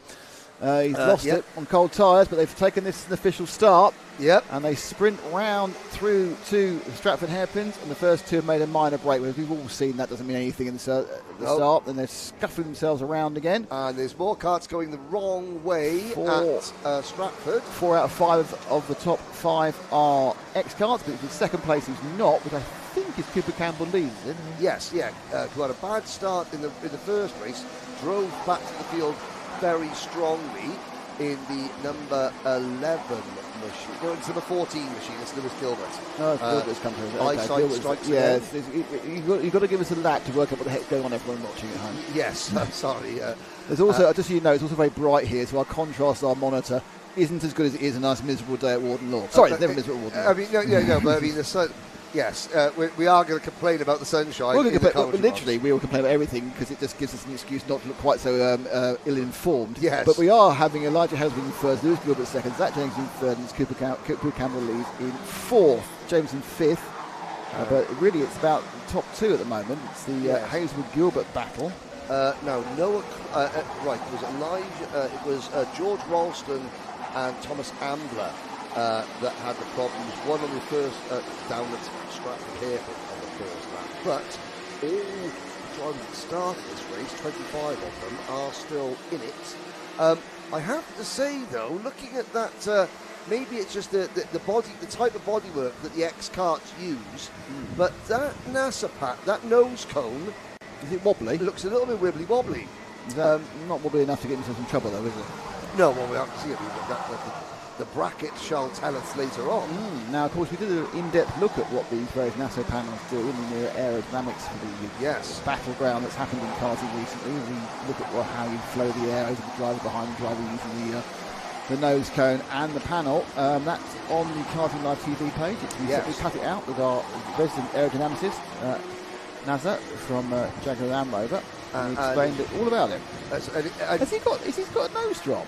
Well, that's what I was thinking. On the leading car. That's what I thought. I can't think how he could have got one, because he's been in the lead the whole time. Yeah, but I mean, it's certainly, that's what I was questioning this. I think it looks a little bit on the wrong. I've called nose drop the forward arm, but that looks very low. We'll have to see, but maybe there's a combination of the X kart sort of. It could be an optical illusion. Can't talk about plunging necklines in karting, but plunging. Now there's Lewis Gilbert. And he got in. There we go, third to first. Zach Jennings straight in there. Yep. And again, just third to first and first to third. Second stayed the same. So he made. Let's have a look at this. I think there may have been an assist. Oh no! It's kind of 6.5. What happened there was, I think that Gilbert checked up in his attempt to get past Hazelwood, and then he got a little bit tagged by Jennings, had nowhere to go, and then everyone was out of order. And it ended up being second, but first and third swap, which is quite rare. Yeah, and Matt Street was going to be, he's going to be non 2+2 either way, because he's still got an X kart first and an X kart third. An X kart fourth and an X kart fifth. Yes. He's just got to get rid of his pesky second place driver, isn't he? Yeah, just got. Which, to be fair to Zach Jennings, he did try and resolve that situation a lap ago, shall we say. But yes. Gilbert was, not for moving. Now, Cooper Campbell Lees is the driver of the X kart with a plain white crash helmet. Isaac Jameson is the driver of the X kart with a green crash helmet. They're in fourth and fifth. And behind them, Miles Cloworth and Alfie Forrester are still there. Samuel Leeden, Zach Mackay, Oscar Pitt, Thomas Butch further back behind Oscar Pitt, Ronnie Legg in 11th position. nothing calmed down. Yeah, they had their little bit of action last lap around, and they're now kind of being more sensible with the whole situation. All three of them holding station. Fourth and fifth are kind of thinking about causing a problem, which is Campbell, Lees and Jameson, but they are, of course, teammates. They're trying to be, I think, respectful. As you can see, I think that was Isaac Jameson getting past. I think he did, yeah, with the green helmet. It's now into fourth place, yeah. And, of course, that's going to open the door for the number 17 kart, Miles Cloworth, who is now right there looking to the inside. That was actually Alfie Forrester on Cloworth for 6th position. Three karts now, nose to tail, up the top front. Three, yeah. They've been sitting like this really since that incident a couple of laps ago. Jennings doesn't seem to have the same basic leading speed that. Now, interesting there. What happened there was that Jennings' preferred line. Actually, he's not actually hitting the apex. He's gone for conservation of momentum, which means in the middle of the corner he's actually a bit slow. Yes, and he leaves a nice wide, inviting gap. Going into the corner. But then what he wants to do is, we watch it now. As he bounced out a little bit. He just got it slightly wrong. It was wide, but he managed to get the inverting corner. Then he made Gilbert have to just slightly check up, and then we saw Hazelwood thinking about it. But the net result was none of that happened. We got a fourth driver. Jameson, We got a fourth driver. They did all lose a little bit of time. So Jameson's absolutely right. Jameson's now joined up with the green helmet. Now what's going on there? He's coming in. The car is. And that was the next kart nudge out. First has gone to third, second's gone to fourth, and into the lead now has got Elijah Hazelwood. But it's really weird when he's coming into the hairpin, just the Wilkins hairpin. Twice now, he's almost like the car's either hit a bit of a curb, which I couldn't see, or it's almost like it's lost front grip. Yeah, it's certainly. And now let's see if he's back to third place. I think it might be a braking issue, because he just outbraked himself there into Isaac Jameson. I think that the brakes might be going away, and I'm giving him the benefit of the doubt here.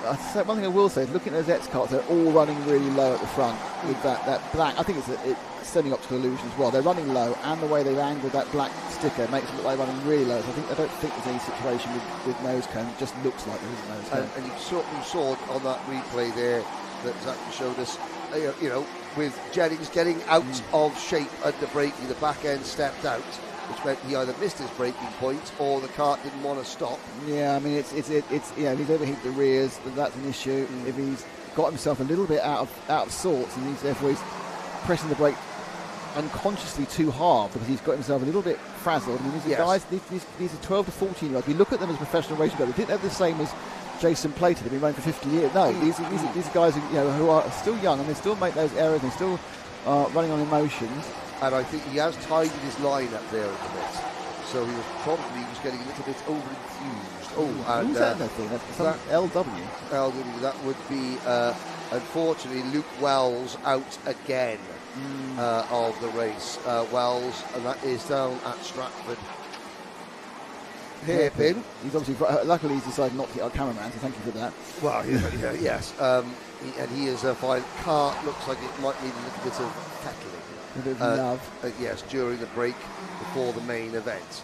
Elijah Hazelwood is doing an excellent job here at the front. Jameson, since gaining that position, moving into B2, wave yellow, that's down at Stratford, because cart's on the side of the track. Okay, last lap. Yes. And there they go. The battle for fourth could be won. Now that Lewis Gilbert... Now, I don't think that Lewis Gilbert and Zach Jennings are going to be exchanging Christmas cards or pleasantries at the end of this race. Possibly not. So Gilbert, if Gilbert sees a smidgen of a gap, I think into Wilkins, Gilbert will try and make the move on Jennings. They're not going to catch Hazelwood. They're not going to catch Jameson. But watch for the driver in fourth place to discretion. Needs a bit of part yes.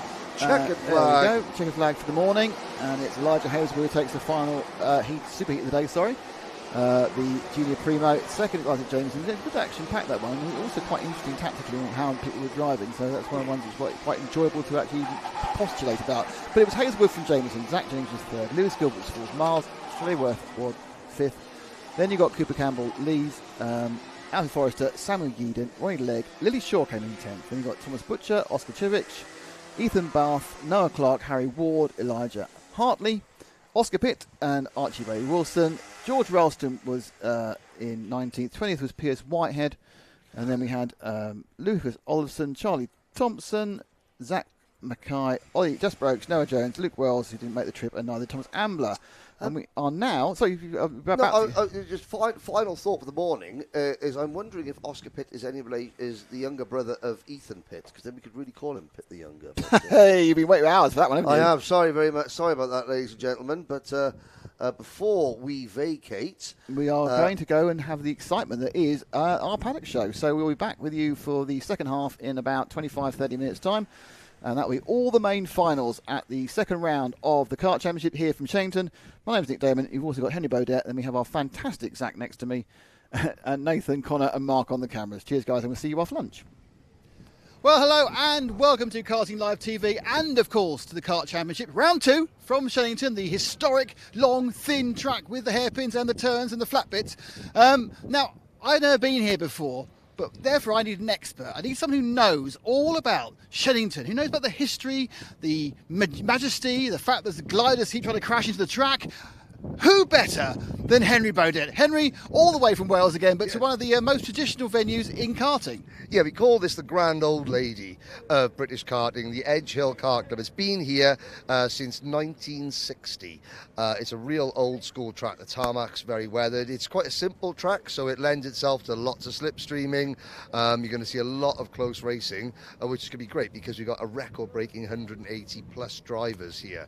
You know, there's going to be classes that not all the drivers make the finals, so it's going to be a really, really exciting weekend. So what's the key to going fast at Shennington then? You say it's slipstreaming, but obviously you've got slipstream, you're not in the lead. So maintain the lead here at Shennington with some of the new defensive rules that we've got this year about, you know, making two movements is going to be the lead isn't necessarily the place you want to be. If you want to just cut the inside line, you can, but that's going to mean that there's a lot of very upset drivers behind you, and getting eased out of the way is not beyond the realms of possibility. You've really got to time things right. I'll guarantee one thing, and that is the leader going on to the last lap of every final will not be the winner. There will be last lap lead changes because you have to time it right. You can make lots of moves. If a driver wants to not cooperate and just block and defend, then you'll get a small group getting away at the front. But if everybody races, you know, cleanly, you'll see multiple lead change. It'll be like the Tour de France, the peloton, where everyone will cycle through, something like that. That's going to be the key, timing. Well, that sounds very exciting, but not anything like as exciting as sending young Henry to talk to the great and the good in the paddock. In fact, I might try and find someone who organises the whole event as well. Henry that way, I'm going this way. Right. Now, one of the great things about the Kart Championship is it offers drivers a chance to move up straight from Bambino all the way through the cadets, the inters, juniors, and now this year, senior. Now, one driver that's taken a bit of you've missed a couple of rungs on the ladder is Ralphie Branscombe. Ralphie was last year's Honda Cadet British champion, but he's missed out Inter, and we're going to jump straight into junior Rotax. How are you finding the jump from cadet straight into juniors? Well, it is quite a hard jump, but like if some people are dissing you doing it because like they think like it's hard, people are telling you it's hard. It's not as hard as you think. As long as you put the work in, you'll get through it and you'll be able to do it like I did. I mean, one thing you've got to in addition to the increase in speed, it's the actual size of the go-kart, isn't it? Yeah. I've seen you make a few moves that would have been great in Honda, but with a much wider rear axle. That takes a bit of time to get used to, doesn't it? It really does. Like the first day I got in one, I was driving on the outside on the grass because I was just like driving where I'd precision my Honda, but the wheels were on the grass. And it was just jokes. But you've had some really good results, okay? You know, you've won the British title last year. When you came into juniors at the start of this year, there was a couple of events where it was a little bit of a struggle getting up to speed, but now we're right, you know, mid-pack and moving forward. Yeah, I really struggled when I first started, but I just put in the work, did some workouts and got into it, and then made my core strength, my arms, my neck all stronger, and then I just got used to driving it like more comfortably in a sense. So, now Ralphie just mentioned about core strength and putting the work in abs. How old are you? I am 13. Okay, what does your average 13-year-old go-kart racer need to do to stay fit for a class as fast and as aggressive and as physical as junior Rotax? Take us through your weekly routine. Well, overall, just having like a kind of healthy, natural like diet, and just even like normal workouts you can do without anything, like push-ups, sit-ups, planks, like a 1-minute plank a day, 50 push-ups and 50 sit-ups. Just get your core, and then maybe if you have a pull-up bar, 50 pull-ups or 10 pull-ups or just something every day. Just build it up, and you'll get better and better and stronger over time. And not so much on the sweets, no? No, not too much on the street. See, every parent's dream child right here. Speaking of parents, you do this sport with your dad Joe and your mum Peaches. You know, you're with the Kiddix team here, but it's always a family operation, isn't it? How special is it knowing that you're travelling around with your mum and your dad doing things together? It's insane. Like the 8-hour trip we have up to Larkhill sometimes, and we're just talking in the van at like 12 o'clock on the motorway, and it's just so much fun. Well, there we go. Windshield time, they call it. You know, when you're much older and you're doing whatever you're doing, you know, it's not the results that sometimes matter. It's the time you spent driving up and down the highways, windshield time, that make it special. Who do you want to thank for getting you this far this season? Kitty X, my mum, my dad, and all my family, and my sponsor AP Lifting and JSCC Young Ones. There we go. There's one to watch. Ralphie Branska moving straight out of Honda into junior this year, and he's quick. One of the unique features of the Kart Championship is the Junior Primo class. Now, that's a junior Rotax kart and engine, but the class is only open to drivers aged 12 to 14. And the key thing is that no one in this class is allowed to enter if they've finished in the top 10 in any sort of Motorsport UK national event before. So it's perfect for drivers like Noah Jones, who's coming into the sport to get some competitive racing in. And it's great for coaches and mechanics like Jonathan Buck, who of course is experienced with your own son in the British Championship, to bring new drivers in and teach them. So Noah, how long have you been racing for? And are you enjoying the Kart Championship? I've been racing for like 11, 12 months now. I've done Hooten a few times, and this is like first year of racing now and everything. Just kind of getting new, and it's a bit competitive too, you know. It's hard and everything, yeah. So it's the most competitive racing you've done, but the good news is that you haven't got drivers that are coming in from the British Championship and just cherry picking and blowing you away. You're all in the same experience level, so you're all learning together. Yeah, I think it's like good that we have like 12 to 14s, because like say now you just got into junior, you got 12-year-olds versus 16-year-olds that's been like karting since they were 6 or 7 years old, you know. Yeah. And Jonathan, again, your son Finley, he's raced at the highest level in the British Championship. You're coming in now as a coach and a mechanic. What's the difference that you notice between junior Rotax and junior Primo? Like you say, the level is totally different, so it's more beneficial for the younger kids like Noah, because you know the level of the older kids is a lot higher, so you know it gives them a lot better chance to do well.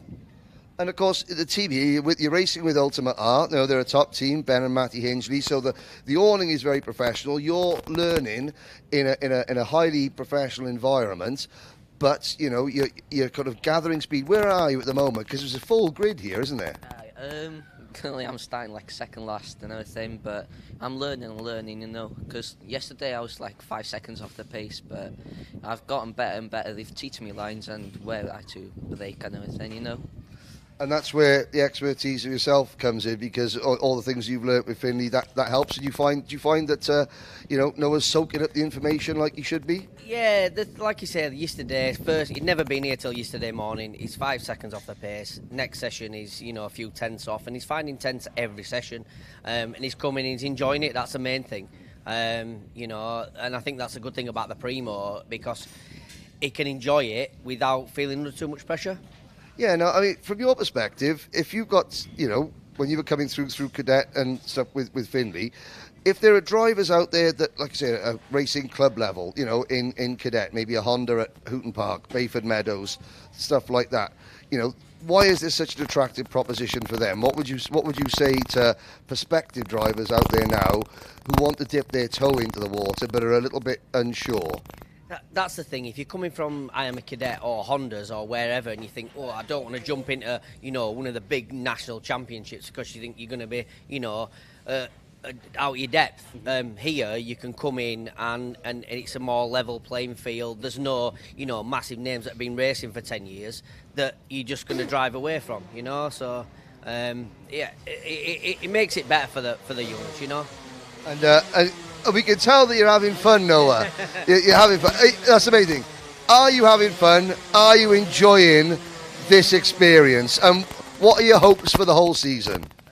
Yeah, I'm enjoying it. Just like a few hopes, like try and get top 10 a few times and just try and get better and better, Okay, there we go. And I suppose you can say in Welsh, who would you like to thank?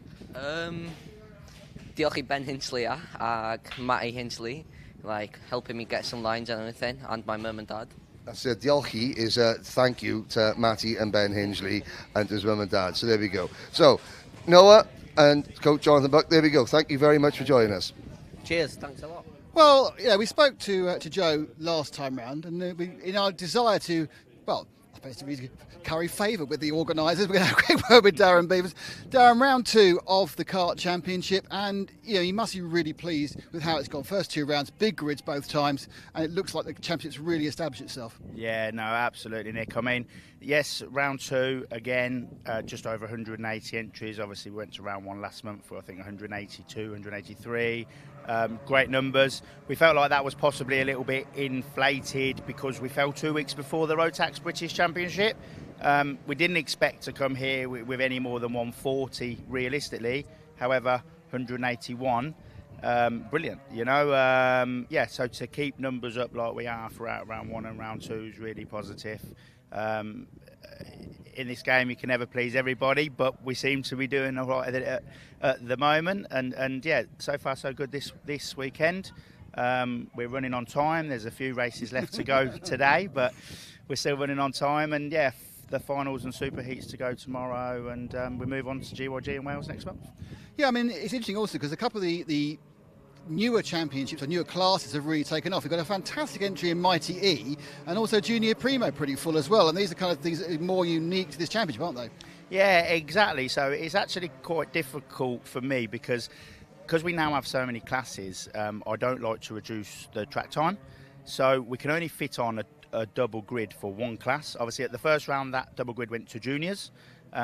This round juniors sort of hovered around the 34 mark and there was nobody coming forward else wanting in, so the demand in the Mighty has literally gone through the roof.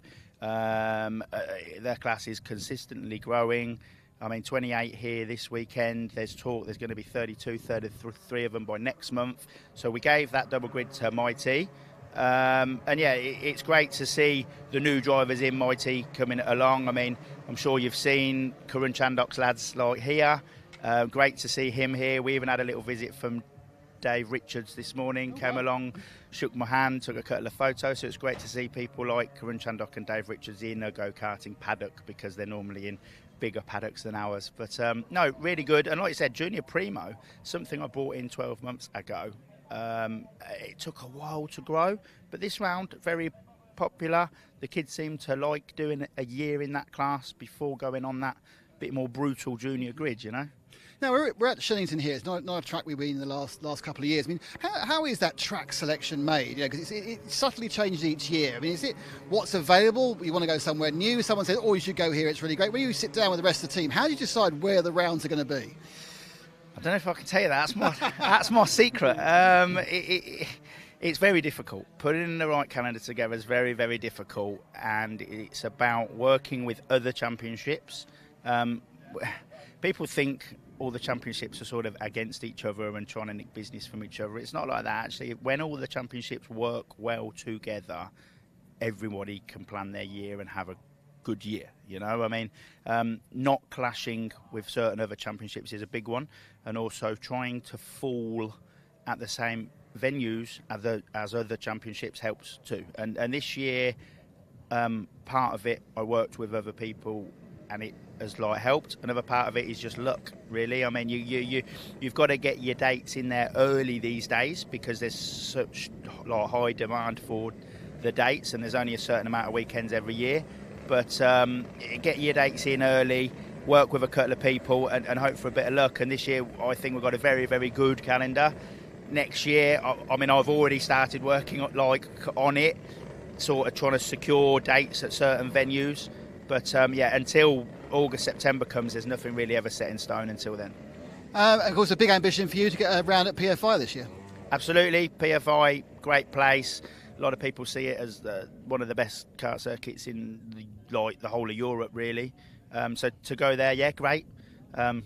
Costing me a lot of money, but it's on the calendar, and if we get 180 drivers there, I'll be over the moon.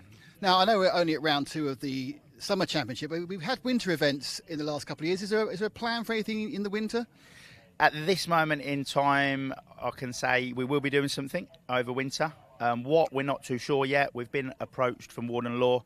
They'd like us to run their Autumn Cup event like we did last year in November. We're still in discussions with them. I'm also working on a possible 4-stroke festival.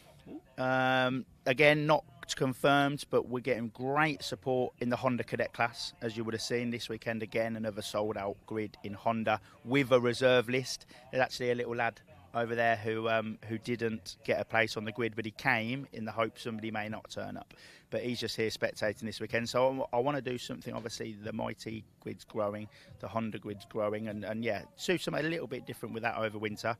But for sure, there'll be something for everybody. And I should have that released in the next couple of months. So at what point in the weekend do you relax? Is it like after today, it just kind of rolls itself and there's no one moaning all the time? No. Are people moaning right at the point when they leave? I don't like to say moaning. I like to say... constructively criticising. Yeah. I don't relax. I don't get a break, really. I've been doing it a long, long time now. I've aged 20 years in the last 10. But, yeah, this is a nice break for me, actually, talking to a camera. But yeah, there's always something. You know, if obviously I can do every role. I can do scrutineering, I can do timekeeping, I can do reception. I don't want to, but those guys pull me from pillar to post. Opinions this, can you answer this, can you answer that? And the parents do come in with a lot of questions all of the time. But it's just the nature of the job. You just got to suck it up and answer them as best you can. You're never going to please everyone, and some people don't like what I tell them, but it's the nature of the beast, unfortunately. It's a tough game, and you're never going to please everyone. You've got 180 competitors sort of here, 2 sets of parents, grandparents. We're probably at 800 people, and you're never going to please them all. You just got to stick by your regulations and do what's right. Thanks, Aaron, and enjoy the rest of the day. Thank you. Minimax is traditionally one of the most exciting classes in the Kart Championship, and this weekend promises to be no different. Now, I'm with Logan Rolfe. Logan is a first-year Minimax driver, driving for Luke Christie Racing on the Synergy chassis. Logan, you're quite tall, but you're only 10, so this is your first year in Mini. How's it going so far? The British, we had a good result. Super 1, we won the O-Play, and then we won round 1 and 2, and we're leading the championship by 25 points, and it's going quite well today. And this is a really, really strong grid. So, this is the British is probably the toughest grids that you race on, isn't it? Yes, the British is the most hardest championship in the UK, so it's quite hard. But obviously there's lots of strong drivers in here as well. What's it like moving out of micro to minis? Same size go-kart, but it's a bit more power, isn't there? Yes, it comes off the corner quicker and to different tyres, because 2 years ago we was on Mogios in micro, and then it changed to a Dunlop, and then it went to Vega, and now in Intermax or Minimax, whatever you want to call it, we're back on the Mogios. Again, so that's a lot for young drivers to take in, because every tyre reacts differently, doesn't it? So you're learning how to manage a tyre over a course of the weekend? Yeah, totally. It's because trying to get the temperature right on the engine, trying to remember the braking points, trying to keep it on the track, just everything trying to do. Now, if you're familiar with karting for a long period of time, you might be familiar with the Rolf name. Logan's dad, Gary, has run a team for many, many years, and he was a mechanic for some great drivers, including the late Dan Weldon. You grew up in this sport, your dad, Gary, your mum, Kelly. When did you first come to a kart circuit? Can you remember? Kimbolton 2017, I want to say. I went to Kimbolton. And how old are you then? I was 2 years old. 2 years old. When did you decide that you wanted to become a kart racer and follow into everything that your family was doing? Well, my dad's dad did motorbikes at Rye House, and then he did racing, and then my dad did racing. He ran his own team called Vital Motorsport. Ran Bobby Thompson, British touring car driver. I remember it well. And now I just developed into it, and yeah. So are you doing karting for fun? Do you want to see it? Where would you want to go in this journey that you're on? Make it to single-seater F1. Make it single-seater F1, perfect. Now, Logan is driving. You're a bit walking wounded this weekend. Do you want to tell us what happened on Wednesday? On Wednesday, I cut my head. I went to the park after school, and I cut my head on barbed wire as I leant down to go in a bush. I cut my head on barbed wire, and it scraped it. Then it went deep. Then it scraped it again, and I had to get it glued at the doctor's surgery that night. Now, forgive me for, I don't want to cast aspersions here, Logan, but they don't tend to put barbed wire in parks in areas where you're allowed to go. Were you trying to sneak somewhere that you weren't allowed to go? No, I was hiding in a bush from my sister and with all of my other friends, and surprisingly, they didn't manage to cut their head on barbed wire. It was only because I was being so stupid in a bush. There we are, okay. What are your goals this weekend? You've had that win at Super 1, okay, you've got some really good results. Where would you like to see yourself at the end of the day on Sunday? Just to carry it on, basically. Just win, and that all comes top 2 or top 3. That's all that I'm looking for this weekend, basically. Brilliant. Thank you very much, Logan, and your repaired glued head. Thanks. As part of the record-breaking 181 drivers we have here at Shennington this weekend is a full grid of 34 Honda cadets, including these two young men from the new Martin Jackson racing team, including British Open champion Ronnie Jones and Shailen Shrikanthan. Now, we'll start off. So it's a new team this year. How are you finding moving up into the Kart Championship? Good. It's a lot different compared to like club rounds and that, but yeah, it's good, fun. Yeah, and Shailen, is this your first season racing any sort of national racing? In national it is, but I've been doing a couple of club rounds last year, so I've got some experience. And when did you start karting? On my birthday, which was about 2 years ago. Okay, and Ronnie? Yeah, same on my birthday 2 years ago. Okay, now of course you might think that with Honda Cadet, you can start Honda Cadet when you're 8 and you can race up until you're about 12 years old. You can see the difference in height here between the one drivers. So, what's the advantage of being taller and what's the disadvantage? You go out of the kart quicker, but an advantage is like, there's not really many advantages to be fair. No, but I mean, so so being smaller, you can tuck down more behind the wheel? Yeah, but you need to put ballast on, so it kind of evens it out. But they have the advantage, they can brake because they're heavier, whereas me, it takes a long time to brake, but I can get out of the corners quicker, so... Okay, now, between the two of you, because again, teammates are friends, but what's the one person you want to beat more than anyone else? Your teammates. So, you got a bit more of an advantage this year, but how is it going between you two? What's the score at the moment? Dunno. Shailen? Well, our chain came off in qualifying, so we had to start from the back. We managed to gain about 16 positions in the first heat and 13 in the second heat, so we're around 20th. Okay, brilliant. So you're going to be starting P20 tomorrow, and what about you, Ronnie?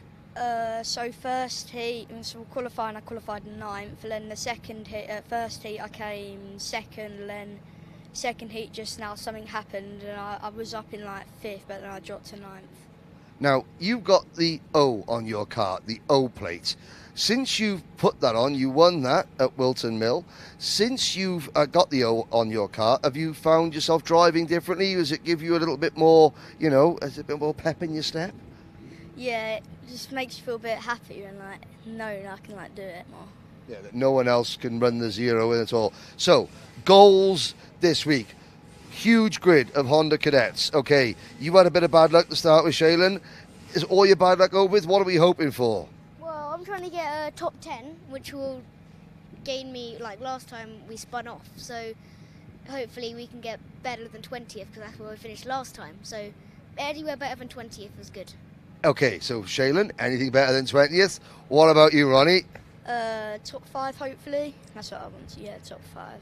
Top 5. And what's the atmosphere like in the team? Because it's a new team. We're getting some race suits. I know that we're getting some branded race suits. You've got an awning there. We're going to get some branding. It's a big step up for the whole team, isn't it? Yeah. But you have fun in the atmosphere here? Yeah, they're very friendly here, and it's nice to be around them. Excellent. There we go. Well, that's not often you hear drivers say that it's nice to be around each other in the team. So for MJR, that's Martin Jackson Racing, Shaylin Shrikanthan, and the O-Plate champion Ronnie Jones, 2 to watch this weekend in Honda Cadet.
the perspective I always have is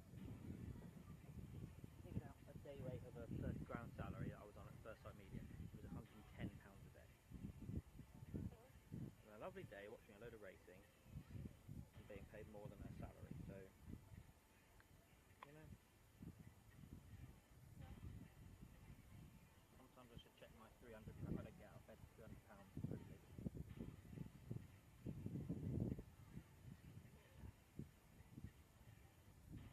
My knee. Oh. What's going on here? Oh, the carpet there.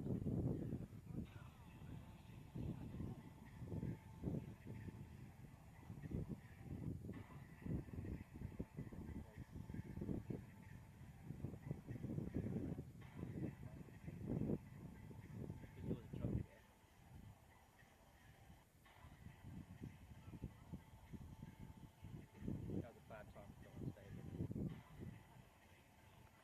Oh, that's good then. Very good time to go on stable.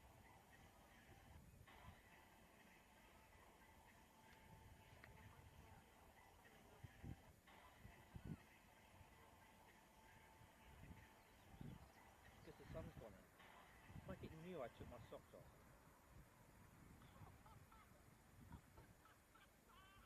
Look. And there's now a wind. What's the point in what? Fucking. Oh. Abacabeni.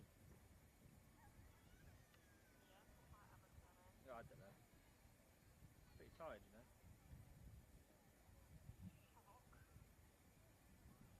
Lady's waving a flag. I can't tell if it's red or green. One's good, one's bad. So to presume it's green.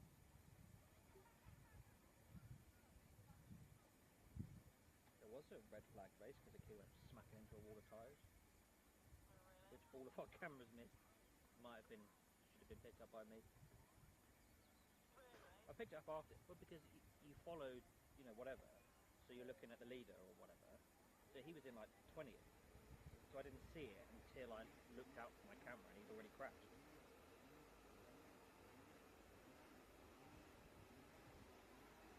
Hang on, the director's number. Hello?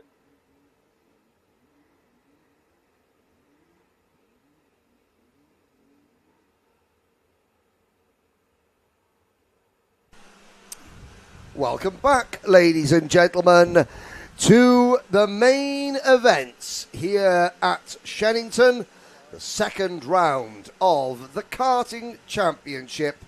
We start first of 8 or 9 main events with Coma Bambino. My name's Henry Baudet. Nick Damon here with me in the commentary suite here at... suite is a... I'm sweet. Yes, and it's certainly a misnomer, but no, it's a room. It's a commentary room here at Shennington. Yes. Coma Bambino, the first of our main events. The engines on the grid you can just see in the background of your shot there. Ready to hit out onto a sun-blessed 1,018-metre Shennington kart circuit. The grand old lady of British karting. Karts coming out on track shortly. Here is your starting lineup. Pole position will be the number 12 kart. That's the black and gold Lotus livery kart of Carmen Simon. Then the Canon Williams liveried kart of Hendrix Follett. Freddie Purnell starts third. Frank Pearson is fourth. AJ Halil is fifth. Then we have the Sebastian Vettel Red Bull of Cole Parrish and the Carlos Pache Brabham of Jensen Drummond. Tommy Lovejoy and Freddie Dye are next. Logan Edwards and then Max St. Hilaire in the black and orange Lando Norris McLaren. Marvellous. You've got are these 10-minute races? These are slightly longer, yes. And Theo Azzopardi and Briella Stevens round out the field. Now, on the front of Hendrix Follett's kart, you will, well, you may not see, but there is, in addition to all the Sadie Reed Foundation stickers that the carts have got, Hendrix Falat, you can see there with the yellow nose cone, he has got the number 15, the Joe Thompson number 15 badge on his cart. Hendrix's godfather was Joe Thompson, a professional footballer for Manchester United and Rochdale for many, many years, who passed away sadly. But we are about to get underway here in the main events at Shennington. First final will get off. It's I think it's a 10-minute plus one lap. I think it is. Yeah, these are longer than the super heats. Let's find out. Unfortunately, it doesn't trigger the timing until they actually cross the line first time. And there they go, across the line. It's 12 minutes plus one lap. So it's a very long final for these youngsters. So it's 12 minutes plus one lap. And yes, the black and half gold. as much again. Yeah, the black and gold Lotus liveried Carmen Simon there with his Ayrton Senna crash helmet, leading the Nigel Mansell crash helmet. The red, it's not the red 5, it's the red 10 of Hendrix Falat, Freddie Purnell, and I think that is Frank Pearson, 3rd and 4th. But then we have the remaining runners. There you can see the Martini Brabham and the Red Bull are there in 5th and 6th. Here comes Freddie Purnell, and that's AJ Halil in the blue and black cart in 5th position. Yeah, they go complete the first half lap.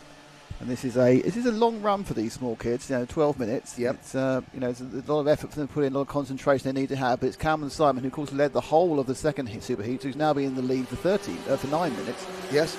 Second place, it's Falat in the Canon Williams livery, and then we go through to Pearson. But they are much more close together here. We're having a train of 6, is it? This Pearson puts his nose out. It's a train of 7, actually. Yeah. And this is going to be the key. I was speaking to one or two of the dads during our break here at the circuit, and they were saying this is an engine track. They cannot afford to lose the lead slipstream. Right. So you should see, desperately at the back there, you can see Cole Parrish is the 6th cart in line, and that's bad news for the Brabham running wide. They're the 22 cart of Jensen Drummond. He's going to now struggle to stay with this group. Yeah, the 4th place man, he's dropping into a gap here. Now, it was a little error by Freddie Purnell, who's 3rd, just took him slightly off the back of Falat. But the top 3, as you can see, are concentrating on building this gap. Yep. It's a case where Purnell was bent down trying to do whatever he can to reduce his drag, but Cameron Simon very relaxed in the lead. Yeah, it's Frank Pearson is our driver, I think, in 4th. Oh, has he changed? You were getting confused because he's not got a Formula 1 livery on the car. How could he not? Exactly. It's all. It's the first one. We're going to blame the parents if we get a kart name wrong or a driver name wrong. Sorry, it's actually Falat who's dropped into 3rd. Yes. Purnell's in 2nd. Pearson's in 4th.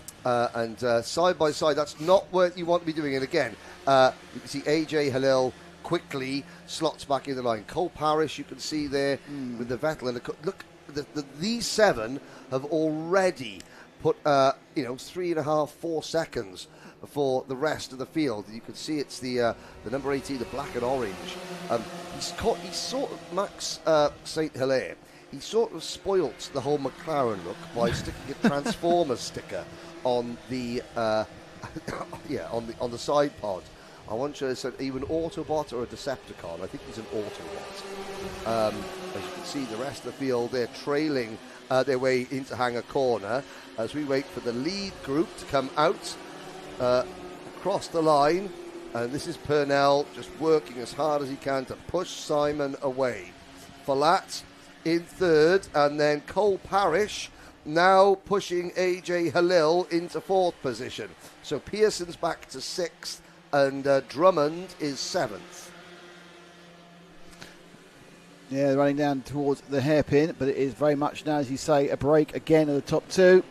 Simon and Purnell have been in a way of the class. Falat looked good earlier in the day, but he just seemed to drop slightly off the pace as the days moved on. Yeah, in the second super heat, it was Simon and Purnell were sort of slowing down as the race went on, and Falat, that allowed Hendrix to close in. It was basically pace rather. It was basically a race situation rather than outright pace. As we now look once again, as the leaders emerge from out of Wilkins' hairpin, they come across the line. Pearson and Drummond side by side for 6th position, but that one side by side moment, Jensen Drummond now moves back into, Pearson stays in P6, but Purnell locked on the rear bumper of the number 12 Kart, same number as Ayrton Senna when he drove that black and gold liveried Lotus back in 1985 and 1986. Same livery, same crash helmet, even down to the in-period sponsor stickers on the crash helmet of the day.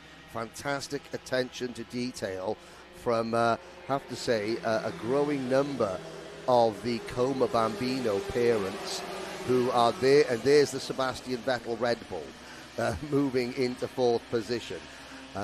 They've, have to say, the parents have had a lot of fun with this. The karts look spectacular, and again, you can look back at those viral moments of, Senna v Mansell in 2025, as the top 3 have now managed to break the toe of Parrish, Halil, Pearson and Drummond. Drummond making it 3 wide to try and follow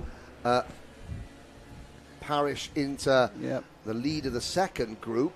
But we're going to see this. This is going to be, We're not even halfway through yet, Henry. No. I just saw Freddie Dye pull off with something, I think like a clutch issue. The engine dear. was revving away but not gripping anything. So there's some sort of primary drive issue. But Freddie does have the bonus of being in both Bambino classes, so we'll see him in the my team. He won't have an issue with his clutch and the electric one, that's for sure. No. And, but here we go, out of Wilkins. Again, the afternoon sun is shining. It's, I wouldn't say tropical or even balmy, but it's very pleasant. It's very pleasant. It's lovely. It's not too hot. No one's having to worry about cooling themselves down and sweating too much afterwards. It's nice pleasant sort of 17, 18 degrees in the sun here. Yes. Near Banbury, but these top 3, again, they keep threatening to drop Falat, don't they? They keep thinking about him dropping off the back of this 3 becoming a 2. Well, you could say about the racing, the driver working harder than anybody else at the moment is Hendrix Falat, because he cannot afford to get one apex slightly wrong. There's 8 wheels working in unison in front of him. He is 4 wheels all on his own. And he is dropped, isn't he? They are dropping him slowly. I mean, I don't know whether this is the battle that what Salmon and Purnell are doing. Purnell particularly knows that if he can just follow in the wheel tracks, he's the person who will enable that dropping to happen by not pressurising Salmon. I mean, not making any moves. But he can make it a worst case scenario of second place for him, where if Falat can keep up, it'd be a worst case scenario of third. Yes, and Purnell, he's resting his nose cone on the rear bumper. Now, these Bambino karts are doing a good 40 miles an hour, and the drivers are 6, 7, and the oldest are 8 years These old. Ancient 8-year-old children, yeah. Yes. And they're literally resting the nose cone. I've just seen, I think we may have just lost another kart into the pits. Maybe AJ Halil in the number 17 kart has fallen by the wayside as well. I did see a blue and white flash of kart coming in. Yeah, I mean, certainly there can be the occasional issues here, but these top 3 now, really, as you say, giving it 1,007.2% just to stay on the tail of Purnell. He's almost able, almost not as well, is the weird thing to say. Yeah, he's close enough here. So now the job is done for Hendrix. He will get into the slipstream on this straight. That will tow him up to Purnell. And, he's within a kart length now of getting it. So he can not breathe easy, but he can now rest a little bit because, he could start pushing Purnell along as well. Parrish and Drummond. So they're having a bit of a squabble coming into the corner, but you can't really take your eyes off his top 3 now. 3 minutes to go, so they've done just coming up to 3/4 of the race, all of which is Salmon in the lead. Yes, so he's up to what now? 18 minutes? Yeah, he'd be about 9 minutes before. So he said, I'd say 9 minutes. Yeah, you're right. Excellent maths, and he's 18 minutes of leading now. I think I'm going to take my shoes off for that one. I just about managed quite close, to remember. Though. Yeah, quite close, yeah. Being from Welsh, I've got 6 or 7 fingers. That is true. Now looks like he's going to have a change for the lead here, and Salmon's almost let him go. Curse the commentator. I think Salmon almost let him go there. Yeah. And Now it's going to be interesting because Purnell has been the pusher. He is now the pushee. Calman Simon will... that could very well be a deliberate choice because he can now, Simon, decide where, he is stronger than Purnell. Where was Purnell really stronger than me? Do you think he has an advice from his team to drop back in the last couple of minutes and then attack forward? Very possibly, that could be the reason. Because he certainly seemed to move out the way there to let Purnell through. There's no reason to do that. Flat's still doing this kind of little job of just trying to hang on as best he can. This doesn't mean he won't win this race. It doesn't mean he'll just find a kind of a sweep through towards the end. But they have now established about 3-second lead from Durham and Parrish. But these three kids moving ahead, they're driving at the moment. Purnell enjoying his first lap in the lead. Yes. And he has Salmon as close as he can be. Now, Salmon going to try and get him back? No, he's absolutely doing it. Let's follow in the slipstream and see what happens. And it's incredible. Simon Hendricks does all that hard work, and then there's one change in front of them, and it all goes south again. So he's still scrambling. At this stage, you'd say that Hendricks Flat is probably still close enough to challenge, as long as Calman Simon doesn't wait until halfway around the last lap before making a move. Hendricks looking over his shoulder. It's still Red Bull versus Brabham. Drummond versus Parrish for P4. So Purnell comes up the straight towards the Bruno chicane. He's having a little... I'm pretty sure he's being helped along. They are so close. It's almost like he's just giving him a kind of gentle pushette along. And that is having the desired effect of making it hard for Fallac to do anything to catch back up with him. I know you're looking thinking this is a huge gap. It's about 0.4 of a second, which is nothing he can bridge once they get rolling. Now Salmon's going to come round now. There's going to be 2 laps to go when they get over the line in about a corner's time. Left-handed and then over start finish. And it's now really, does Simon decide to go this lap, Henry, or wait till the last lap? Hendricks will be hoping that he does, and Parrott and Purnell will be hoping that he doesn't. I think Purnell would probably like the move to happen this lap to give him a chance to come back. But Salmon now right up the nose, thinking about got 2 laps to go. Yeah, Purnell's taking a completely different line, thinking this could be a chance. And is the over and under going to work? No, just not enough. Wow. Actually lost a bit of time there. So this is going to be a problem for Salmon, because Salmon's going to work out, can he get past? Now he's ceded track position to Purnell. Is there a place where he can drag by? Now it might be coming down the straight here and then through Hanger and into the hairpin at Wilkins. It might be a possibility, but let's see what he can do, because obviously I would think Purnell will stick to the side. Two kind of racing lines to come back out and go in again, but Salmon absolutely blocked the whole way through. Nothing illegal there. Now he's got sort of an overlap, but not enough as that left-hander goes through the stripe for the last time. And they're going to come forward now. They're going to go turn left, and they're going to go to the cafe corner. Now, can he do the outside run? No, he's literally sticking behind, so he must be now an all or nothing into the hairpin. Yep, indeed. So Falat, his chances diminishing all the while the leaders are line astern. Purnell defends. Now, can Simon get to the point where he prevents Purnell from swinging out to take the optimal line? Yes, he can. Now it's wheel to wheel. Simon on the inside, Purnell on the outside, and look at Falat now coming back into contention. Wheel to wheel into Bruno's. Simon just keeps it. He did well there, Simon getting the lead there. He planned that one, worked it out, and he's also managed to slightly trip Purnell up on the with some momentum, and that may well give second place to Falat. Falat runs him out wide quite nicely, but that's a really great effect there, because not only did Simon get the lead, he also diminished the attack of his immediate challenger, who's had an over and under, but they're going to cross the line now, and it's going to be a win for Calman Simon, who really brilliantly planned. Over the line, it is going to just be Falat. So Purnell starts first, ends up third, just lost momentum when he came out of the from being overtaken through the Bruno chicane. He just lost momentum that opened up for Falat to take second. And you could see the photographer there at the side. Now, there will be this magic moment of, in an alternate universe, a black and gold kart with Ayrton Senna's crash helmet crossing the line, with a blue and yellow Williams and Nigel Mansell's helmet crossing the line just behind it. I think last week it was the 40th anniversary of his first win. Yes, in Estoril. Yes, in Estoril. In the wet, in the Lotus. So in those same colours. So 40 years on, Calman Simon wins a equally important Bambino race. If not more so. It's not more so. This is the move itself. Yes. out. I think actually Purnell spooked himself then, and perhaps if he hadn't come back out again, might have been able to. I think Kalman had just got alongside so that Purnell couldn't sweep out and take the preferred line. But it's Kalman, Simon, Hendricks, Flat, Freddie Purnell on the podium. Cole Parrish, Jensen Drummond and Frank Pierce are the rest of the top 6. Tommy Lovejoy, AJ Halil, Brianna Stevens, Max St. Hilaire, Theo Azzopardi, and sadly Freddie Dye, the only driver who failed to finish. So it was a phantom driver reported the second time you were talking about. It was. I maybe he got on the wrong line, but but yes, who knows? Happens to us All I know Happens is to us all. yes. I've seen a phantom car. Yeah. I don't know where it come from, but it'd be frightening. If you were in the ghost light. Oh, don't look that way, son.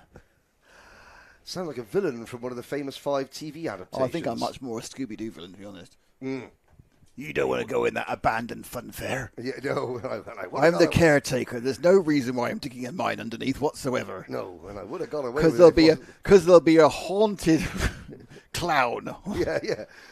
Oh, right. It's me. Yeah. I'm sorry. So, I mean, there weren't that many plot twists in old episode of Scooby-Doo, you know. Well, there was the same plot twist every single time. Ah, yeah. But as they only ever introduced 2 other characters, it's like a 50-50, wasn't it, really? Yeah. Right. Next race, which will be upon us shortly, and that will be... there we go. We've got the full list of grids. This now. is good. I'm quite pleased because I'm glad somebody knows what the order is. Micromax is up next. The youngest members of the Rotax family.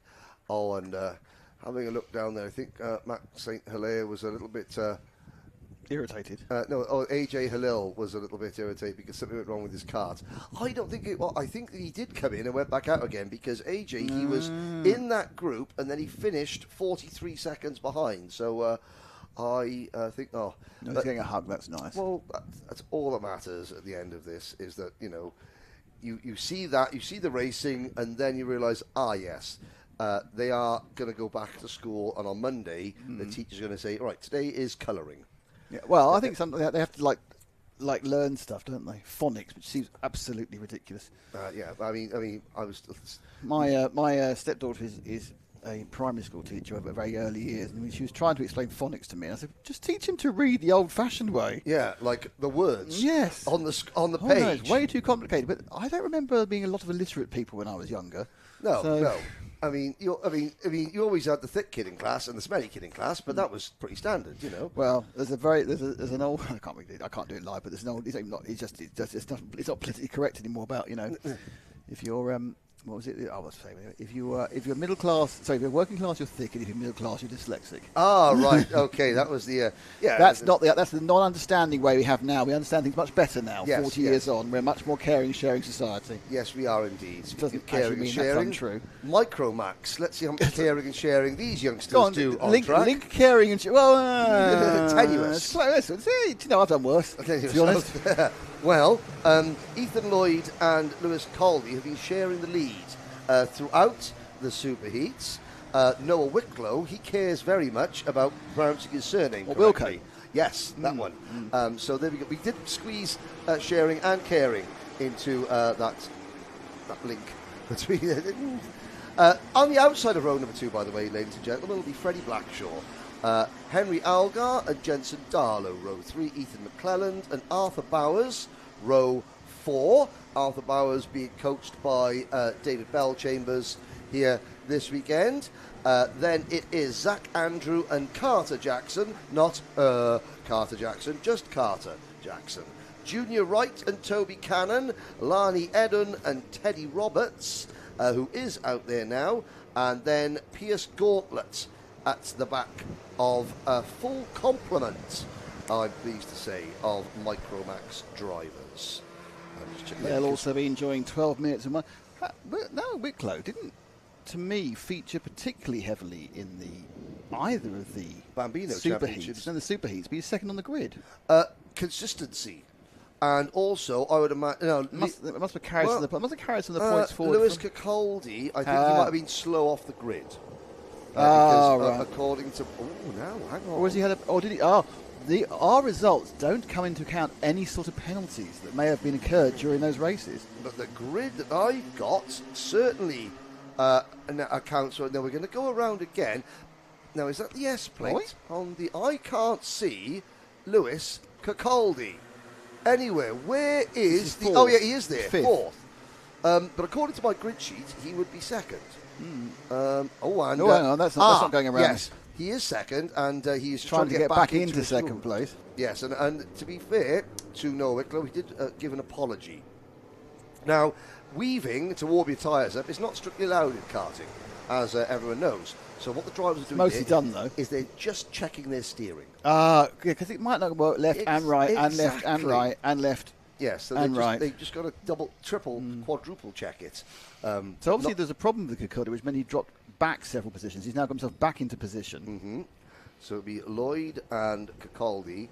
Then Wicklow, so third. Yeah. Yes. And Jensen, so you got... then Jensen, so that's the S8, that's the ST Racing kart. Fourth place starter, Freddie Blackshaw. So here we go then. It looks fast again. And it's going to go around again. They're going to get stopped and have a talking to. Oh, right. They're going to get stopped and have a talking to. We haven't seen Dan Ashton and his white jeans much today, but we could be about to see... there is a talking to. The person on the front row, people in the front row get put back. Yeah, they normally, in this day and age, they're normally given one final opportunity. Really? I thought they've had the final opportunity. The talking to precludes the final. Okay. Is a precursor to the final. I think at this point they should know they're in trouble because Dan isn't taking any more of their rubbish. Yes, he's standing. You're going to see a man dressed in white. There he is. EMF's on. That's Dan. He's Dan. Not happy. And No, he's pointing at Ethan as well. So he's basically saying, Ethan, if you don't do this right, there's going to be an issue. Yes. Because the pole man controls the pace at the start. Dan is the race director, by the way, Daniel Ashton. So he's the man in charge of the overall running of the event. He's not just somebody that's wandered onto the track. He's not some bloke who turned up, had a burger, thought, I can do this. Yeah. Dan had about 3 burgers. Sorry, Dan. Wow, you said that. I did. I heard it as well. Yeah. Oh, right, dear. They have picked up speed, but they're in 2 good lines this time. Yep, that should go. That should be right. And it is going to be Ethan who's going to be leading. It looks like second place if he gets the inside line through. No, it's dropped down to third for Kilcuddy. Yep. So I'm not sure. I think it's Wicklow's going to second. It is Noel Wicklow into P2. Past grandstand. A couple of drivers running very, very wide, but they all emerge back on the prepared surface. And Capaldi there is in third place. Now, is Capaldi going to work with Noah Wicklow, or is he going to just mirror signal manoeuvre and go for the pass? My guess is the pass if he can make it. Now, Wicklow said he obviously has been doing quite well to get that third on the grid, but didn't seem particularly quick in the second of the superheats. We got edged out. Not taking any of that, says Wicklow. And then a little minor error by Ethan when he lost a couple of kart legs. But he's come out of that nicely as up the inside and taking second place goes Capaldi. Lewis. That shouldn't be there. Can't park there, mate. Where is that? That is coming out of the Bruno chicane. Wow, how did that happen? I think okay. Let's have a little look. Are we going to? I mean, the driver walking away. He's walking away. He's okay. I think he's just perhaps maybe a little bit winded. I think. Yeah, he's sitting down. He's fine. I think that may have been Toby Cannon. They're getting the kart off the bank. He must have had it coming together, spun up the bank. I mean, I think it's more shock than anything else because I don't think it's particularly. No, I think it's one of the new Pantano karts. I'm not sure. I think that's no reason why it'd be up a bank. No. Just because he's driving a Pantano doesn't mean it's naturally attracted to banking and other bits of. So in that kerfuffle, Wicklow dropped down to 5th during that lap. Yeah, and obviously Capaldi has no faith in Wicklow's ability to match Ethan Lloyd. No, Wicklow didn't look quick in the second heat at superheat. So I don't know. I'm not saying anything about. We know Wicklow's a fast driver. It may just be. Set up or anything else. And of course, this track is a bit of a misnomer because it's the only track that is a pure horsepower track that we're going to visit this year. We go with PFI? You are going to PFI. PFI. I'm going to PFI. I'm not going to PFI. Oh, other people go to PFI. Yeah, I'm at Le Mans that weekend. Oh, lucky you. No, I'm working. I'm not looking at it. Well, I mean, you're still looking a bit at it. I will do, yeah. But yeah, that's a horsepower track. The rest of the track's Ward Law Driver Circuit, Gladagorse, Real Drivers Circuit. So this is a slight misnomer in terms of power trumps not driving finesse. Yes. No, new third place Jensen driver. Darlow's in third. This is a real coming to form from Jensen Darlow. Jensen Darlow he's the son of Sarah Darlow, who isn't here because she's running the grids in the pit and the collecting area for the NKC. Oh, right, okay. The son of Tim Darlow, who's a long-time racer. So Jensen's, who was looking, honestly, last year in his first year, was looking a little. He started a bit late. He was looking a little bit lost. But obviously, he's done that thing, got the idea suddenly. Yeah, and suddenly, and he's got the Jack's Motorsport livery on his car. And look now, Kirkcaldy has really closed in the last half a lap on Ethan Lloyd. So nose to tail him, but it's 8.5 minutes to go. So you kind of think this isn't really the time to, unless you think you can get past and pull away. There's no real point in leading. Darlow and Henry, they've done the 2x2. Darlow's managed to get himself. They've successfully pulled away from what were the rest of the pack. So you kind of got these 2x2s. So we get an awful lot of this Noah's Ark stuff going on. Arthur Bowers has also retired. Bowers was quick in the second superheat, and then I think he had a problem towards the end of it. Yeah. So I'm not quite sure what happened there. Now we're wheel to wheel again. Here comes Lewis Kirkcaldy. And again, Ethan Lloyd gives Lewis a bit more room, so Lewis doesn't have to. But they've lost time to Darlow, both of them. So the gap between second and third was just shy of 9/10 of a second last time round. It's dropped down to. Oh no, that's an optical illusion. It hasn't dropped down at all. Actually, I thought they'd lost quite a bit of gap. The gap is exactly the same. But Algar is still pushing Darlow along. Blackshaw is in fifth. McClellan sixth. Noah Wicklow has not recovered from the sort of losing his momentum, losing his rhythm that has cost him a place that he was running in second, and goes back to what I was saying about this being a horsepower track. You know, working together in the slipstream, sometimes if you're on your own, it doesn't matter how well you're driving the corners, the long flat blasts here at Shennington, you just cannot do anything about catching carts in front of you as if they're working together. It's when they stop working together that you can close in very quickly. Now there's a gap. We've been used to very much nose to tail following, haven't we? And do you think Kirkcaldy can actually gap it? Well, I mean, Ethan Lloyd suddenly slowed down quite a bit, and Kirkcaldy caught him and was looking very, very aggressive. And I wonder, now we're into the time of the race where, you know, we'll enter uncharted territory pretty shortly in terms of the length of the session. Yeah, fastest lap Jensen Darlow in third, only by a few hundredths, but you know it shows a little bit of.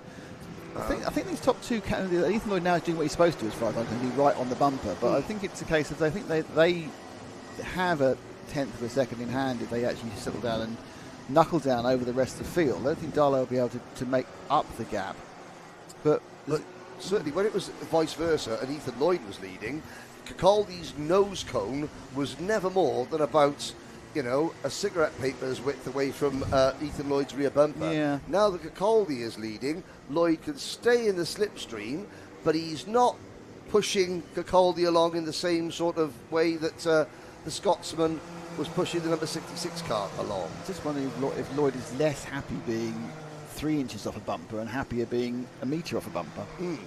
To mix my units. Very, very possibly. Although now the slipstream effect. I think, and he got the speed coming through the corner. Now off this corner previously, Kirkcaldy's gapped him, not this time. So he's looked at that part of the track and realised he's making a bit of an error.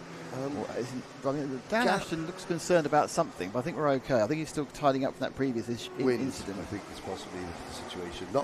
He's got wind.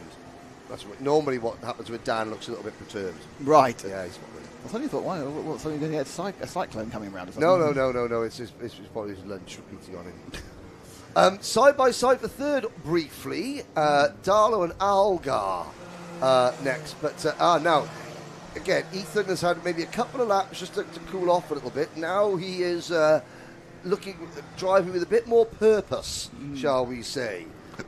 He's giving the rear bumper of Kirkcaldy's kart a much closer inspection than on the last couple of laps. We crossed the line to start lap number 10.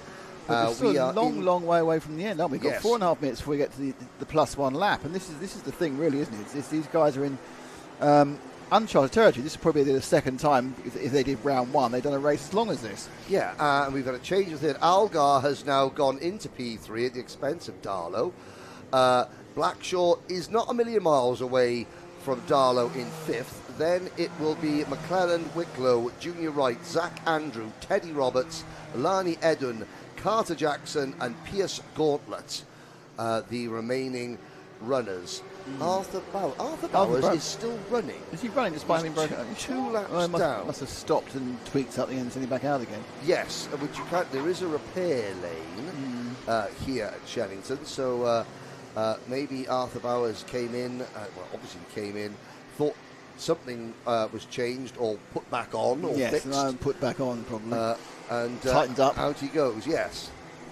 So Kirkcaldy now has been leading for about 5 minutes, and he's doing a relatively good job of it. It's kind of like, it is interesting with Ethan. What is he looking to do? Because he's obviously decided he does not want to make a move. He's not even shaped to a move. No, and he's not giving Kirkcaldy any indication by pushing him along that he can match him for speed. Now, is he playing possum? I wonder. Well, I think he's been told that, if you get in the situation, don't give him any clue. But he's not even, he's just following. He's not even trying at this point. Don't forget, all the drivers can see how long there's a gantry telling them how long is left in the race. They know how long a lap is. They know they've got 4, 3, 2 or 1 laps to go. And we go round the cafe corner for the 12th time with 2 minutes and 40 seconds plus 1 lap. Behind them, third and fourth remains the same. Algar and Darlow. Freddie Blackshaw trying to get back on terms, and then there's a big gap with Ethan McClellan in 6th. And Lloyd, he almost made a mistake there. The back end of the kart stepped out, but it just goes to show, even though he almost missed his apex there, he's right. He can almost draw back up to Kirkcaldy at will at the moment. Now, Lewis checks over his shoulder. I know you're there, son. Getting as close as he can, taking a wide line to get the acceleration out of the corner. Not quite so well at the time. The gap opened up to a cart's length, but that's all they're dealing with, a cart's length here and a cart's length there. Now you look at that, that's the biggest lead we've seen Kirkcaldy have for a while, but that'll be gone by the time they get to the hairpin. But that'll be gone by the time they get to the corner in front of the grandstand, to be honest. Now, does Ethan Lloyd surprise Kirkcaldy before Kirkcaldy starts defending? He's not defending there. Will he look to the inside? No. Thought there that he may look to re-establish the race lead before Lewis thinks it's time to go, because they're going to come around. There's going to be a minute plus change at the end of this lap. Now you'll see Lewis Kirkcaldy at the end of this lap will start to defend, probably even coming in to Wilkins. They'll have 3 laps when they cross the line. So it's a case really of, do you go with 2 to go or 1 to go? You don't want to go with 3 to go. It gives way too much options for the other person to come back against. This is 3 to go. And again, Ethan Lloyd laying back a little bit. These 2 drivers are 2.3 seconds ahead of Henry Algar in 3rd, Darlow in 4th, and Freddie Blackshaw is sort of creeping towards. He is in the background. That 5th place may not be, 5th and 4th may not be nailed on one way or the other. Yes, he's working hard, is Blackshaw, to get in a position. So he's now caught them. You can just see at the back of the camera shot flashing out of the hairpin that it's a 3-kart battle for 3rd, but it's a head-to-head scrap, as we were kind of predicting and expecting for the win. Yeah, I mean, we're now going to right. When they come round in 2nd, they're going for 2 laps to go. Now, if Ethan's got something, he needs to start showing it, or needs to start setting it up at least. Yeah. This is 22 seconds. Next time around, they'll get the last lap board. Still, Ethan Lloyd waits. It was a gung-ho move at the end of Hanger Straight in Superheat 1 that decided it. Kirkcaldy deciding, no, I'm still not. He's very confident, is Lewis Kirkcaldy, in the straight line speed and his braking ability, because he thinks that no one's going to outbrake me. And I think it is going to happen. I think it's going to happen at the final hairpin before the start finish, the Wilkins hairpin. I just feel that's a place where there's more options. It seems quite easy to, without the power, because these aren't the most powerful machines, to block the over and under, and that's it. And he's looking very carefully there. as Lloyd tries to take and always drops a little bit of time going round the hairpin there. Over the line they go, past Dan Ashton in his white shirt. Mm-hmm. And they come around the cafe corner, and now it's a gap. Now, as you say, Coquet looks supremely confident in this lead. Yes. Interesting. Will he defend into the last hairpin? Doesn't even defend. That's giving Ethan Lloyd less of an opportunity up here. He's going to get one opportunity if that is Ethan Lloyd, and he's not close enough into the Bruno chicane. Does he get it? He's got to run onto Hanger Straight. Now Cacaldi will have to defend. He doesn't leave Ethan Lloyd an opportunity. Lloyd going to the outside briefly, but I think Lewis Cacaldi has done enough. Yeah, there just wasn't without any form of error, there wasn't any sort of overspeed. Oh, that was a bit error. You're not supposed to take two arms off. You get in trouble for that, taking two hands off the steering. That was the edict a while ago, but we'll give him that one. So Cacaldi dominated that race once he got to front. Never looked in trouble, and didn't seem to have to do anything panicky to stop Lloyd getting past him. I think that it came down to it, and I think something you said a couple of laps ago. I think he had confidence in his speed. I think his kart, or the way he was driving, had a little bit extra oomph for those last few minutes. And that was enough. Yeah. So be it tyres or be it just the way the machine was breathing or cooling, and he just had enough that he wasn't concerned about Lloyd as long as he didn't make a mistake. Darlow picked up third at the end, by the way, so it was Cacaldi, Ethan Lloyd was second, Jensen Darlow was third, Henry Algar came in fourth, and we just look at him again, just trying again right at the last lap, and always under control from Cacaldi. Ethan Lloyd again trying to go to the outside more through hope than expectation, and the expected result was as thus: Cacaldi, Lloyd, and Darlow. And then Algar, Blackshaw, Ethan McClelland, Noah Wicklow again faded. He faded in heat two, and the kart faded in heat two, and so they obviously needed to look at a little bit of setup. Junior Wright was 8th, Zach Andrew was 9th, Carl Jackson was 10th, Lunny Edam was 11th, Teddy Roberts was 12th, Pierce Gauntlet was 30th. Arthur Bowers lost a couple of laps, as we said, with some nebulous problem, and then Toby Cannon, we know, was up the side of a field. Yes, but is okay, and is he's walking back. Oh, trudging. Probably wondering, what on earth happened? Why did I end up a bank? Yes, facing the wrong way. I must have wondered, it happened a couple of times during my 3 or 4 years of karting. You end up places you couldn't work out how it happened. Everything was going really well, and then it wasn't. Yes, very suddenly. It wasn't all sort of geographical problems, as in you were facing the wrong way. But so the next rung on the ladder, I can hear. Well, I can hear. Cadets next, I think. It's Honda's next. Madness to know. Honda.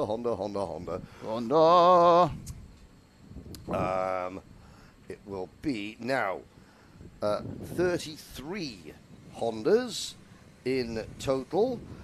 JN Prakash, the 34th Honda, watching from home. They're going to be led by Archie Cannon, who led the majority of the second pre-final. Not because he had bundles of extra pace. It was more through belligerence than a determination, thou shalt not pass. And any time someone did, Cannon was straight back in. He will start alongside Elliot Bourke. Theo Hamilton. Now, this is as high as Theo has started. Oh, hang on a second. Hello? There was a penalty for Ethan Lloyd. Oh, a jump start. We didn't see that. We didn't see that. So Ethan Lloyd actually will now be scored in third because also there's a penalty for Henry Algar in fourth. So the actual official result of that last one, just in the Micromax, is Lewis Cacaldi, and then second place will be Jensen Darlow. Third place, Ethan Lloyd. Fourth place, Freddie Blackshaw. Blackshaw, no, third. Blackshaw will be third. Blackshaw will be third. Sorry, yes. Then Ethan Lloyd. Now it becomes clear. Ethan Lloyd would have seen that on the digiboard that he had a 5-second penalty, and therefore he was like, I don't want to battle, I want to get as much time between myself and my pursuers as possible. Didn't work. Yeah, so just to confirm that last race, it's Lewis Cacaldi from Jensen Darlow, again, pending other penalties. Yes. Lewis Cacaldi from Jensen Darlow, from Freddie Blackshaw, from Ethan Lloyd, from Henry Algar. They are your top five with those penalties we can see applied. Yes, with McLaren, Wicklow, Wright, Andrew, Jackson, and the rest. Here's your starting lineup for Honda Cadet. Can I get through all 33 names before they go green? Go! Archie Cannon and Elliot Bork, row 1. Theo Hamilton and Luke McGaw, row 2. Arthur Murfitt and Jack Wykes, row 3. Ronnie Jones and Riley Blakemore, row number 4. Followed by Arthur Roberts and George Quinlan. Row 6 is Archie Loveridge and Ollie Knox, followed by Ben Bors and Jerry Deffersey, Sawyer Henderson and Dino Rowlands. The top 20 completed by Shaylan Shakanthan, Oliver Ratton, Finley Thursfeld and Mason Becker. Outside the top 20, Daniel Barton and Jensen Fathers, followed by Bradley Sutton and Jaden Bond. Row 13, Reggie Deffersey and Chris Doshi, followed by Seth Wright, Austin Dowell, Maddie Horspool, Maximilian Mikulski, Ethan Pearson, Joshua Adity, Arthur Barth and Jayan Prakash. Whoa! Results. No one knows what you said, the last 10 people, by the No, way. absolutely. It was just. Why is the leader waving everyone behind him? Oh, because someone's in the wrong place. Has put, yes. There's some Lee moving Manchester around going on here. There's some. It's the number 28. He's not in the right place. Who was not in the right place. That is. Let's have a little look at the number 28. It's always good to. I can. Ollie Knox. Ollie Knox is in the wrong place. Ollie Knox had driven into the wrong grid slot. There's Lee Manchester, not one to be outdone by Daniel Ashton. Lee Manchester's got, like, Daniel Ashton normally wears the sort of the idiot strings, that, like, you know, when you're a baby and you were a toddler, your mother would put them on you so you didn't go wandering off. Very similar to what Lee Manchester's wearing, but that's a high vis. It's a safety issue. You can visualise 3 strips of him. Yes. Right. Okay, we're going to get underway with the cadets, hopefully. They've had a little bit of a grid issue. They've moved them all around. They've been sitting on this line for a while now, so they're going to be absolutely keyed on. They get a 5-second board, and then they'll know that the lights are about to change. Chomping at the bit. It's a standing start, and they're away, and it's a good start from second place. So I think it's Cannon who has taken there. Yes. Elliot Bork and then Luke McGill. Theo Hamilton, Jack Wykes are the ones who got scored across the line, but it's obviously quite random there. It certainly is the 14 in second place, and it's the O plate running in 5th or 6th. So Ronnie Jones, I think, made up a couple of positions from that initial scoring on the right-hand side of your screen. But it is RG Cannon who leads. And I think at the back of the field, or the middle of the pack, Jerry Deffersey ran very wide. We've got 2 drivers in the barriers going into the hairpin. They both look like they are continuing on as the rest of the field file onto Hangar Straight. Down to the Hangar Straight. And coming into the first time into the hairpin, and it's all pretty even stuff, but they are relatively sensible. And not bad. Elliot Bork's going to have a decision to make, because everyone now will know Archie Cannon likes to lead and doesn't play well with others in terms of when he is overtaken, he tends to go straight back in. So does Bork just sit there, or does Bork draw Archie into what will be a 10-minute 45? Well, of course, the other thing is that the driver who's sneaked up from lower positions and turned up at the last minute is Theo Hamilton. Yes. Now, he's starting much further up. He's actually already in 3rd place. So is Theo Hamilton the dark horse for this entire race? He hasn't left himself as much work to do. If he learns how to qualify, then he will be a menace. McGall is 4th. Wykes and Murfitt round out your top 5. This time, we'll remember to have a look at our penalty section to see if there's anyone being given a penalty. At the moment, everyone's all right. I suppose you're not going to get a jump start for cadet race very easily, are you? Because they were for nothing. But they come round the cafe corner, and it's much closer than it has been before. We've got a nice train of 5 or 6 carts. 5th and 6th, it looks like Wykes and Mullet were having, and Murfitt having a bit of a battle. Wykes still got through. And we are yet to see Archie Loveridge and Riley Blakemore. 2 drivers. Blakemore's in 8th and Jones in 7th. They're 2 of our interviewees on a lunchtime show, which you've missed, but you can watch again on Karting Live TV's YouTube page and see our lunchtime show again. Henry interviewing all the top runners in. But Henry basically interviewed the top runner in every single class. So anyone with a mental age older than me, basically. That's anyone really outside the first year of Bambino. Yes, exactly. Well, now 4 carts trying to break away at the front. McGall, Hamilton, and Bork, they're in 2nd place, all deciding, okay, Archie is quick enough for us to push away. Archie's not defending, he doesn't need to defend, and this is what is good. So Archie Cannon, he's not defending because he knows he his message has already been sent to his rivals. Yeah, Look, I mean, there's a weird work thing. with me, but don't try and pass me. Yeah, and of course, the thing to remember about this is they haven't even done started the usual length of the race, an 8-minute race. No. So you've got this kind of almost this kind of phony war for the first 4 or 5 minutes. If you can't actually make a serious break, there's not an awful lot of point in trying to push anything. Just stay where you are, stay in line, conserve yourself, conserve your tyres, conserve your getting overheated, and just work out what you can do next. Now, Hamilton made a minor mistake about 2 or 3 corners ago. You put him a little more into McGall's wheelhouse because no one's really pushing. In fact, the fastest lap is out to the guy who's in 5th and about to join the orange helmeted Jack White, just in a 50.27. He got a couple to everybody, so it's going to become a 5-kart train. I assume there's a point when there's so many people in the train, you decide I've got to try and do something about it because you become under pressure from behind as well as ahead. Yes, we're now looking at, Ethan Pearson, 5-second penalty, in-race penalty. But Ethan is down in 26th position. That may have been something to do with either Jerry Duffy running being pushed wide at Cafe Corner at the first lap, or the incident that took place down at the hairpin on the opening lap. The top 5 are together. Arthur Murphy is working very, very hard in 6th position to join this group.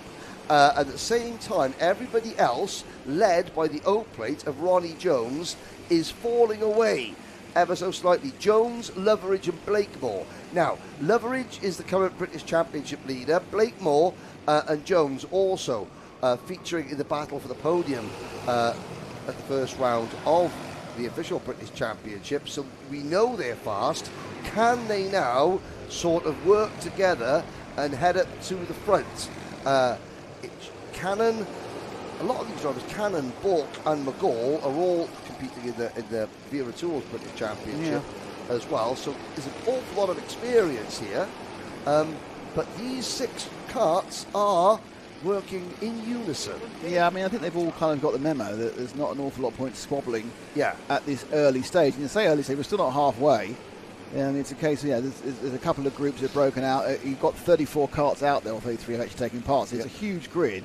So getting yourself towards the front of the grid and relaxed is the key thing. And that's what these 6 have done, with absolutely Murphy now just about to join them and become a train of 6. Cannon enjoying himself out front. Likes the fresh air of leading, as we know. Yep. Bork not trying anything. Hamilton, who I think is the dark horse for this whole situation here, because he's come through towards the end of both the heats from way further back. So my feeling is that Hamilton's the one in that kind of what do we call it, a spearmint green or aquamarine blue card in 3rd is one you need to look at. We're not allowed to call it peppermint rhino, are we? No, okay. I didn't say that. But yeah, Hamilton is the one that when it goes, there's the number 24, that is Arthur Bath. No early Bath for Arthur, but a brief excursion.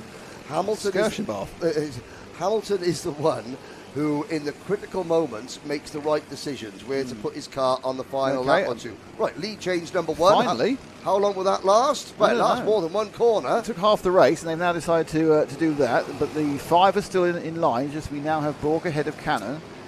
Now, was that because Cannon made a mistake, or was it Cannon just said, I'm just a bit bored leading for now? Well, I did notice that Bork then just covered the defensive line, and now you can see Bork defending. He knows that Cannon will be itching to get back in front. The earliest opportunity. Cannon is not as comfortable in this situation pushing as he is leading a large train. And I just think back when I was racing, if I was the head of a lead group, I was much happier being where Archie Cannon is, following. Leading with the pressure on you, that was not something that I coped wonderfully well with. No, at the moment, they're all coping particularly well in the top 6. There's a little bit of a kind of a micro gap between 3rd and 4th in Hamilton and McGall, but that'll probably close up again by the time I've finished talking about it. Yes, Murphy's still at the back of this pack. Murphy, blue race suit, that same spearmint green crash helmet. Jack White's there on the traditional livery Project 1 kart. And I think I've got around to finding out whether Jack White's is a relation to former British cadet champion Brett Wykes. The Wykes dynasty. Yes. Now Hamilton's gone out little bit wide. I'm not sure whether he just found himself, he wasn't convinced he had a position there. He thought that perhaps up inside had gone McGaw, but he went out for a bit of, it's almost like when they try, when the Formula 1 cars trying to cool themselves down, which obviously isn't anything that needs to be done here. Top three, the back three are having a squabble as well, aren't they? The 4th, 5th and 6th having a squabble. Yeah. Top three are sitting there going, no, it's okay. Yep. And again, McGaw, careful and is very, wise and less is more when it comes to passing for Theo Hamilton. He allows other people to open the door for him.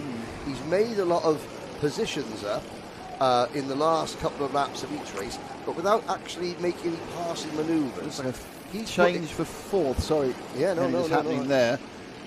White's fighting. White is fighting off Murphy, but they're actually having a real scrap about this now. Oh, what's the arm up for? I can't. That was a Scottish displeasure. I'm not happy. I think you hit me. I'm just wondering whether it might have been a. It was no Battenberg flags. I'm looking at the marshal post. So his arm went up. Nothing happened, and Cannon remains in 2nd place. Hamilton certainly the top three are giving it a go at breaking away. They are indeed. It's not. It's 3 minutes to go. But this is now normally where we'll see. Well, give it another minute and Theo it'll be hammer time. Yeah. But yeah, absolutely. Yeah. Sorry. But absolutely, they are now trying to make it 2 groups of 3. Mm-hmm. And I can see there's Wykes and McGill are waving at each other because they're swapping positions as well. I don't know, Wykes is trying to get himself into 4th, but they are. The top 3 now have a semi-break, 7/10 of a second. Hamilton just slightly a little bit off the back of them in the, we're calling it spearmint green, spearmint green machine. But they are. Then he's the advantage of being the 3rd in the group, and he went wide there, and that cost him 10th or 2. And 2 things. Archie Loveridge is not completely out of the reckoning in 7th position. And the second thing is that we're going to approach lapped traffic. Now, the marshals here, the Orange Army, have been doing a sterling job with the blue flags on the occasions that they have needed to use it. But the driver who is crossing the line now, is that... yes, don't press my computer. I was looking for... it's Arthur Bath. Who's had that problem earlier, yes, hasn't he? He's about to get swallowed up by the leaders. Here they come. There's a freight train coming. Bath at the exit of the hairpin. Oh, he's going to trip them up. He's going to trip them up. This is the worst place. And Arthur, good driving. He managed to keep out of it there. I mean, there's never a good place to be met by several faster cars. It has exacerbated the split between the 2 3s. We definitely have now a top 3. Yep. Theo Hamilton, who's been in 3rd the entire race, Bork and Cannon, who've swapped 1st and 2nd once about 3 minutes ago. 1:05 to go, so 3 more laps. Not even 4 actually. No, 3 more laps. 3 more laps. Yes, 3 to go. It'll be the start of the penultimate lap next time around. So if they can do their maths, which I just almost couldn't a second ago, you need to know what we're going to do. They are just gapping Hamilton now. It's almost like Bork and Cannon have found an extra gear. And suddenly there was a bit of fresh air, and Hamilton needs to close it up really quickly, or he's going to blow any chance he's going to win in this final. What the lapped karts did do was he allowed Archie Loveridge to catch the battle over 4th position.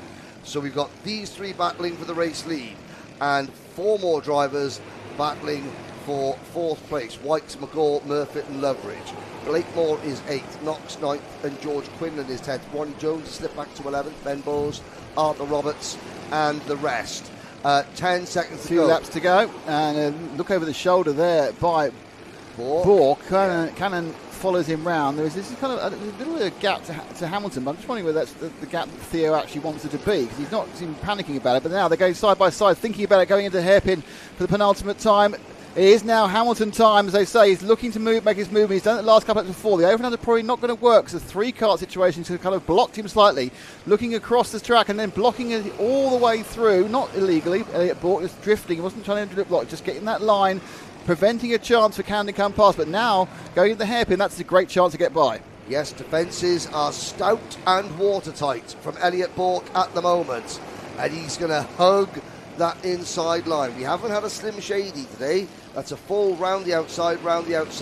I think someone's going to have to try and pull one off if they're going to win this Honda Cadet race, because Bork looks like he is not for moving. They cost themselves half a second with that argument during that lap, so we can see the 4, 5, 6, 7 catching up. I think with this final lap, there's not much chance. Now, will Hamilton try and make a move into the hairpin? He didn't really do any good last time. No, they're all queuing up. Hamilton pops out. He's going to try and get tight, but he just can't because there's kind of 3 positions there. And what he wants to do is being blocked by Cannon. And now Cannon is finding himself right on the head of Bork. Bork, now, last time round the Bruno chicane, they head down the hangar corner for the last time. And as Bork defends, McGall, Wykes, Loveridge and Murphy close in. 1 corner to go. Can Archie Cannon find a gap? Yes, he can. Oh, and Hamilton's come through. Hamilton's made the most of the other 2 arguing, and Hamilton's going to take the win. And I should have put a bet on it. I actually got it right. That is the 3rd time in 3 races that Theo Hamilton has put himself in the right place at the right time when it matters most. And in the most important lap of the day, so he came in. Hamilton gets it right. It looked like Cannon was going to get this. He was going to ease Bork out. Everything going well, but he went a little bit wide. And hello, thank you very much. And Theo Hamilton takes the win. It's Elliot Bork who ends up dropping to 3rd. Archie Cannon is 2nd. Can't see there's any. No, there don't appear to be any more penalties knocking about. Then it's Luke McGall, Jack White, Arthur Murphy, Archie Loveridge, Riley Blakemore in 8th. Ollie Knox, George Quinlan is 10th, then Arthur Roberts, Dino Rowlands, Dan Bowes, Shaylin, Srikithan. Good run by the young lad there. He's beaten his teammate. Ronnie Jones was 15th, Shaylin was 14th, then Oliver Ratton, Mason Baker, Finley Thursfield, Dan Barton, Jensen Fathers. I'll leave the rest because there's a couple of penalties that may adjust that. That's top 20. But there you have 11 and a half minutes of and then you have an explosion in the last 45 seconds or so, and a winner who I predicted, and I'm literally not letting that one go at any point because it's so damn unlikely. Talking about the 2 MJR teammates we spoke to, saw them at a paddock show, Shaylin Srikanthan and Ronnie Jones. Shaylin will be very, very pleased about that result. Yeah, great racing. That was a I don't know. I'm sure you don't have this problem because you've been doing this sort of karting for much longer. But I had this great problem when you watch this sort of racing and you walk out and realise they're 9 and 10, and you go, yes. Sometimes they're walking past, and most of them is the helmet. It's almost like one of those little Plinko figures. The tiny body, big crash helmet, and they're just bobbling along. They look like they're going to overbalance. Well, almost. Up next is the focus of the whole of Istanbul and the rest of Turkey as well. Ah, yes. Welcome back. That is the Mighty E. I had a fantastic holiday in Turkey, by the way. I went to Cappadocia. Cappadocia is lovely. It's a really interesting place. Cappadocia, if you haven't been, Cappadocia is in the middle of Turkey. It's got some really ancient civilization. It's got a fantastic scenery. It's got lots of things to do. And it's also got it's like the world centre of ballooning. They send up about 250 balloons with tourists every day. It's great. I recommend Cappadocia to anybody. There we are. And if you go to Istanbul, the thing you notice about Istanbul is they have so many cats. There are so many cats in Istanbul, and they're feral, but they're all fed. Oh, okay. So the people of Istanbul look after these cats, but there are so many of them. Oh, really? Yeah, and you've just all fed. Anyway, so yeah, if you want to go to Turkey, go to Turkey. It's a lovely place to go. I had a great time. But I recommend Cappadocia if you're a bit older, and if that's my recommendation anyway. Yes, I mean I've been to the Turkish kebab shop in Barry many times, which is probably about as cultural as I get when it comes to that. Yes. Well, it's not too bad. Here we go then with your starting lineup, ladies and gentlemen. Heath Smith will start the number 3 kart on pole position. Then Zain Sofwoglu on the outside of row number 1 in the turquoise number 54. Then the E-plate, the Vera Tool sponsored E-plate of Felix Tandy. Freddie Purnell. Can Freddie make it 2 podiums in 2 races? This, of course, is for an official as is the Coma Bambino Championship. This is for an official Motorsport UK British title. Jensen James Williams and Jack Harper are on row 3. Arthur Rhodes and Arthur Thompson, row 4. Harry Wass and Logan Edwards, row 5. Teddy Smith and the newest member of the Slater karting dynasty. It's a dynasty. Dynasty. Bobby Slater on row number 6. Nico Mohan and Ethan Hume are next. Then it's Elliot Hitch and Callie Tennant. EJ Dera and Luca Peed, Frank Pearson and Noah Brad, Oliver Yap and Oakley Howlett, Freddie Dye, who retired from his first race in the Coma Bambino, and then the second Turkish driver in the race, Yigit Çelik, in kart number 29. Then it is George Algar and Archie Ashworth. So sadly, Avian and young Mr. Chandok failed to make the finish. So this is the main event. For most people watching, yes. The main event in this class.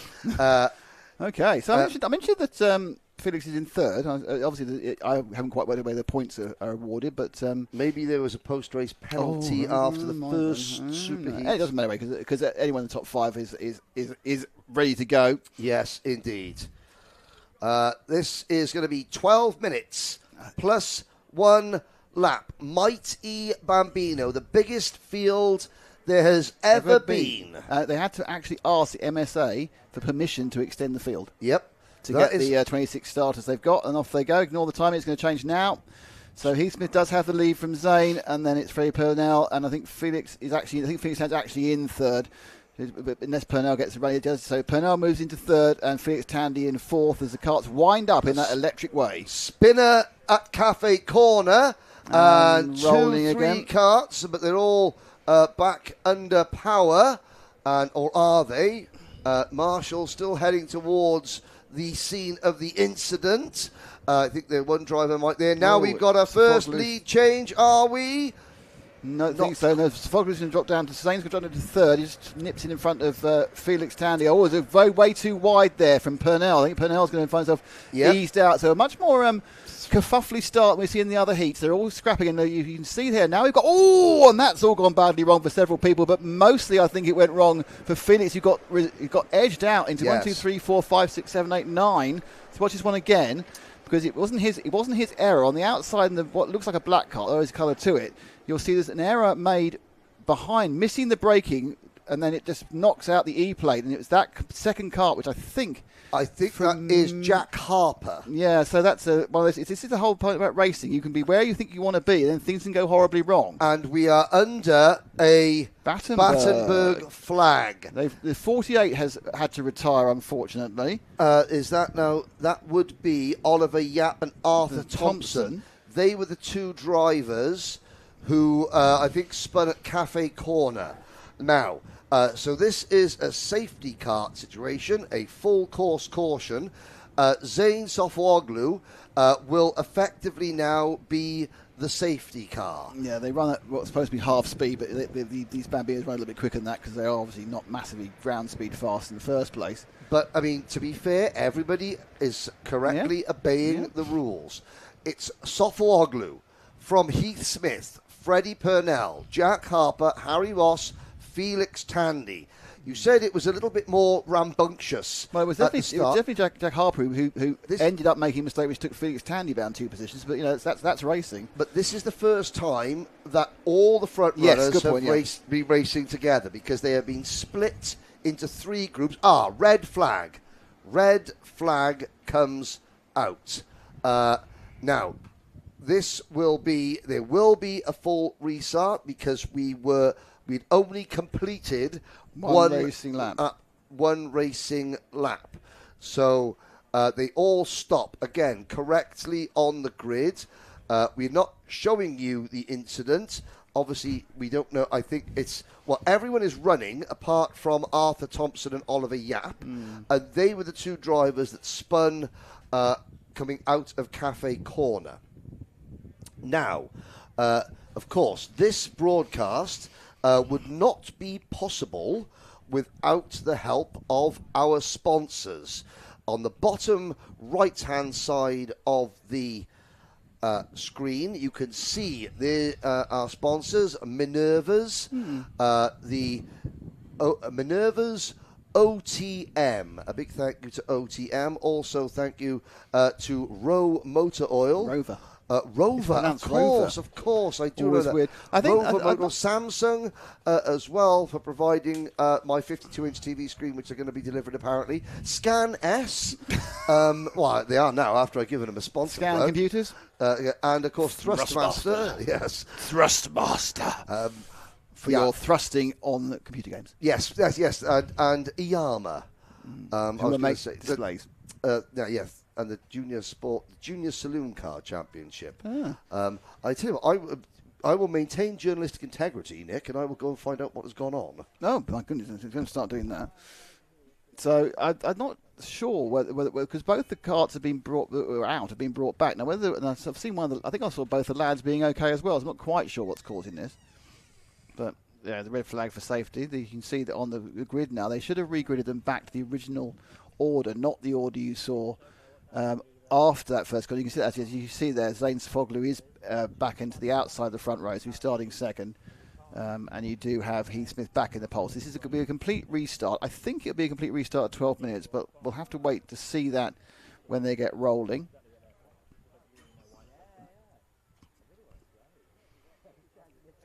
So we did lose two drivers in Arthur Thompson and Oliver Yap, but whilst the carts are below me, I didn't see any issues with the drivers. It may be that someone's just done a bit of barrier work, which has to get put back in order. We've scanned with our cameras, by the way, and we can't see, so we can't see what the problem is. So one of those random things that happen occasionally in kart racing. But it was quite rambunctious those first few corners, and certainly I'm sure Felix Tandy is glad to see a restart because he got shuffled back 3 or 4 positions by Harper, just getting his brake. Well, I think Harper got his braking wrong. I wasn't actually quite sure. He may have been hit by somebody else, which then meant he had one of his wheels in the air. And obviously, things don't brake very well when their wheels aren't in contact with the ground. I can't remember what somebody said. Someone was driving a 4-wheel drive car said, yes, you've got loads of grip, but when you're in the air, you've got a rally car, you've got as much grip as a 2-wheel drive car because you're just in the air. So we are getting ready for the restart. Not seeing any evidence of the red flags being removed. Everyone looking relatively happy with things. So of course it will be a complete restart. Just a couple of gaps in the grid there, which I assume were the original positions of our two retirees, Thompson and Yap.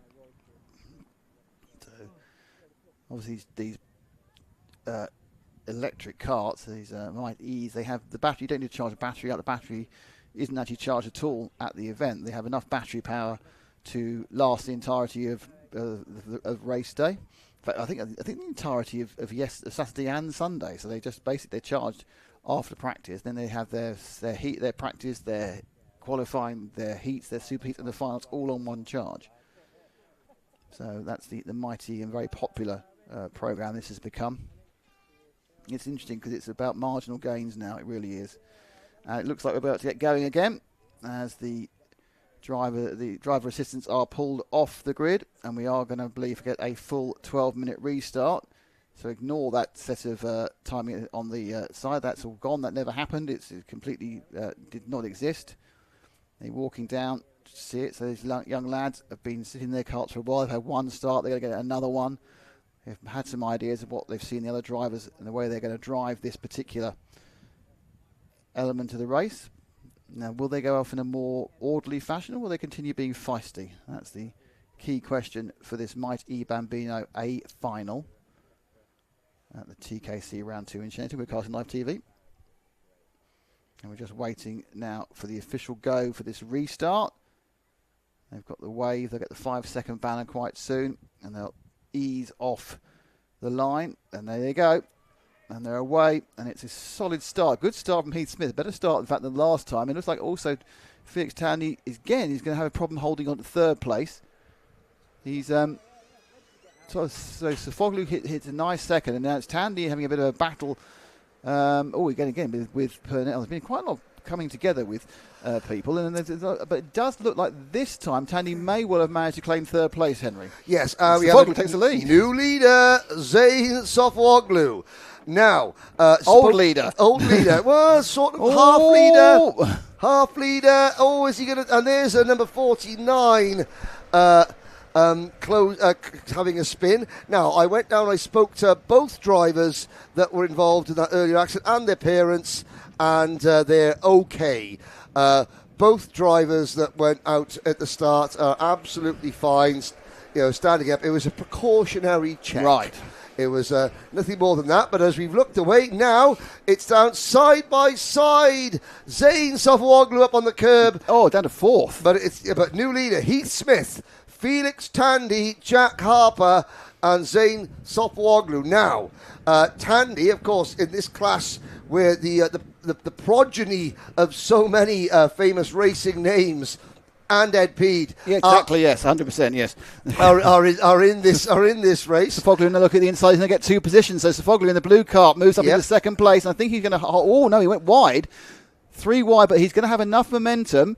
Tandy drops into third. It's still led by Heath Smith. I think it's Purnell who's now trying to make his way into fourth overall. Slightly offline there in the fourth place of.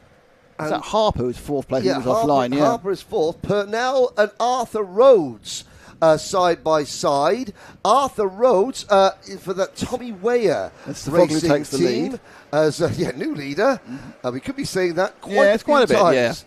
Yeah. The gloves are off, not literally because they've got to wear gloves, but figuratively speaking. Jensen James Williams is also still in play, as is Harry Ross, Logan Edwards, and Ethan Hume has made a lot of ground. Luca Peed running in 16th place. Sadly, Freddie Dye and Arthur Thompson are both out of the race today, but they're absolutely fine. And we've got a new leader. It's Heath Smith again. There's none of this following everyone around for 10 laps and seeing what happens. This is like we're gonna battle over every corner. Now, the top three. These are the three who've been the class of the field during the course of the 2 days, and they're now trying to put a break on that. Smith, Sofoglu and Tandy, but they're not being allowed to because there's a much more, as you say, the important thing about this race is the first time they've all been together. Yes. The first time we had all three sections, the 3 top drivers in those sections together. Very wide line taken by Tandy there. He's going to lose at least 2 positions there. And because Arthur Rhodes has just moved into P3, and look at the different lines. Heath Smith running with the number 3 plate. He finished third in this championship last year. And in British karting, and I can say this, we've got a large international audience, in British karting, you can only use numbers 1 to 10 if you finished in the national championship in those positions last year. So we've got a lot of experience. We've got a new leader for the first time all day, Arthur Rhodes. With the help of Freddie Purnell, they're 3 wide back in the pack. Well, there's 9 of them covered by a handkerchief, basically. And they're coughing. I mean, just Felix Tandy, who was fighting for the lead, dropped to 8th after making a very minor error going around the final corner. He's now going to work his way back up again. But the top 2 have broken away, only temporarily. But again, Purnell, all that we've seen Purnell in 2 classes. And in both classes, he has been an expert in just pushing, in staying in line, working with whoever's in front of him. It doesn't matter what driver it is. Freddie, he understands the assignment. Yeah, Arthur Rhodes, though, he's been there or thereabouts, and suddenly he's launched his way at the top, and it's quite lightly. Most carts quite dark, and this one's quite light, nice sort of white and blue and everything else. Second place, as you say, is Purnell, who's been the stalker of the whole event, and then third is Zane Sofoglu, and they've got a little bit of a break after Heath Smith, as the rest of the field comes around, including Jensen James Williams, Jack Harper, and Felix Tandy, but. We're 5 minutes in, and you couldn't really decide who's going to do what to whom at the moment. Battle up the inside, and Sofoglu's going to take second place, and he did it quite nicely because Purnell had a look, decided against it, put himself out of line, and Zane Sofoglu snatched that off his hand, and you can see what Purnell's done. He's actually lost momentum, and look at that. He's gone down 4 or 5. It's like a plate race. It's like a plate race in the NASCAR. You make one error, and 9 people go past you. And not many people have tried that move. There's a little bit of a door handling there further back. I think that might have been between Jack Harper and Harry Ross for 7th place. But not many people have gone for a move. And Sofawoglu again to the inside. New leader, Zane Sofawoglu. Yeah, Zane's not got the memo about hanging back. He's going to race every lap. I mean, in fairness, why not? But it's where you are on those last couple of laps that count. Tandy now trying to move his way back through the field after that disastrous corner a few laps ago. I think he's got himself back up to 5th, and now he's doing the work together thing. No, he's 4th actually. Tandy's in 4th. No, I was right first. I corrected myself wrongly. Tandy's in 5th, but he's moving up now after dropping down to 8th. Sofoglu leads for 4 corners. I think it's a new record. But of course, Zayn is Turkish. He doesn't speak any English.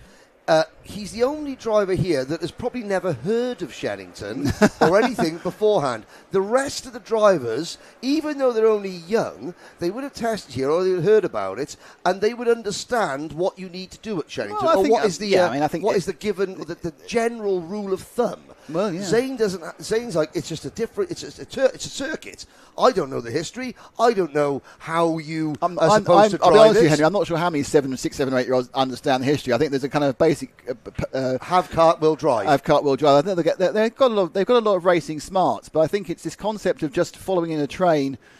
Maybe, and let's be honest about this, it may not even work as well in the Bambinos as it works in the other cars. But what they're effectively doing is they are not allowing what we've seen in the other heats, which is for groups to break away and effectively eliminate. So what you actually do is you break a group of 3 or 4 away and you eliminate the other 18 carts. Yes. Here that hasn't happened, hence the reason we have a run. Let's count them. 1, 2, 3, 4, 5, 6, 7, 8, 9, 10 carts. Literally, the top 10 are cover 1.8 seconds, and then it's a big gap to 11th and down over. And the 10th cart, now there's the first...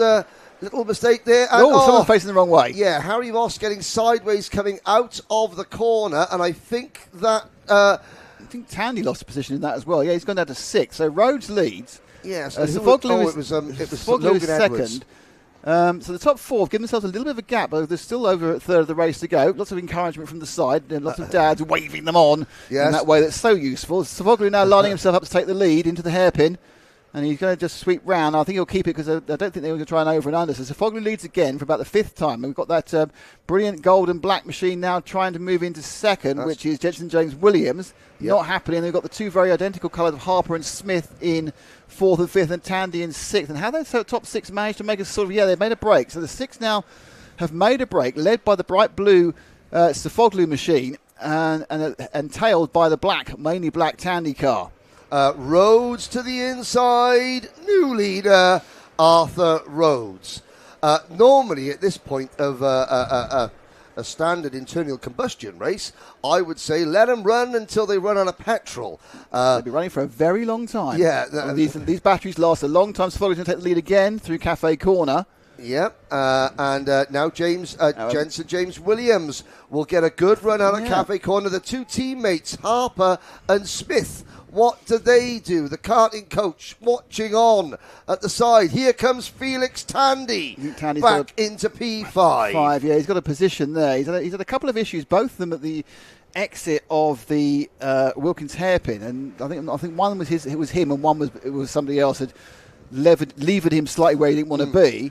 They're certainly not bothered about side-to-side compact. Tandy, of course, in the black kart in 5th. He's the now one of the Weira Tools development team, or the whatever it's called. I can't remember now. Academy. Thank you. Academy. Thank you very much. So 1st and 2nd, and then it looks like Sofoglu is actually going to be allowed to leave for 3/4 of a lap this time, as Tandy again has an issue that Wilkins corner and loses a position. So he's not strong there for some reason. His kart's not strong.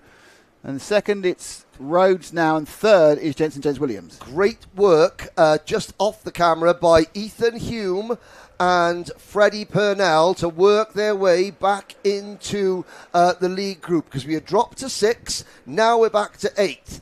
Harry Ross in 9th is sort of now in no man's land, and everybody else not even in the same postcode.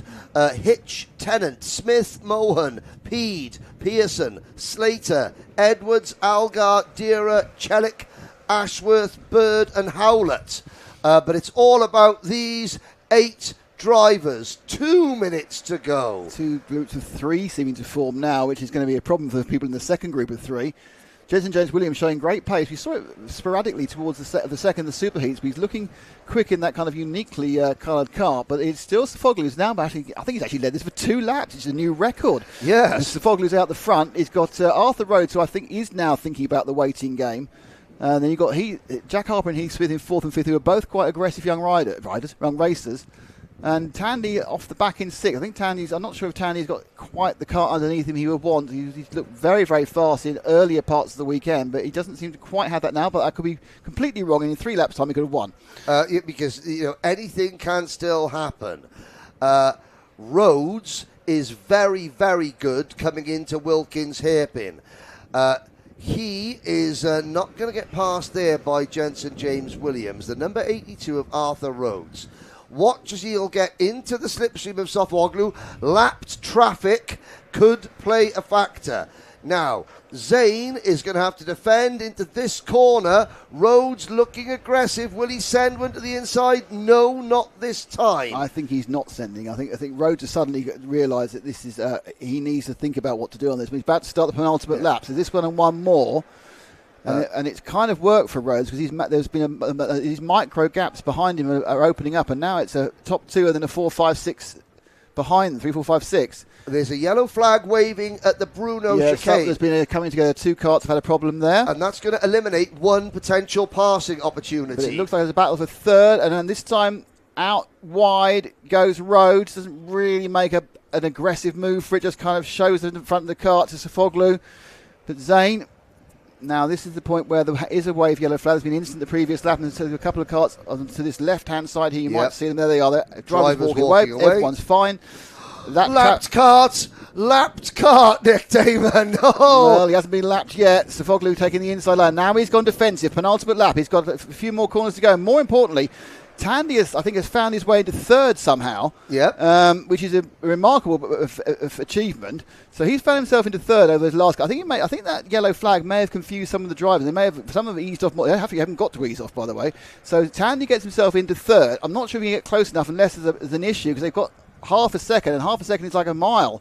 In Bambino's. Now, there's a nervous look over the shoulder, the driver about to be lapped. Now, the first second are going to come in for that fight. He's pulling out. That's the right thing to do. Smart. And out goes Rhodes. Can he get round the outside of Sofuoglu? Sofuoglu takes the inside line, and then the back marker says he's getting there or thereabouts, and the cutback is going to work. And now what's going to happen is that Sofuoglu is kind of unsighted by the back marker. So what's going to happen? The back marker, he's looking behind him. He's like a nervous little mouse with 14 cats coming after him. Sofuoglu's gone wide. He's lost it. And it's Sofuoglu. He's eased out. The confusion has been caused. And Sofuoglu drops into 3rd. It's not all over though. Tandy on the outside in 2nd, and it's Rhodes who's leading.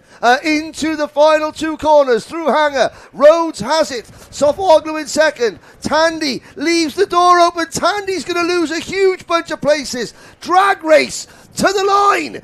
Rhodes against Turkey's newest superstar. Rhodes wins, and Zane Sofuoglu finishes 2nd for a first podium in British karting, and Jensen James Williams capitalises on Felix Tandy. They're leaving the door open. This is where it all happened. You see that Sofuoglu gets slightly unsighted by the back marker. The back marker comes across him, carries too much speed, leads into it, and it's just you know what we were saying earlier. Sometimes it's just one of those things. It's one of those things. It's one of those things. It's desperate bad luck for Zane, but it happens, and well done by Arthur Rhodes. Tandy, again, who's struggling in the entire race of the Wilkins hairpin, lost 4 places on the last corner. You know, what can you? This is a learning experience. Sofuoglu, brilliant drive. Arthur Rhodes, though, absolutely superb as well. He was there. He did the kind of the following thing. He was there to take the advantage of when that confusion was caused by the back marker. By the way, it's not the back marker's fault. No, it's not Zane Sofoglu's fault. It is one of those things. There's 1,018 metres of tarmac. Sofuoglu caught the back marker, Oakley Howlett, in about the worst possible 3 metres of tarmac you can have. Now, this is an official Motorsport UK Championship. As the gatekeeper of the statistics, I can tell you that provisionally, of course, subject to post-race scrutineering, Zane Sofuoglu becomes the very first driver from Turkey to stand on an official Motorsport UK karting podium. Last week at Wardenlaw, we had the first driver from the United States and the first driver from Singapore to stand on a British Championship podium. And this week it is Turkey's turn to get No, that right. it's obvious. He's 6 years and a month old. He knows what he's doing. Yes. He's got a lot of experience. I think it's good to see, there's a high level competition. Jensen James Williams came through. Heath Smith we knew was good. Jack Harper, and Felix Tandy is going to be. I think he's going to be disappointed because I think he should have been third. I mean, again, these are small kids. There is no criticism by Henry or I on any of these kids at all. Things happen, but I think we talk about it. It's about a learning experience, and it's worth them watching back the event. I'm sure they do, and learning from it. It doesn't really. It feels at the end of the day. In 6 months' time, it doesn't matter if you came second, sixth, or ninth. It's what you learn from the event. Yeah, and I will say this, is that at the end of all the finals, we have a podium presentation. It's not filmed, it's just here at the paddock.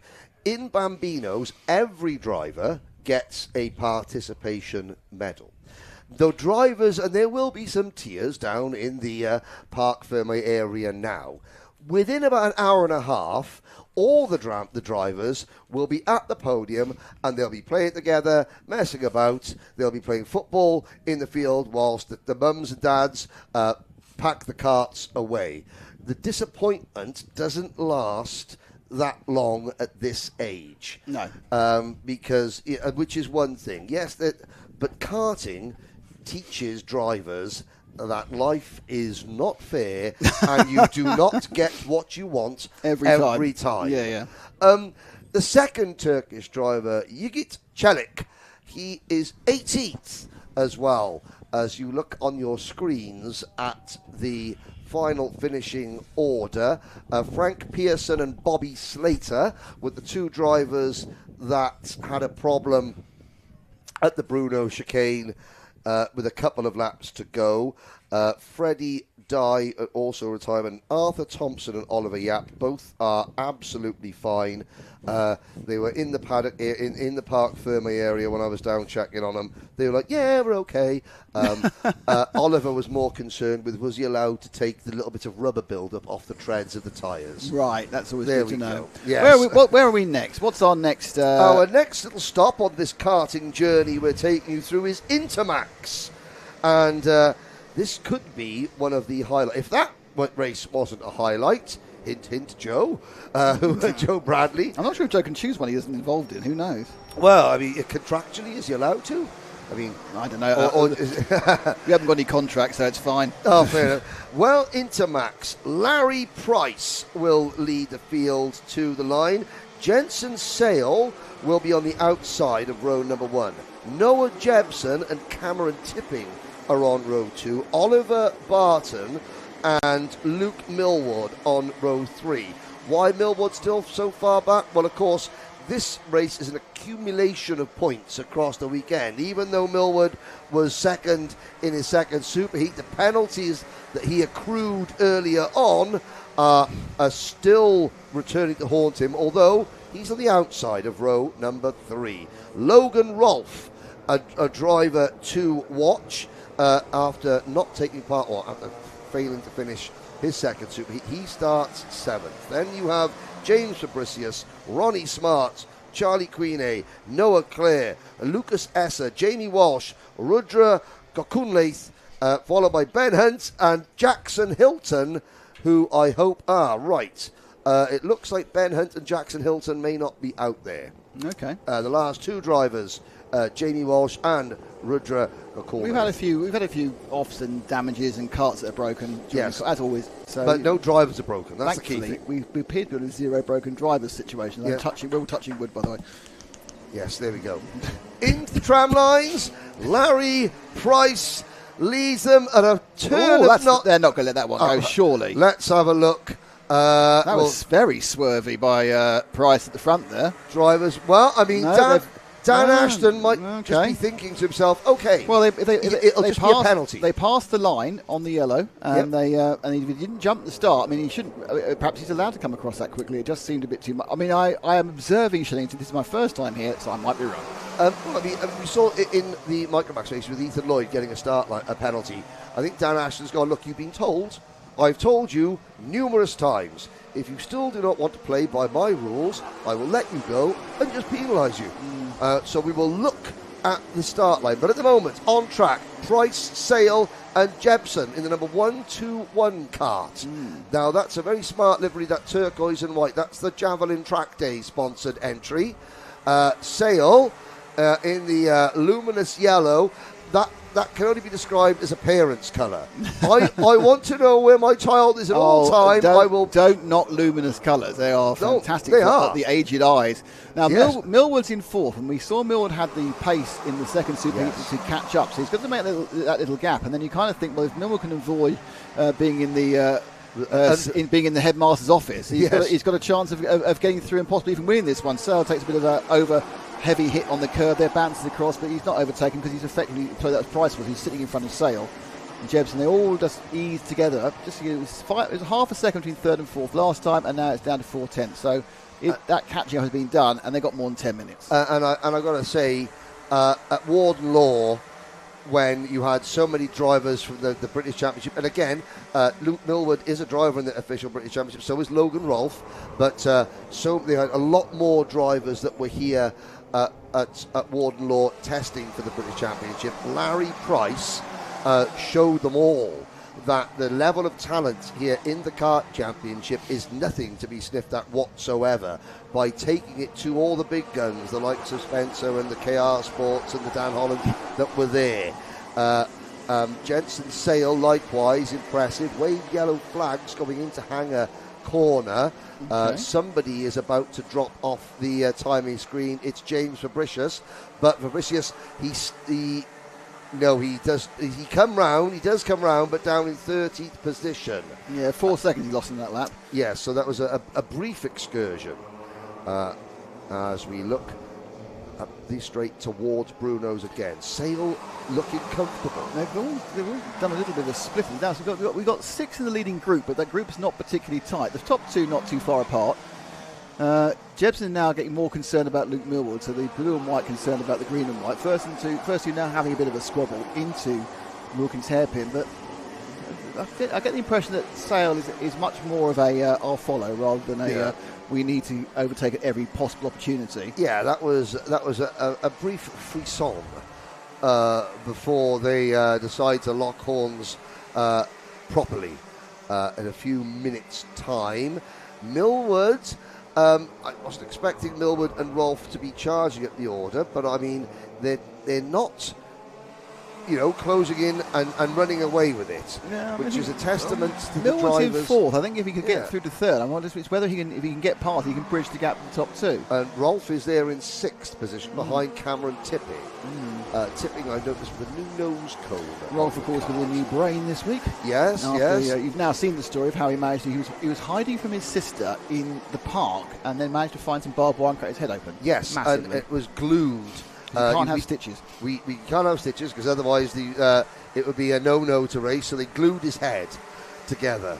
Only some of the brains. Only some of it, yes, yes. And there goes Millward making a move into third place. Now the question is whether Luke can actually now bridge the gap, which is it's not too bad. It's half a second, but I think he's bridging it already. In fairness, but he's got an issue here. I think that Jebsen is going to kind of sit behind him. And we head down through Hanger Corner. Yeah, Jebsen is going to just push Millward along as much as possible. He'll be thinking to himself, Luke's a more experienced driver. Luke has got a white and blue race suit on. That's a Team UK race suit. Yeah. Luke qualified for the Rotax Grand Finals in Sarno in Italy last year as being a British Micromax champion. And he actually sat on the pole for the final. It went a bit wrong in the final for him, but, he raced his way throughout all the heats. He was the driver that put on pole in the biggest Rotax event in the world. So, he's got pedigree. And Jebsen knows that. Jebsen with his head down, I think it's an ambition cart. I'm going to make it we're nearly a whole way through the day without me making fun of Paul James of Ambition Motorsports. Go for it. Well, I mean, it's only a short period left before the end of the day, which is great, because so is Paul. Into Cafe Corner, as still Price leads Sale. And, Luke Millward is beginning to drop away ever so slightly. Into Stratford hairpin. Sale checks over his shoulder. Now, Jensen Sale is starting to size up an opportunity. We've still got 6 minutes to go, so we're now at half distance. Millwood 7/10 behind these two in third. Then Jepson, Tipping and Logan Rolfe just under 2 seconds off the lead.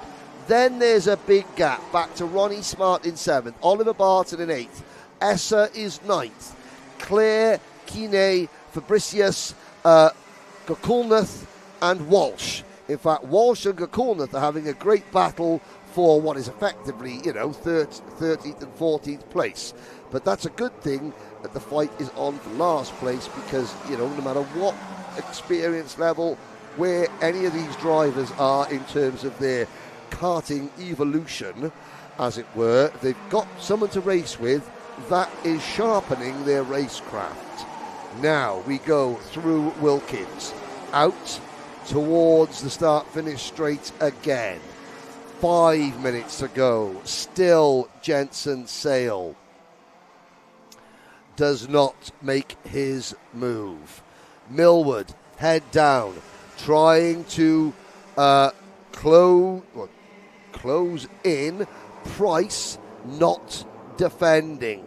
Larry Price, I would have to say I'm looking forward, if Larry gets the opportunity, even to do maybe Kart Masters, the British Karting Grand Prix, against all the quote-unquote big guns in the British Minimax karting scene, because I have been very, very impressed with everything that this young man has done in the couple of events that I have seen him.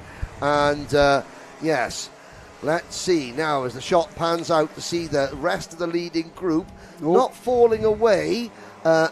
Logan Rolfe is still within that magic 2 seconds bracket, so the Cameron Tipping is now beginning to fade. Yeah, Price and Sale, though, look like they're establishing quite a severe lead. Yes. Pushing up towards the second, and they're both, I think, working together to extend that lead. They're getting as close as they can behind each other, trying to use the slipstream just to accelerate themselves along. Very relaxed driving position from Sale, by the way. Yes. You could see Luke Price. He's hunkering down behind the NASA panel. He's sort of moving his body around in the kart. That shows you that he's really, really pushing. There goes Luke. He sits down, he kneels down in the kart. Sale, checking over his shoulder. It's like in a horse race. You can tell when a jockey is really pushing the horse by their positioning. Yeah, you can tell when a driver is really asking a lot from his go-kart by their driving position. Yeah, they were trying to extract the maximum. Interesting, the three of them were covered by 500 to the second that last lap. But it's attempt really now that I think this absolute full effort from Price. I'm just wondering whether he might be able to get a bit of a lead on Sale. I think Millwood got closer in that lap. I might be wrong. They go across now. Millwood has done his own personal fastest lap. He's gained a tenth of a second. So Millwood now is trying to come forward. And I think Sale is on a Giorgio Pantano kart. Yeah, that looks like the new graphics kit for the Giorgio. And that kart is new to the market in the UK this year. And it's very, very good. Is it an OTK again? Because most of the named cards, like your Landos and everything else, are just OTK cards. It's a standalone brand. By Giorgio. Giorgio has designed it himself. Yeah, one of the best drivers not to make F1 properly. I think he got a couple of runs in with Jordan. He never really managed to do what everyone thought he'd do after his success in the junior formula. Yeah, no, but as a former world karting champion, the kart, it's sort of like a mustard yellow, which is probably the only negative. Is it the only colour left? It's probably You're kind of running out of colours now, because everyone else has used all the other colours. Yeah, you can't have a fluoro, because that's a comp kart. But yeah, the kart made its debut at the Las Vegas Supernats last year. And they've got a big package going on in America. This championship, you're seeing more and more Pantano chassis. You're seeing more and more Pantano jackets. So it's an interesting thing. It's there's a very, very similar to RC racing. Things come in and they end up becoming almost trendy, and you'll see a move to this particular. Yeah, it's not. They may not be quantifiably better, but they're as good and new. And as good and new is sometimes what people want. People sometimes want to try. Some people just want to try something new, and then psychologically they'll go better. Yes, yeah. I mean, and there's the TB kart, another karting brand that is coming back. Now that's a standalone chassis. In Canada, they paint the TB karts sort of a very, very light blue and call them Villeneuve karts. That's very good. Now, interestingly, Millwood's done what I said he might do, and he's got right on the back. So now we've got a top three. Millwood now with this and two more, laps. 2.5 laps or 2 1/3 laps. They come round, Hanger for the anti-penultimate time. Line now. Millwood was in a position perhaps to have made something of that slight Jensen Searle. It was an error. He had a correction as such. Yes. But the three of them now are right together. Millwood now needs to work out how he's going to overtake these two. And I actually think Millwood joining is good news for Price, because it's going to take Sale's concentration away. Yes, Sailor's going to be sort of thinking half of what's going on in front of him and half what's going on behind him. So Millwood again using less of the track. Coming out of Cafe Corner, less of the track coming out of Stratford Hairpin. But this could be a really important day for the Pantano Chassis Company. Coming out of Hanger Corner now, they're all still trailing Larry Price. They're going to get 1 lap to go next time around. How much pressure can Price soak I think up? he's gone too wide. He can sense a crossing. That's a kind of an alternate line attempt. Now, we know there's different lines going through Cafe Corner. It's very strong round here's Millwood, but I'm not sure it necessarily gives him the impetus he needs to get past the carts going into the hairpin. It looks very much like Sales right on the edge of really trying something. And yeah, he's going around the outside. He's going to try the over and under. There's a heavy braking. They come in and they all come out in the same order, but they're trying that inner line. Will it work? No. Just enough lead there for Price to take it through the Bruno chicane. The Bruno chicane, and again Millwood can't get the momentum because Price has just slowed his rivals down enough. Now it's a case you've got to hug that inside line like you're hugging your granny, Larry, into Wilkins, and Larry Price does it again. Lights to flag Larry in Minimax. And Millwood was taking the inner line, trying to get as close as possible to Sale. Missed out by a 10-second, but I think Millwood, good comeback from the problems he's had earlier in the weekend. But Larry Price, as you say, great lights to flag. Jensen Sale was second. Millwood was third. And we watch them now as they just try that, finally in that final corner. They tried the over and under, it just wasn't there. And if you don't make a mistake, I'm not sure that one's going to work anymore. I think you've got to finesse an error, I think, going into Hanger or into the final Wilkins hairpin. Yep. So it was Price, Sale, Millwood. Noah Jebson came in fourth. Logan Rolfe came back to fifth. Cameron Tipping was sixth. Oliver Barton seventh. Lucas Esser was eighth. Charlie Quinn ninth. Ronnie Smart was 10th. Noah Clare was 11th. And then it was James Fabricus, who had some issues. Jamie Walsh and Rudra Gokulnath, who came in 14th place. So that is another race down. Now I'm sure we're going to be going through the last 3 races. Pretty quick fire after that earlier delay in Mighty Bambino. It's time for Junior Rotax. And this will be a capacity grid. 34 drivers strong. Once again, I will direct you towards the Kart Championship Facebook page where you can see the donation link to the Sadie Reed Foundation. Braith Murdoch, who will start this race forth, has raised over £1,000 this weekend for his former classmate, well done. Congratulations. Sadly took her own life as a result of cyber bullying. Every cart in the paddock has got a Sadie Reed Foundation sticker on their NASA panel.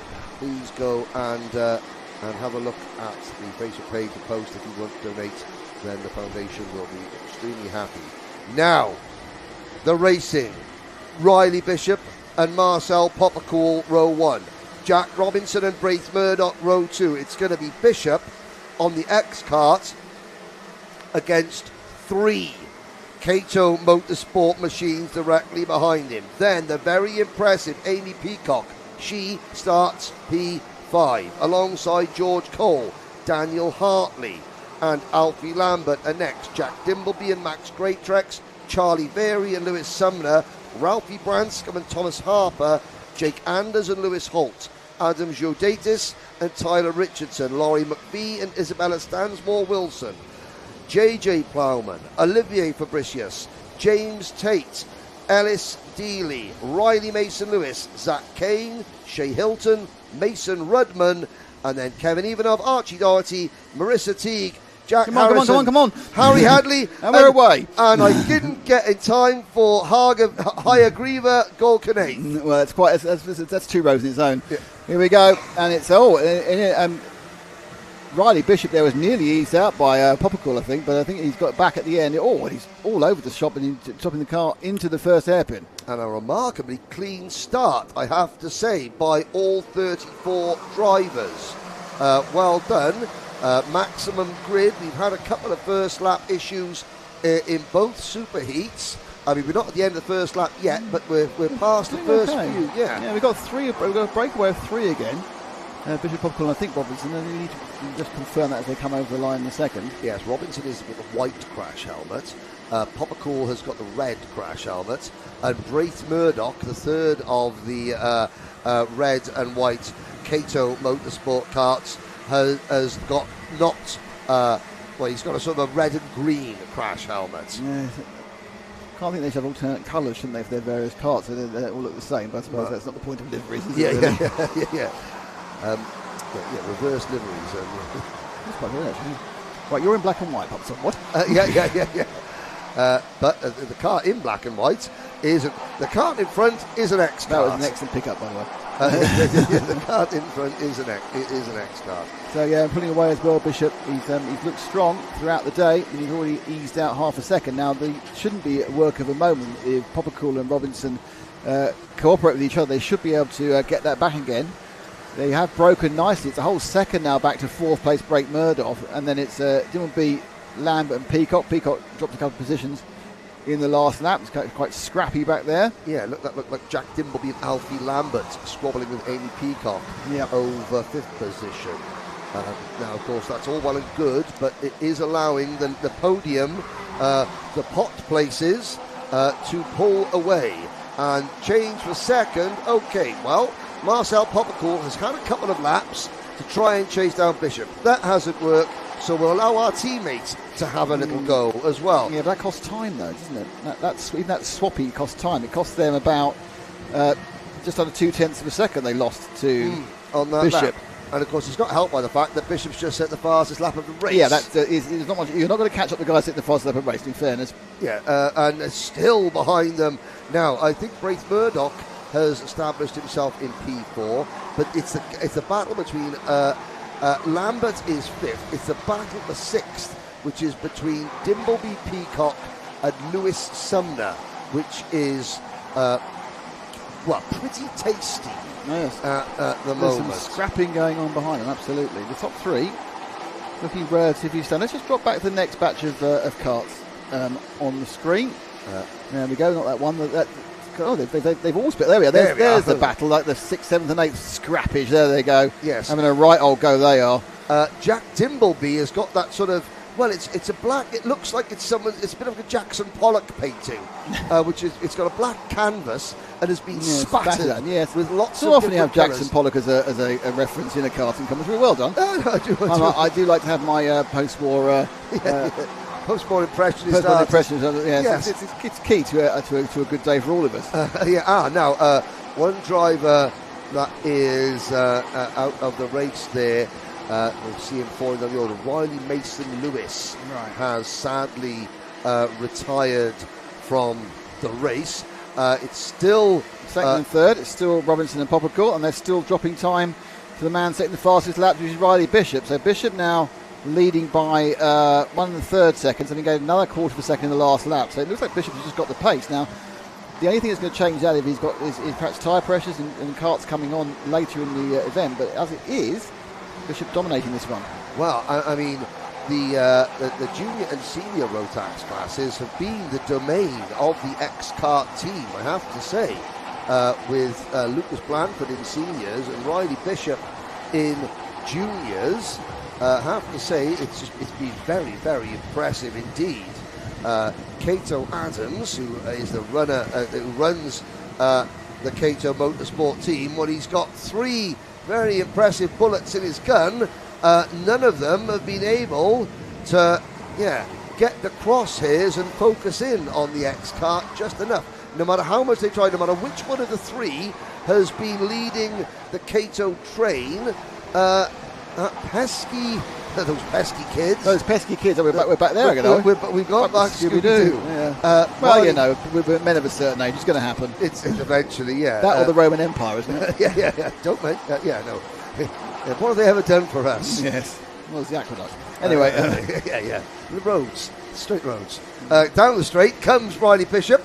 And, Robinson and Poppercool are going to start to squint to see where'd he go. He's managed a purple lap every lap so far. So he's now on lap 7. Every single lap he's gone faster. I mean, it's not like the fuel load's coming off like in an F1 car, really. It's not suddenly getting you kilograms lighter and everything. Well, I will now try to play devil's advocate and say, is that because the X-Kart team have set the pressures up to come on early so we can establish a gap? And then the second half of the race, which we're now entering, will those pressures start to go off? He didn't set purple that time. He was 500th of his best. Unfortunately, he was still 10th faster than Jack Robinson. But interestingly, all three of the Kato karts have just done their personal best lap of the race. Within 300 of each other. Yeah, and Bishop hasn't. Are we going to see a change of the, not the change of the order, but a change of who is sort of controlling who things? Is where? Who is where in terms of... Bishop is looking behind him more and more. Normally, that's not a great sign when you're leading a race by a comfortable margin, because suddenly you're concerned. Can't believe how far ahead he is. Well, either that, or he's starting to worry the kart's not feeling not really. Quite He's as just good. set the fastest lap. Yeah, shut and up, he's Henry. gained by 3/10. I mean, it's a great theory. Pardon me, all the heck, for trying to inject some excitement. Well, I'm sorry, I've injected a fact. Yes, yeah. I inject conjecture. Nick injects facts. Sounds like some terrible sort of Dr. Fact injector. Yeah. Braith Murdoch is in 4th place. The lead group is very, very spread out now. In fact, we've got 9 seconds covering the top 10 places. Let's see. Bishop again. His best lap is a 43.10. It's a 43.3 this time, but the drivers around him are still also slow as well. Are dropping off. Lewis Sumner is up in a 6th position, so Jack Dimbleby has dropped to 7th. Amy Peacock has slipped down to 8th. Adam Jodatis is 9th, and George Cole rounds out the top 10. Not out of Minder. No, not out of Minder. No. But and even got a 4 Granada I want to sell. Yeah, or Capri. Yeah. So this is the only battle on the track, actually. I'm looking at the timing, and no one else is close apart from these two in the top 10, 12. So it's a 2nd and 3rd, but you're not quite sure as teammates how hard they're battling as such. I mean, obviously it's 2 individual races they're battling, but how much they're prepared to push it, whether they're just waiting for a certain point in the timing of the race to go, well, let's go for it. Karting is the exact opposite of Formula 1 when it comes to team orders. In Formula 1, have a look for the first few laps and then hold position for the next 50. In karting, it's like stay where you are for the first 12 laps and have a go in the last 2. Yeah, if you're gonna take him off, do it at the end. Yeah, give him a bit of hope. just break his heart slowly. Yeah, but yeah, they're working as well as they can together. Poppercool checks over his shoulder. Murdoch will be now. He's not quite howling mad, Murdoch, but he will be a little bit mad that he's not able to join this battle for the podium. I told you about the reference. Yeah. That's copyright for us now. It's copyright strike for that one. Yeah. My absolutely note-perfect rendition of a orchestral theme tune from the 1980s. Yes. But now Robinson looks over his shoulder. No. Braith Murdoch, it's Alfie Lambert just so I'm about to say something nice about Alfie Lambert. He missed the apex completely going into Stratford. We visited it briefly and then decided I didn't like it. But yeah, as you can see there is this kind of weird stretching of the field at the moment. There's a couple of coming 8th, 9th and 10th are coming together. That's hardly exciting. So obviously Shennington being a horsepower circuit, this is where the new defensive driving rule. Yeah, I saw the press release about that, but I didn't actually read it. What is the new defensive driving rule? you're allowed to come and defend down the inside line, but then you're not allowed to swing out to take the racing line and the apex. And this is actually where it's been to the detriment of the racing. It's safety-wise, it's spot on. It stops drivers weaving and blocking. However, nobody's been able to do the up and under at this particular circuit because, of course, the driver in front of you can't swing out wide, and you can't then make that cut. So this is, I'm not saying it's the only reason why this race is, not really the main reason why this race has been not a contender for the Joe Bradley race It's of the week. really not in that list at all. Because Riley Bishop and the X-Kart team have just done a very Robinson, good job. Robinson now seems to have broken Poppicle as well. So in a minute and 36 to go, the only other piece of interest is also failing on its backside. So, but then again, they can't all be classics. We've had a couple of classics already in this set of finals, so they can't all be classics. Lewis Sumner's got a 5-second penalty. Is he anywhere near the front? Yes, he has moved his way up into 6th position. And now he isn't. Now he will move himself back only to 10th because of the field spread. Outside the top 10, Daniel Hartley is 11th, Max Greatrex is 12th, Anders, Fabricius, Very, Harper, Ivanov, Harrison, Plowman and Richardson are the rest of the top 20. Good news, bad news. Lewis Sumner has just got the penalty. He also just got the fastest lap as well. Which he would have been shown the penalty the lap before. And now he's got to go like stink to try and make a gap from everybody involved. And he's probably so upset with life that he just finds an extra couple of tenths. Sometimes a bit of red mist can help a driver. And sometimes it can't. Yes, sometimes it very much got. Amy Peacock got a jump start penalty for 3 seconds. Penalty. So that's going to put her back. Well, she's got quite a way to 9th. That's going to drop her down 3-4 places. Yeah, down to maybe 11th or 12th. So Daniel Hartley will move into the top 10 now. Sumner passes Lambert for 5th. So so that penalty, someone has woken up Lewis Sumner. Normally, a 5-second penalty in a junior Rotax final 7 places, 7 or 8 places. Looks like he's 4 here, which is and he's got 2 laps. But they're about to start their last lap. Actually, not about, so they've got half lap to go. The leader's about to start a different lap entirely because he's somewhere else. And then they just move to our leader for the end of the race because he's done what he should do, and we just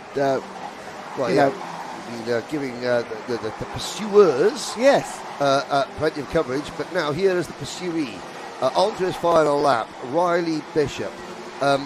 If you look at that driving stance, that is a very relaxed drive. He hardly looks like he's turning the steering wheel. Hang on, he lost a 10th of a second to Jack Robinson last lap. This could be it, Jim. Come on, build this up. Late drama. What is late drama? There's a go-kart parked right on the exit of Stratford Corner. Now, there will be a yellow flag, and you can just see that there, but that could have been catastrophic. But losing a 10th. Good try. But Bishop, he averts the last corner problem, or the last lap. Almost like a game of Mario Kart. Very good, red shell. Yeah. Someone lobbed a banana skin at him, but he's got over the line. Great drive. Well done, Riley. It was a brilliant drive from the front. Jack Robinson did well in second, but his teammate Marcus Poppicle in 13th. Other teammate Brace Murdo in 4th. Lewis Summers scored 5th, won't be 5th. I'm trying to work out where he'll be. He's going to drop down. Actually, he's only going to drop down to 8th, actually. He's going to drop behind Jack Dimbleby, who will move to 6th. Alfie Lambert will move to 5th. So Sumner will drop to 7th. And it was the MJR kart of 271, Jack Harrison. Jack Harrison. Now, those rims, meanwhile, Jack Harrison won in a kart raffle. Kart competitions that he entered and won a set of rims. Really? And yes. How much is a set of rims? A lot more than he bought the ticket for. The ticket was about 90p. And the set of rims are well over £100. Well, that's a good result then. It is a good result. So we have Adam Jarkis in 8th, George Cole in 9th, Daniel Hartley in 10th. Amy Peacock finished 11th. That 3-second penalty is going to drop her down, believe it or not, down to, I think, 13, 40. She's going to drop her down to 18th. Yeah, because unbeknownst to us, 12th place on back decided to have a go-kart race in the midst of all that at the end, which is very unsporting of them. Oh, because we something else, Amy Peacock is 11th, dropped to 17th. You've got Oliver Fabricus, Jake Anders, Kevin Ivanov, Charlie Very, JJ Plowman, Ralph Branscombe, I think will actually be 17th. Then Max Greaser is 18th, Tyler Richard 19th, AS Streely will run in 20th, and that's all she wrote, as they say. But of course, and Ralphie Branscombe, you would have seen Ralphie's interview where he talked about how these young drivers stay fit and prepared for a race like that. Well, he's a very eloquent young man, that's for sure. Yeah, I mean, I know his dad Joe and his mum Peaches. God knows where he gets it from. But in all seriousness, a race like that, there isn't much overtaking, but every driver is pushing at 100% because they're trying to catch the cart in front of them. And so what Ralphie was saying in the paddock show about, eating healthily, about, not necessarily using weights because you can't send a 12 and a 13-year-old to the gym. It's just not safe for them. But again, having to fitness, sit-ups, press-ups, using a bar, lifting, the Branscombe household doesn't have any more door frames because Ralphie has been picking up and they keep falling down. He's pulled the entire house down by accident. Yeah, just trying that to was our fit. lintel. Well, it's not there anymore. So. Yeah. But again, you look back at that and you'll see just how tough a 12-minute race like that is. So they're going to do a bit of a clean-up, and then I think, are we on to... Seniors. Senior match. Seniors, and then Junior Primo. So we are 2 races left today at the second round of the Kart Championship.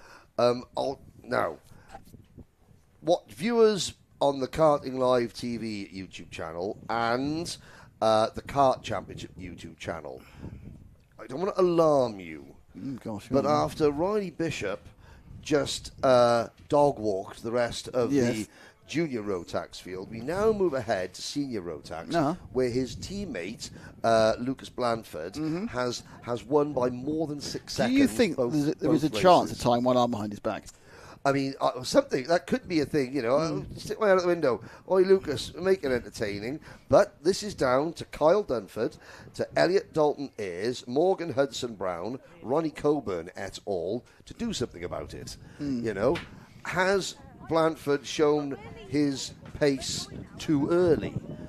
Have the others simply been sandbagging, saving their tyres for the main event? We don't know, but that's why you should stay tuned to find out. To find out. Yes. Come back and find out here at the channel you're already at. Yeah, the channel you're already watching. Don't stay tuned. Don't change that dial, or don't press touch that dial. Don't redefine physics. Yes. Here we go. They're sitting and waiting. It's important not to do that, by the way. And again, what has been a glorious afternoon here in the Oxfordshire countryside. We've had a little bit of history with Zayn Sofuoglu becoming the first Turkish driver to stand on an MSUK British Championship podium, provided, of course, he hasn't been kicked out in scrutineering. I don't think he has. He didn't seem to do anything wrong to me when we were watching the whole race. Okay, here we go. They're rolling for senior. Yep. And so they do 2 laps. Yes, 2 laps and then a lot more in the race. Your full starting lineup. Lucas Blandford, and with a perfect score, no points. In karting, you get 0 points. No points. Well, that's fair enough. You got no points when you arrived as well. That is perfect. He has won every single race in heats and superheats over the course of the last day and a half. Kyle Dunford and Elliot Dalton Ayres are next. Then it's Morgan Hudson Brown on the outside of row number 2. Coburn and Liam Phillips on row 3. Archie Hogan and Jason Dukis, row 4. Alex Timmins, Noosh Sofa Leathers. It should be Noosh. It's Noosh Safa Leathers. I didn't say sofa leathers. I'm thinking about a leather sofa, which has nothing to do with the kart driver. Michael Ambler. Kart 40 is. Keep going. Sorry, Kart 40. Kyle Dunford has got himself out of position, and then a shortcut of the track to get himself back in position. Oh, okay. So he cut out the loop down towards the Stratford hairpin and just cut across into the Bruno chicane to get his place back in again. Michael Ambler, Bradley Keaton, Sam Kelbrick, and Harvey Wilson. There's a lot of karts out of position in this race. Yes. We obviously missed whilst chatting about the grid. Some kerfufflage. Yes, Kyle Dunford was slow off the line. They thought, he's not racing. This is key. You've got to get to Lucas Blandford now. If you're not hassling him and forcing him to defend by turn 3, he's going to go. Lights have gone out. He's off and racing. Here comes turn 3. Here's turn 3. And, it's a false start. No, false start. start. Okay, you get a second bite of the cherry. The Kiddix Racing Team. Dunford has to time his start perfectly. And then he has got to squeeze Blandford to the inside through turn number 1. Lucas will know this. Kyle has got to, in true Spinal Tap fashion, he's got to turn the aggression up to 11. Yes. Yeah, because if you can pinch Blandford to the inside going through turn number 1, you've got half a chance of staying alongside and squeezing him wide coming out of Cafe Corner. And then it's a case of making it as wide as you can for 12 minutes. He's going to need help from Morgan Hudson-Brown here. Has he made a good start? It is a good start. He's trying to squeeze him, but no, Blandford he's just too good through turn number 1. And Dunford tried, it's yellow flag waving. And we're going to slow down again. Yes, somebody is in the barriers. Full start again. We've got a second full start. Yeah, now, who is in the barriers? It is Jason Dukis. There he is, in said barrier. Oh, dear. And is that a red flag being waved? It is a red flag being waved. So the red flags are out. And... it's just Dukis at the side of the track. I think they couldn't get him away again in time. Oh, he's fine. No, he's fine. But he's the damaged barriers the barrier, aren't. They're his exhaust has fallen off. Yes. Oh, my exhaust has fallen off, he's saying. Probably when it... He's looking quite annoyed. There's 2 drivers. Is there a second driver there? There's a second driver. So the he's number... got his helmet off already, yeah, you're right. The number 53... Right, let's do some investigatory 53 work. has been pulled out and looked unhappy. Yes. Now, Keaton is one of them. So it's Bradley Keaton and you said Jason Dukis, you said, with the other one. Yeah, Jason Dukis is the other one there. So Bradley Keaton, off. the 15, and Dukis is up. Now, that may have been... He's upset, Bradley, isn't he? I'm not sure if he's... That's Michael Dukis with his Michael crash Dukis helmet upset. off. Oh, he's upset, okay. I'm not sure if that was a singular incident or that was 2 separate accidents. I think it's...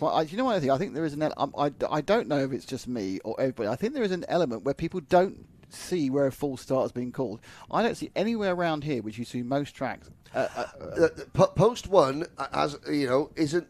The problem is that when they're going so fast... By the time they get the first marshal post, look where post they've gone off. That's when somebody else realises. Then people go, it's full start, and different people slow down at different points. Yep. Some people don't know it's a full start and are going for it, yep. and then they're in the wrong place to slow down. And this is why yep. we've had 2 or 3 incidents on this corner. Yes. I think just caused by the fact they just need to find a lot of light panels with full starts in it. Yeah, I mean, you've got that marshal at post 3 that has got... But of course, you're blinded coming out of Cafe Corner. Suddenly, you're at full chat and drivers are slowing down. Now, I think who is that trying to pick their go-kart up? That is that's Keaton. There's 4 wheels still on the wagon, but they are not facing the correct way. So there's a track rod gone, and the Orange Army are.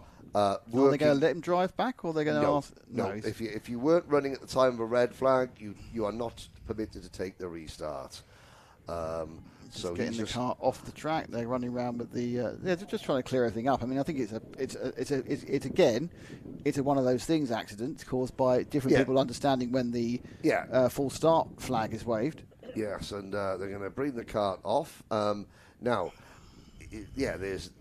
that's.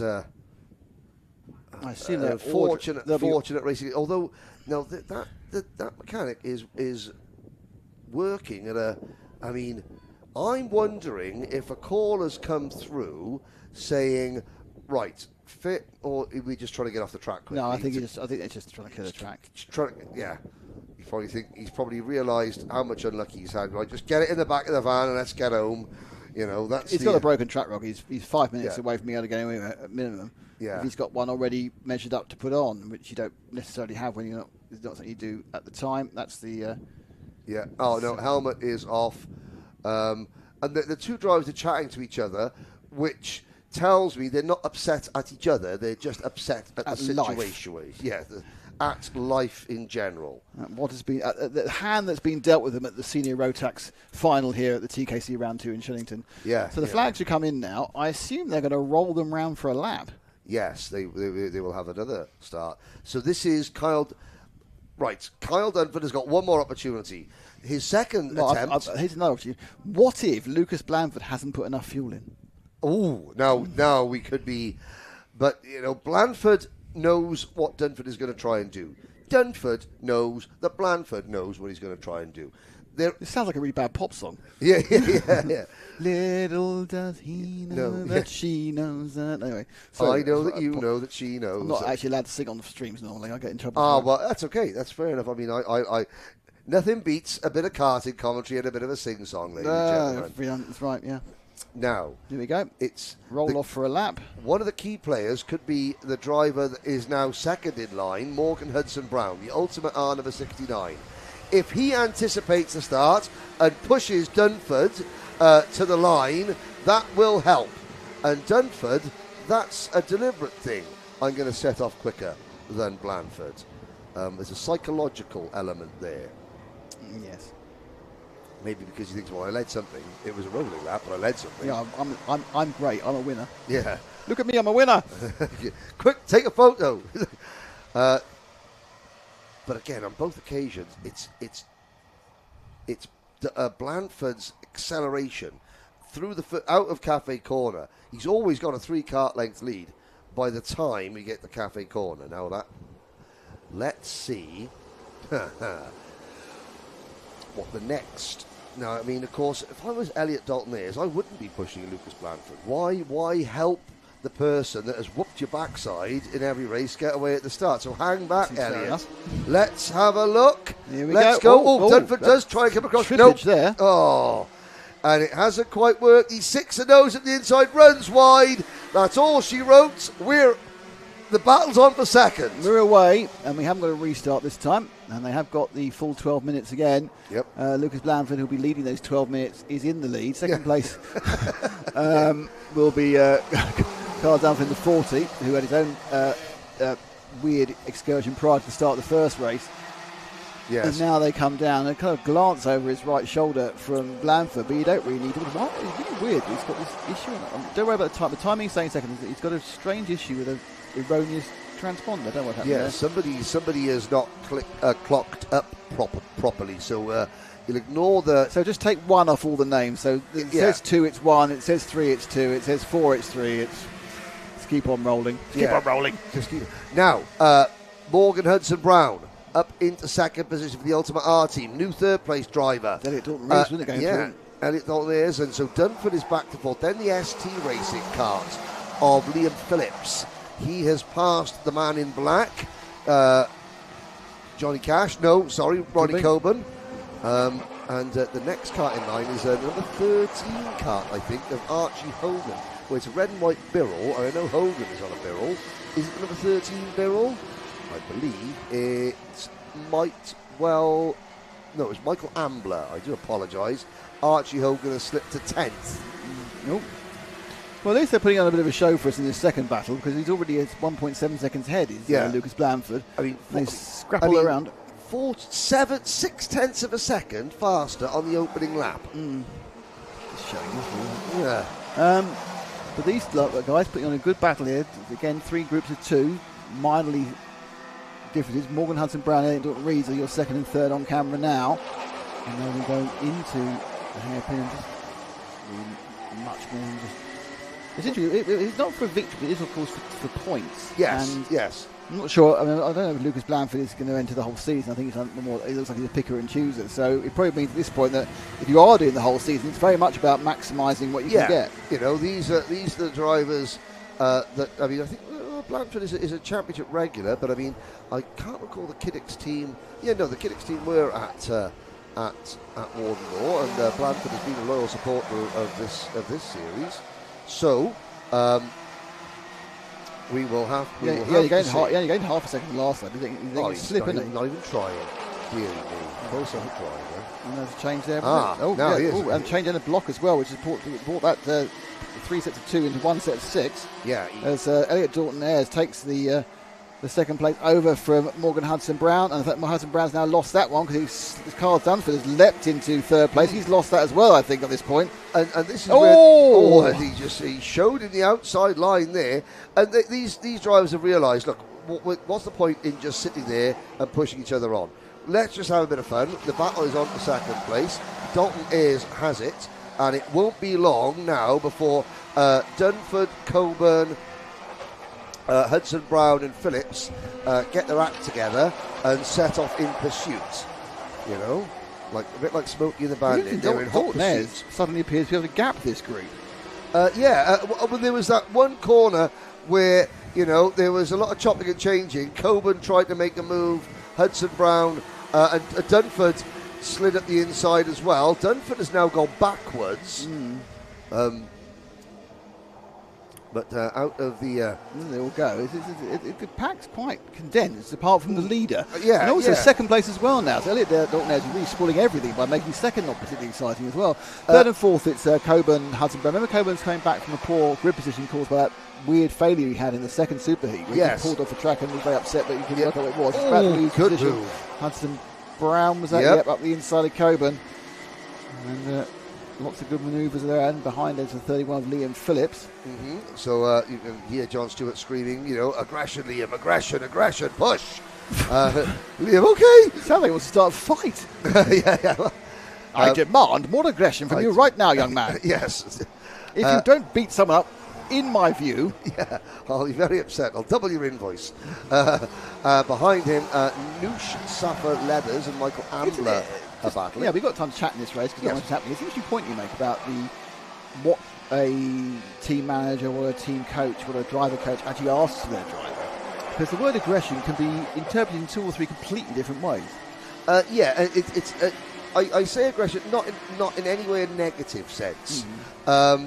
It's interesting. So Dave Richardson from Richardson Chassis Engineering, his son. Who is here? He's 11 years old. He's working. He's on karts. He's mechanicking. Oh, we got a 3-wide moment there. And I said, he doesn't race anymore, your lad. And Dave goes, well, no, because he's very competitive, but he's also very risk averse. Right.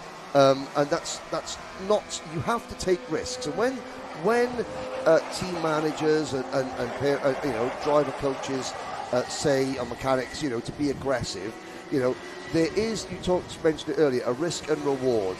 To make a pass at 70 miles an hour against somebody that doesn't want you to overtake them, there is an element of risk in any overtake that you make. Yeah, it's not actually physical risk. It's mechanical kart risk. It's not. Yeah. I think one thing that characterises most of these kids is they're not worried about the potential of getting hurt. They have this in their self-confidence. They're going to be fine. They are worried about being spun out. They are worried about losing points. They are worried about losing position in the race. And so the aggression comes of you have to be aggressive to summon the courage to make a move. And what Dave was saying is that, actually, Dave Richardson has found radio-controlled car racing. Because, again, you can be competitive, and yet if you make a move in a radio-controlled car, the consequences are limited. So we talk about aggression, not in a negative sense. It's more forcefulness, isn't it? It's more, I think forcefulness is more... And you say also the ability to... on Betony, just go for it. Go for the sort of... ignore to a level the consequences, or ignore the potential consequences. Yeah, and have faith in your own ability, not throw caution to the wind, but be prepared to make a split-second decision. It's like, you've got to take that plunge. You've got to, don't be scared of a pass. If you make a mistake, you learn from it. Bent metal can always be fixed. It's not a problem. Yeah, you might upset somebody briefly, but everyone, the only way you learn how to overtake in the heat of the moment, inches apart, is by trying it and by occasionally making a mistake. Getting it wrong and making a mistake. But we had a couple of mistakes made. Both Morgan Hudson-Brown and Liam Phillips have race start penalties. So 4th and 5th aren't 4th and 5th. They're 5 seconds further down the road. But we're watching 2nd and 3rd at the moment. I think we are watching Elliot Dalton Rees and Ronnie Coburn fighting over 2nd and 3rd. The leader is 6.08 seconds ahead, and he's still 2nd and 3rd. But 4th and 5th are actually 5 seconds further back than they look. And I'm looking at the lap times. Blanford is half a second a lap faster nearly every lap. Well, in fact, it is perfect because he's now on lap number 12. He's completed 11 laps and he's 6.5 seconds up the road. So he's more than half a second a lap faster. Now, I know these drivers spent a couple of laps tripping over each other and squabbling, but, you know, even when they're running single file, Dalton Ayres is not defending. Coburn is not attacking. They're just trying to work together to make sure that there's nobody else in the battle for the minor podium placings. And still Blandford, a 42.32. And if I were to tell you that is the only other, no one else has gone below a 42.65. And that's Michael Ambler in 6th. They're not really in contention. Everyone else, you say, it was another half second they lost overall. This is not to denigrate what these guys here are doing. They're still racing hard as they can. But occasionally you get a bit of get someone out front who's on their day in that kart at that track, just in a different class. And half a second lap is a different class. It doesn't mean that if we went to, I don't know, let's say we go to Gig in a month's time and he's there, it might be completely different. And it will be. Glenagorse is a very, very different proposition to Shennington. Everyone says this is a horsepower track. Blandford has waft. That is. He's in the corners well as well, though, isn't he? He is driving the corners well. But I mean, Blandford has. When we get to Glenagorse, where the tarmac is extremely abrasive, where no corner is flat, where there is positive or negative camber at every corner, whether there are hills and valleys. There are certainly hills. There's lots of hills and massive valleys claim in North Wales. There was an argument, isn't there, whether it's the highest climbing karting, from the lowest point to the highest part. Then someone named a different circuit. Curitiba in Brazil, Paraíba. Yeah, but we're talking about the UK. Oh, UK. Brazil isn't in the UK anymore. Oh, no. In fact, it never was, actually. It was part of Portugal for a while. Oh, in the UK, is there a bigger dip or a climb? Oh, that's going to be one that that's going to set the old Buckmore Park would be it. From the bottom to the top of Buckmore Park, that's quite a trek. Possibly, yeah. I've never been to Buckmore Park since they built that. I used to race. I'm from Kent. I used to race at Buckmore Park, but in the very, very long time ago, before they built that bottom downhill extension. Oh, really? Okay. Yeah. Well, if you I was racing it just after they reopened it. After they shut it for a few years. When they shut it for a few years, that's where we used to have our RC track, and I started RCing at Buckmore Park. Yeah, and then you can still see the RC track there, outside what is now one of the offices or one of the shops. So we're now down to a minute and 20 to go. Blandford leads by, he's back a bit, and he leads by 7.8 seconds. It's going to 8.2, thankfully. But it's a good battle here between Dalton Ayres and Coburn. Coburn coming back from that disappointment in the second superheat.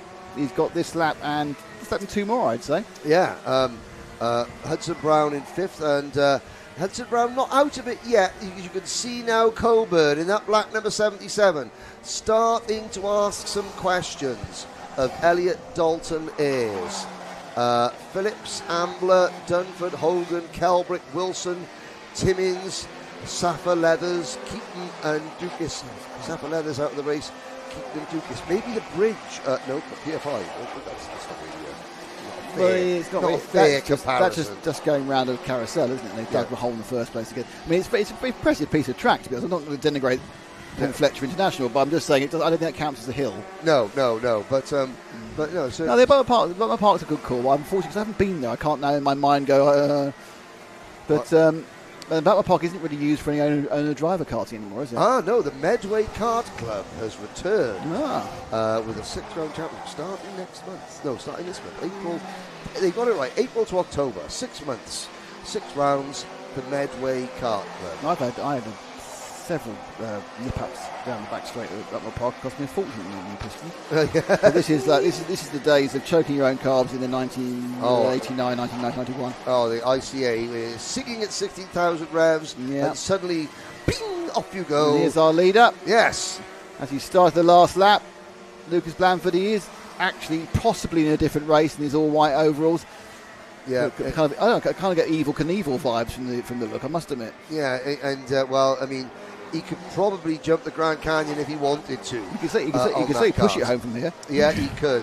Out of the final corner, it has been a cakewalk, a walk in the park for Lucas Blandford in a class of his own, an absolute And look at that, Coburn gets it on the last lap.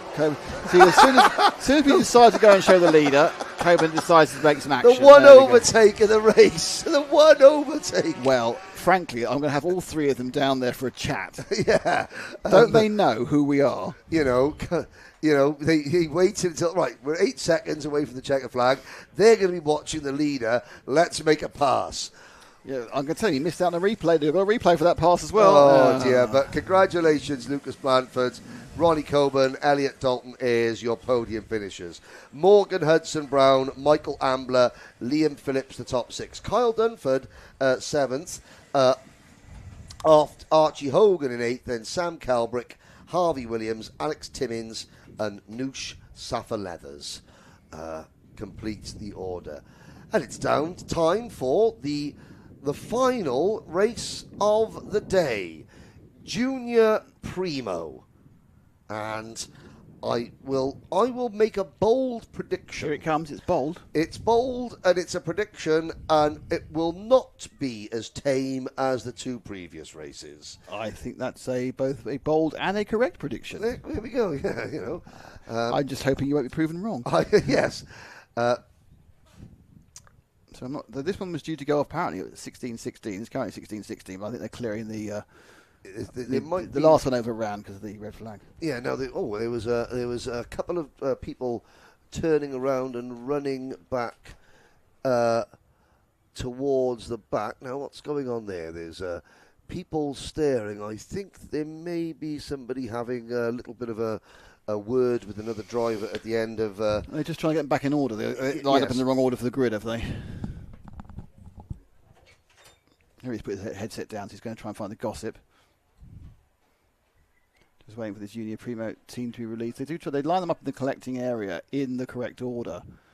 And if someone gets in the wrong place, they then have to shuffle them out so that they'll actually line up in the grid order. It's a thankless task run by the grid marshals, to be honest. In fact, when you define thankless task, what you see is a grid marshal trying to organise, herd chickens, really, in some way to actually get them to do what they're supposed to be doing. But so there's a little bit of a delay here. I think the track's clear. Yeah, there's green flags on the track, so the track's clear, but they're not starting this for a different reason. But it's not going to affect anything. The sun's still shining, the wind's lightly blowing, so they're not going to get any different conditions for starting a few minutes later. Starting marshal's back out again. They are waiting for something. There is an issue at some point. Can't see what it is. The rest of us are all waiting for a go. This last heat of the day, Junior Primo.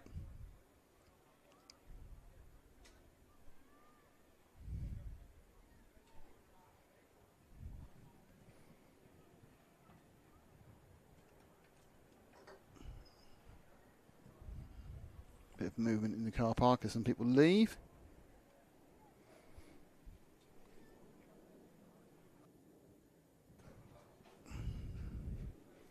Henry's back. He's going to tell us exactly what the problem is and why they're all faffing about.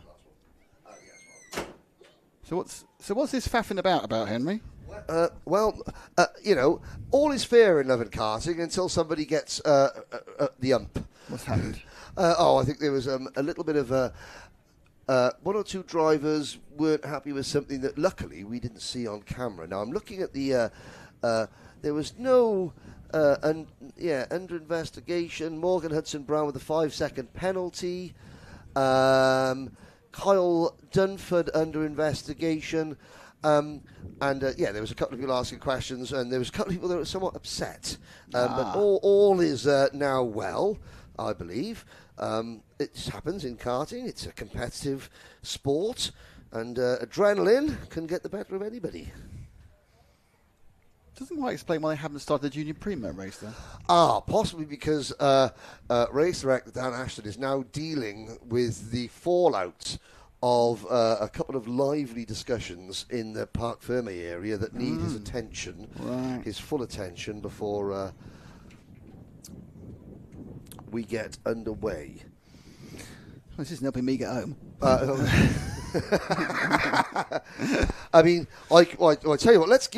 Let's go through my favourite class, Junior Primo, and give them a full rundown of their grid, yes. of the grid without rushing. And let's have a little look. Junior Primo race number 42 of the weekend. Before we get started, a huge well done to the marshalling team and all the Kart Championship officials, because 42 races is one heck of a shift over 2 days. It's going to be Elijah Hazelwood on the front row of the grid. Elijah, who made a debut in the British Championship and ended up rolling out of his kart, was fine, and he's got Chris Harvey here mechanicking for him. He will start from pole position. Cooper Campbell leads on the outside of row number 1. Isaac Jameson and Lewis Gilbert on row 2. Zach Jennings and Alfie Forrester, row 3. Ronnie Legg and Samuel Lead in row 4. Lily Shaw and Noah Clark, row 5. Oscar Pitt and Miles Cloworth, row 6. George Ralston and Oscar Chesovic on row 7. Harry Ward and Zach McKay on row 8. Thomas Butcher and Archie Ray Watson, row number 9. Elijah Hartley and Ethan Barth, row 10. Pierce Whitehead, Charlie Thompson, Jasper Oakes, Thomas Ambler, Noah Jones, Lucas Olofsson and Luke Wells. And again, so Chris Harvey and Louis Harvey, his son, and Louis Harvey is a former British junior TKM champion. I mentioned that they're from the whole family are extremely successful in the world of bodybuilding. You've got Chris, you've got his wife Charlene, you've got Louis Harvey, who is probably the only one, and then Lily Harvey is the youngest member of the family into the world of professional bodybuilding, which is interesting. But no, I mean it's a very it's a world that I'm not familiar with. Absolutely not. Come on, everyone. Why is it going? Should we go kart racing? I don't quite know what this delay is all about, to be honest. I'm not sure there's a technical issue somewhere. Someone put another 50p in the timing and scoring meter? I don't know. It's all going well, then it's stopped.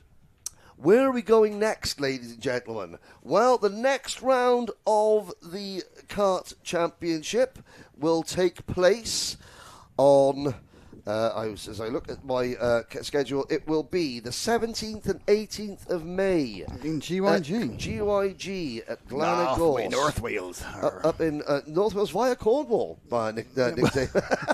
Yeah, well, I randomly picked completely the wrong accent for that one, didn't I? Yeah, well, I mean, it's quite right. Is in North Wales, West Country. They sound very... Very Devonian. They can sound very, very, almost like a Scouser in North Wales. But you be careful. You have enough problem with North Wellians for your inability to speak the language. Yes, only a little bit. When they say, Sharadi Cymraeg, I go them, which is no. Get passable is my Welsh. But if we've got a few people racing from Wales. I mean, I would be better off being able to speak Turkish today. In fairness, yes. It would have been helpful. A kind of a real zing-a-ding to it, wouldn't it, really? Yeah, well, I mean, your fault for not hiring a Turkish commentator and hiring me instead, Nick. I know. The mistakes we make, eh? Yeah, just when the Turkish commentator might have bought me a decent kebab, you never know. Yeah. Oh, he's getting his... No, he's getting the... No, he's not. He's just organising his flag. He's getting the green flag. The green flag is out. Yes. The green flag is out. We may be... This is, by the way, I'm talking about the starting marshal. Yeah. We may be able to get going, but no.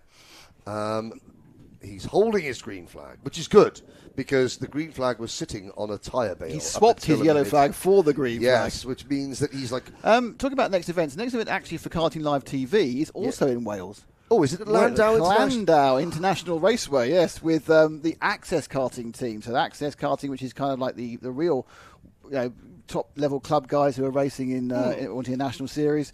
all sorts of different karts. A lot of stuff none of the stuff you see here is represented by over there, because even the cadets are different. Oh, brilliant! So you've got 210s, you've got twin engine pro karts, you've got a lot of GXs there, and a huge amount of TKM stuff. 115s and 100s. There's a lot of smoke. There's a lot of excellent two-stroke to breathe in. So if you have any sort of breathing issues, don't come. If you like smelling two-stroke, land out and the Access karting, which we'll be doing in 2 weeks' time. The week before we go from South Wales to North Wales, but both times I'll be going home to Lincolnshire, which is kind of like a big triangle. But you have to say, I mean, if there's a sprint grid of twin-engine pro karts, that's some proper racing, and you don't need your grass cut. They've got some old 310s as well, which Formula 600s. They've got some stuff that really used to. They were kind of a catch-all for people who wanted to race but couldn't find a series to run in, and they've now got all sorts of stuff going on. That's brilliant. Excellent. Right now, what we've been left waiting for the. We've had the matinee performance, then we had the intermission. Everyone went and got their little tubs of ice cream. An intermission with no obvious reason for it. No, well, apart from maybe some, you know, we could speak to a few people who... I thought the rowing was carried out later in the stewards' room. It didn't actually interface with the order of the track running, but you never know. It doesn't matter anyway. Well, I mean... we've got a phalanx of X karts at the front there. Look at them all, 5 of them, and the driver it'll be Lewis Gilbert with the only non-black and white kart there at the front of the field in 4th place. Interloping needs to be the fly in the X kart ointment. Oh, and there's been an accident. That's impressive. Someone's probably got a drop-down penalty already for that. Yep, and inexperience, just again oozes. Junior Primo. 12 to 14 years old. They come to the line. Oh, that's not really on. That sudden zip across. One of the X karts is. He went at the back. I think it was the 3rd place man went at the back of the rest of the field. And there's no false start, so we are off and racing. Obviously, that sudden veer to the right by the pole man is an allowed function. Once you cross that line, yes, you can. It does seem very violent. Perhaps it just looks in your eye wrong. In fact, on the angle, track it's fine, yeah, the angle of the camera, but also the speed that they're carrying. But it is Elijah Hazelwood leading the way. Cooper Campbell leaves Isaac Jameson. Now, somebody at the top isn't in that list anymore, so just let me get over the line. Gilbert, one of the many X karts got back. Could be any of them, who knows? It's the green crash helmet of Isaac Jameson. So Jameson did drop back. Lily Shaw up to 8th position. That's a good start from Lily Shaw. Cleworth, Oscar Chesevic, Mackay, Ralston, Watson, Samuel Leedon has dropped quite a few places, and Oscar Pitt has also slipped back. The big drop is Jameson's gone down, I think 8 places, some places. Anyway, but they're now completing that first lap, now out and running onto the back end of the second lap to come around the hangar corner. Grace hasn't quite got a pattern yet. Nope. He's got an X kart 1, 2, 3. 4th place is a battle between 2 non-X karts. They're battling so hard they hit each other. Yeah. And they've opened up the place. I think that's a 70-something. Ronnie Legg. Is that Ronnie Legg in the 55? Ronnie Legg in the 55. Yeah. Lewis Gilbert had a little nibble on Ronnie's leg, and then they both. Lewis Gilbert lost a place, and Alfie Forrester went through. And now second and third changes round. If it will stick, and it. I don't think Zach Jennings might get it, but he's parked himself on the inside. And it goes away. But the winner out of that was Elijah Hazelwood, who gained a few tenths of a second because of the scrappage of his 2 teammates behind. And the X kart with the black crash helmet, that would be the 69 of Zach Jennings. Very, very late on the brakes. Somehow he managed to get the kart slowed down roughly around the plate, the apex point of the corner. But he was committed with a capital C. It's easy to say. Now, Gilbert coming back at the league. You know when I said that bold prediction about how this race wasn't going to be dominated by one particular driver? Yeah, it was a great one. That's gone well. Yeah, that's aged like warm milk. But you have second and third and fourth together, which is being 4th place being Lewis Gilbert, who's not an X kart, and then you've got Jennings and Campbell. Lees. In fact, it looks like Jennings is actually under quite a lot of pressure from Gilbert, because they probably noticed that Elijah was disappearing away. Yes. He's got a second and a half. Oh, no. We've made the mistake now. We've let him get away. How do we get him back? I don't know. Yeah. But of course, you know, this is 9 minutes. These are the least okay. Not counting the Bambinos, who are obviously just starting out, and maybe some of the micros. These are the least experienced drivers by definition of the class. Yeah. So, you know, what's to say? You know, Elijah Hazelwood, whereas Lucas Blanford, Riley Bishop, experienced. They can run 9 minutes without missing an apex. You know, not quite as likely for Elijah Hazelwood. I'm not saying it's going to happen, but it's more likely to happen in Junior Primo than anything else. As you see, Campbell, Lees, Jennings and Gilbert now sort of, you know, get their ducks in a row, as it were, and set off after Hazelwood. Fastest lap in the middle of the field to Oscar Pitt now, the 43.5. So there's some pace in the middle, but it's the second, third and fourth are having an absolute scrap with each other coming into the hairpin. And this is the inexperience that you're showing.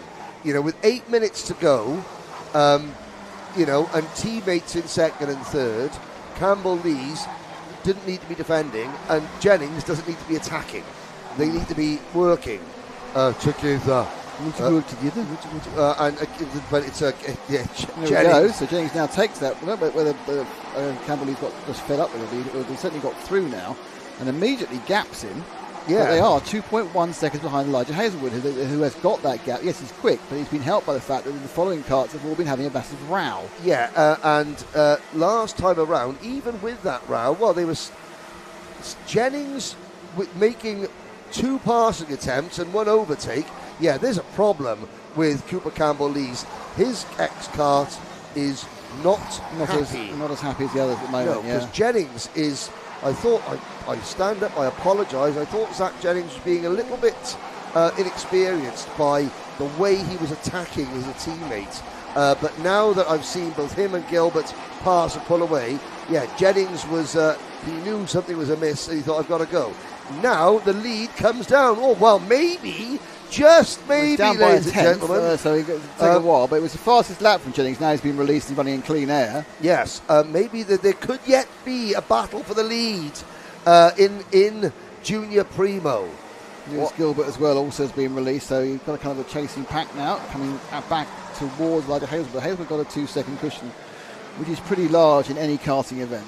Yeah, but well, the gap is now down. It was 2.3. It's now 1.98. The only 1200ths of a second. That's a big 1200. It's big 1200ths. So over this time, so over the line now.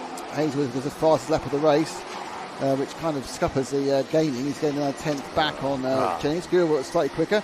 Miles Cleworth has done the fastest overall lap, but he's a long way back with the 43.4. So they're getting a bit quicker as they get warmed up. Well, he's 7th. Make that, and Oscar Chesovic. No, Miles Cleworth is now up into 5th. Make that 4th. He got past Cooper Campbell Lees in the background, yeah. Because Cooper Campbell Lees has just done his personal best lap, but that's only a 43.65. So all is not well. Campbell Lees is driving to the maximum that his machinery will allow him to. Chesovic is 6th. Mackay, Ralston, Butcher and Pitt. It was mechanical flag for Lily Shaw. Gilbert. Bumper. Black flag, black flag, wow. Isaac Jameson. That would be the Isaac Jameson that leapt over half the field at turn number 1. Yes, and I think he may have already pulled out. Yes. So that's interesting actually. Yeah, so we got the fastest lap now to Lewis Gilbert in 3rd. Gained about a 10th of a second. This 2nd and 3rd, you've got the fastest kart going there, which is the blue and white machine. That is something's squeaking below. That's not a kart that's working very well. There's Isaac Jameson. It was Isaac Jameson, an angry Isaac Jameson, pulling in. Black flag. Yes, who's now getting comforted by a member of the X-Kart team. I've got to say, there's a growing number of drivers in the Parc Ferme area below us. The number 25. A lot of lip pouting, isn't there? Lily Shaw has just pulled in with a bumper problem on her kart. Yeah, she had a mechanical, didn't she? The number 25 is also in the pits and out of the race. That would be the number 25 of Thomas Ambler. on the track, Gilbert is getting closer and closer in the 14 kart, trying to get that second place. The big white bumper is really now filling up the non-existent rear view mirror of Zach Jennings. Yes. I mean, if there was one, he'd be looking at it. We know the that. gap hasn't come down. It's still just shy of 2 seconds. They've not gained anything on Elijah Hazelwood in the last 3 minutes. But they are trying to put on a bit of a show by battling themselves to the bottom 2 steps of the podium. Yep. And there's still, Jennings hasn't given up hope. Oh, hope springs eternal. Yes, hope. God loves a trier. And Jennings is trying to sort of appeal to Gilbert's better nature and say, now, look, it was only 3 minutes to go. If you could just try not to overtake me for the next 3 minutes. Yeah, so until the race is over. Until the race is over. 43.6 against 43.5, so gained a 10th back on the leader, but that's not going to get. They need 18 laps to catch him up at that rate. You know. And realistically, we'll all have gone home by then. Yeah. You know, one strawberry does not a punnet make. They head round. Not even a strawberry racing punnet. Yeah, no, or a strawberry racing pun. He's very insistent on working together, Zach Jennings, and he really wants. I think that if Lewis Gilbert would get past, I think he's quicker, but not quicker enough to gain on Elijah Hazelwood, who's just out of shot at the moment, being a bit good. Yeah, I mean, Zach Jennings has watched an awful lot of kart racing before he started kart racing. He's got the driver signals down to a T. Very important. Yes, yeah, to, be able to tell the other drivers what you want them to do to help you in a race. Let me through, then we'll work together. Yes, always the same. But I make overtaking me. Yeah. So let's work together. There's no point working together because you guys, we actually gained a couple of tenths that time, so they did gain 2 tenths, so they're making it a little bit more exciting. But of course, now we get down to and still there's another signal. Work with me. Work with me. Of course, the problem is it is working for Zach Jennings and Lewis Gilbert. But of course, Elijah Hazelwood. Now I can't recall who won the opening round of the championship. I do apologise, but heading towards a big win, maybe your first win in a national race. There's always going to be nerves. You're always going to start not being able to block out the laps to go and thinking about it. Yeah, it's well known for tightening up. If people tighten up and they don't do things quite as well, they lose the flow. However, in that last lap, he didn't lose any time at all. No, he actually did. At least this one, they're all in the same frame sometimes. Well, there we go. Yes, and the gap is 1.6 seconds. In fairness to Zach Jennings, he's now handling the challenge of Lewis Gilbert reasonably well. So he's discovered a little bit of late race pace with 1:13 to go. Gilbert, I'm sure, was going to try and make some dive at some point to get the second place. And Gilbert, to his credit, isn't hassling Jennings. He's letting him sort of I'm not sure he can anymore. He was Gilbert hassling, but now if you look at the gap, which is 3 tenths, that tends to be not so much a non-hassling gap as I'm losing him gap. No, that's true. I mean, he's quite not within lunge range. He's not far off. He's still 3 laps away, 2.5 laps away from the end. Yeah, and the gap is down to 1.5 seconds. Let's build this one up, shall we? I mean, 10th of a second, 43.49 for Jennings. One thing, Elijah Hazelwood at least they'll have the encouragement of seeing the guy in front and seeing him getting minutely closer. Yeah. Elijah Hazelwood has not looked over his shoulder. His Chris Harvey and Louis Harvey will be signalling, just saying, go. That they won't be telling him that the gap is closing. They're not going to worry him. They're just saying, go, go, go, and this is now a test of the driver. So it's 2 laps. This lap and one more. They're on the penultimate lap now. Yep. We know you wanted to work together. But interesting that Lewis has closed up the entire gap on Zach.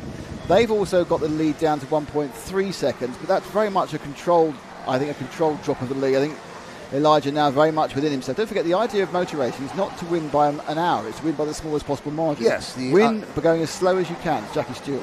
The Jackie Stewart, Alan Prost, sort of idea behind it. Less than, just over 1.3. Yeah, but the fastest lap of the race, a 43.29 by Lewis Gilbert there. He's actually discovered a second win coming into his last couple of laps. It's the last lap of the race. Can Gilbert make a move and pick up that second place? He's got a chance to go in, but they've gone wide. Now he could go tight, but he dropped off too much there, I think. Yes, still Zach. Good luck in trying to get Lewis Gilbert to work with you now, Zach Jennings, as the rest of the field trail along behind. But here, Elijah Hazelwood for the X-Kart team. He will come into No, the not final inside. corner. Oh, no! Jennings holds him off. Gilbert, well, Elijah Hazelwood, congratulations. Fair play to Lewis Gilbert. Gave it a go. He gave it a go, but also he then, when he had sort of made side-by-side contact with Jennings, he realised, okay, look, if I make this move, there's the move, up on the curb, bang, bang, bang. He backs out of the move there because he realises it hasn't worked. Yeah, and he's going to get a penalty if he goes for it. Yeah, and that is very, very smart driving. Well, at least they gave us a grandstand finish. So this is the final race. Yes. Elijah Hazelwood from Zach Jennings. Lewis Gilbert was third. Oscar Zurich was fourth. Zach Mackay was fifth. Oscar Pitt was sixth. And it's Thomas Butcher, George Ralston, Noah Clark, Alfie Forrester, Sammy Jordan, Miles Clearworth, Ray Legg, Cooper Campbell-Lees and Elijah Hartley. That's your top 15. So that is it for round 2 of the TKC here from Shennington. I'd like to say thank you very much to my fantastic cameraman team. That's Connor, Nathan and Mark. I'd like to say thank you to my fantastic director, who's Zach. And I'd like to say thank you to my fantastic co-commentator, who's Henry. Thank you very much. It's been great to have your Karting Live TV back in 2 weeks from Randall with the Access Karting Championship, and we're also back in 3 weeks with round 3 of this, the TKC, from GYG. Until then, have a lovely rest of the afternoon. Go out in the sun somewhere in the UK. Hopefully it's not dark. If you're in Turkey, feed a cat. Thank you very much. See you all.